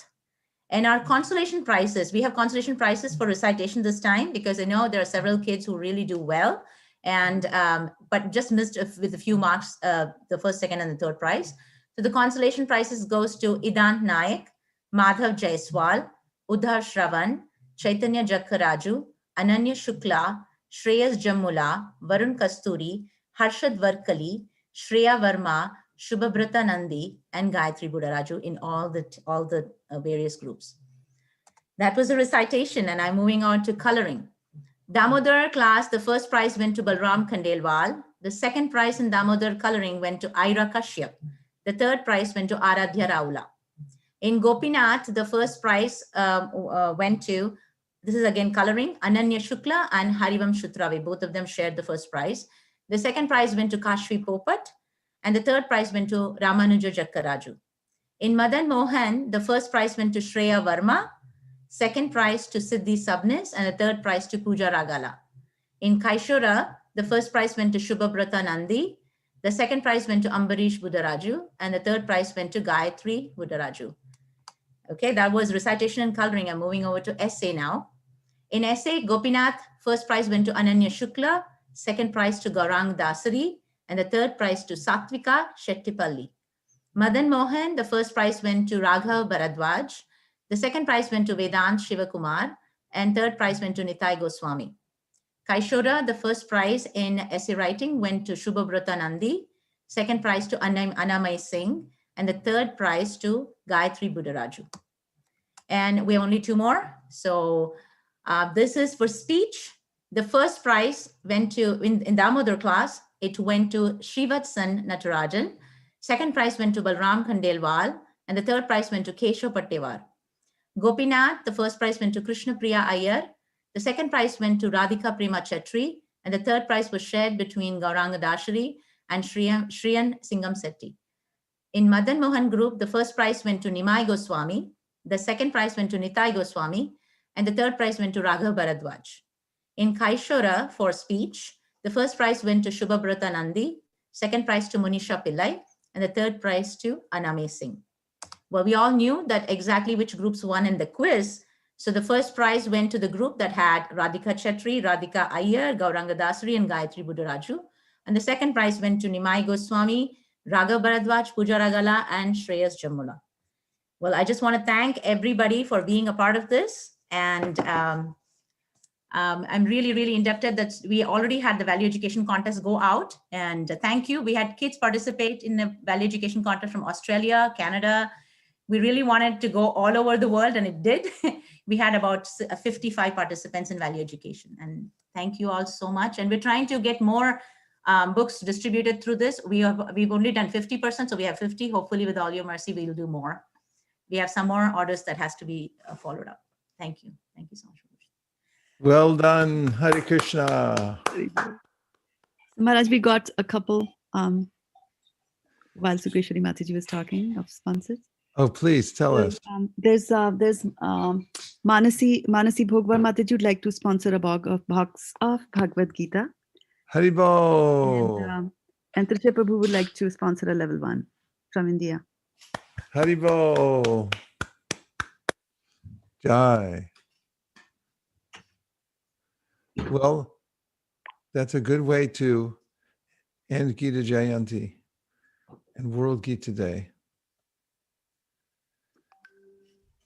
We thank everybody for giving full contribution of your life energy, your prana, your wealth, and your intelligence. And Krishna told his friends that this is the purpose of human life, is to give these for the welfare of others. So Krishna gave us a perfect reason to gather together and put all our energy in one place in order to purify ourselves. Thank you very much, everyone who organized today. Thank you very much for all the kids, for the kirtan, and what a great day. For anyone who thinks it was a great day, please unmute and say Hare Krishna. Hare Krishna. Hare Krishna. Hare Krishna. Hare Krishna.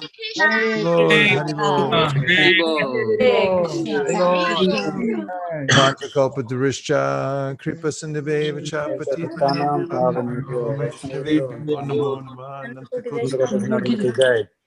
Swastika Maharaj ki Jai. Sakula Mata ki Jai. ISKCON ki Jai.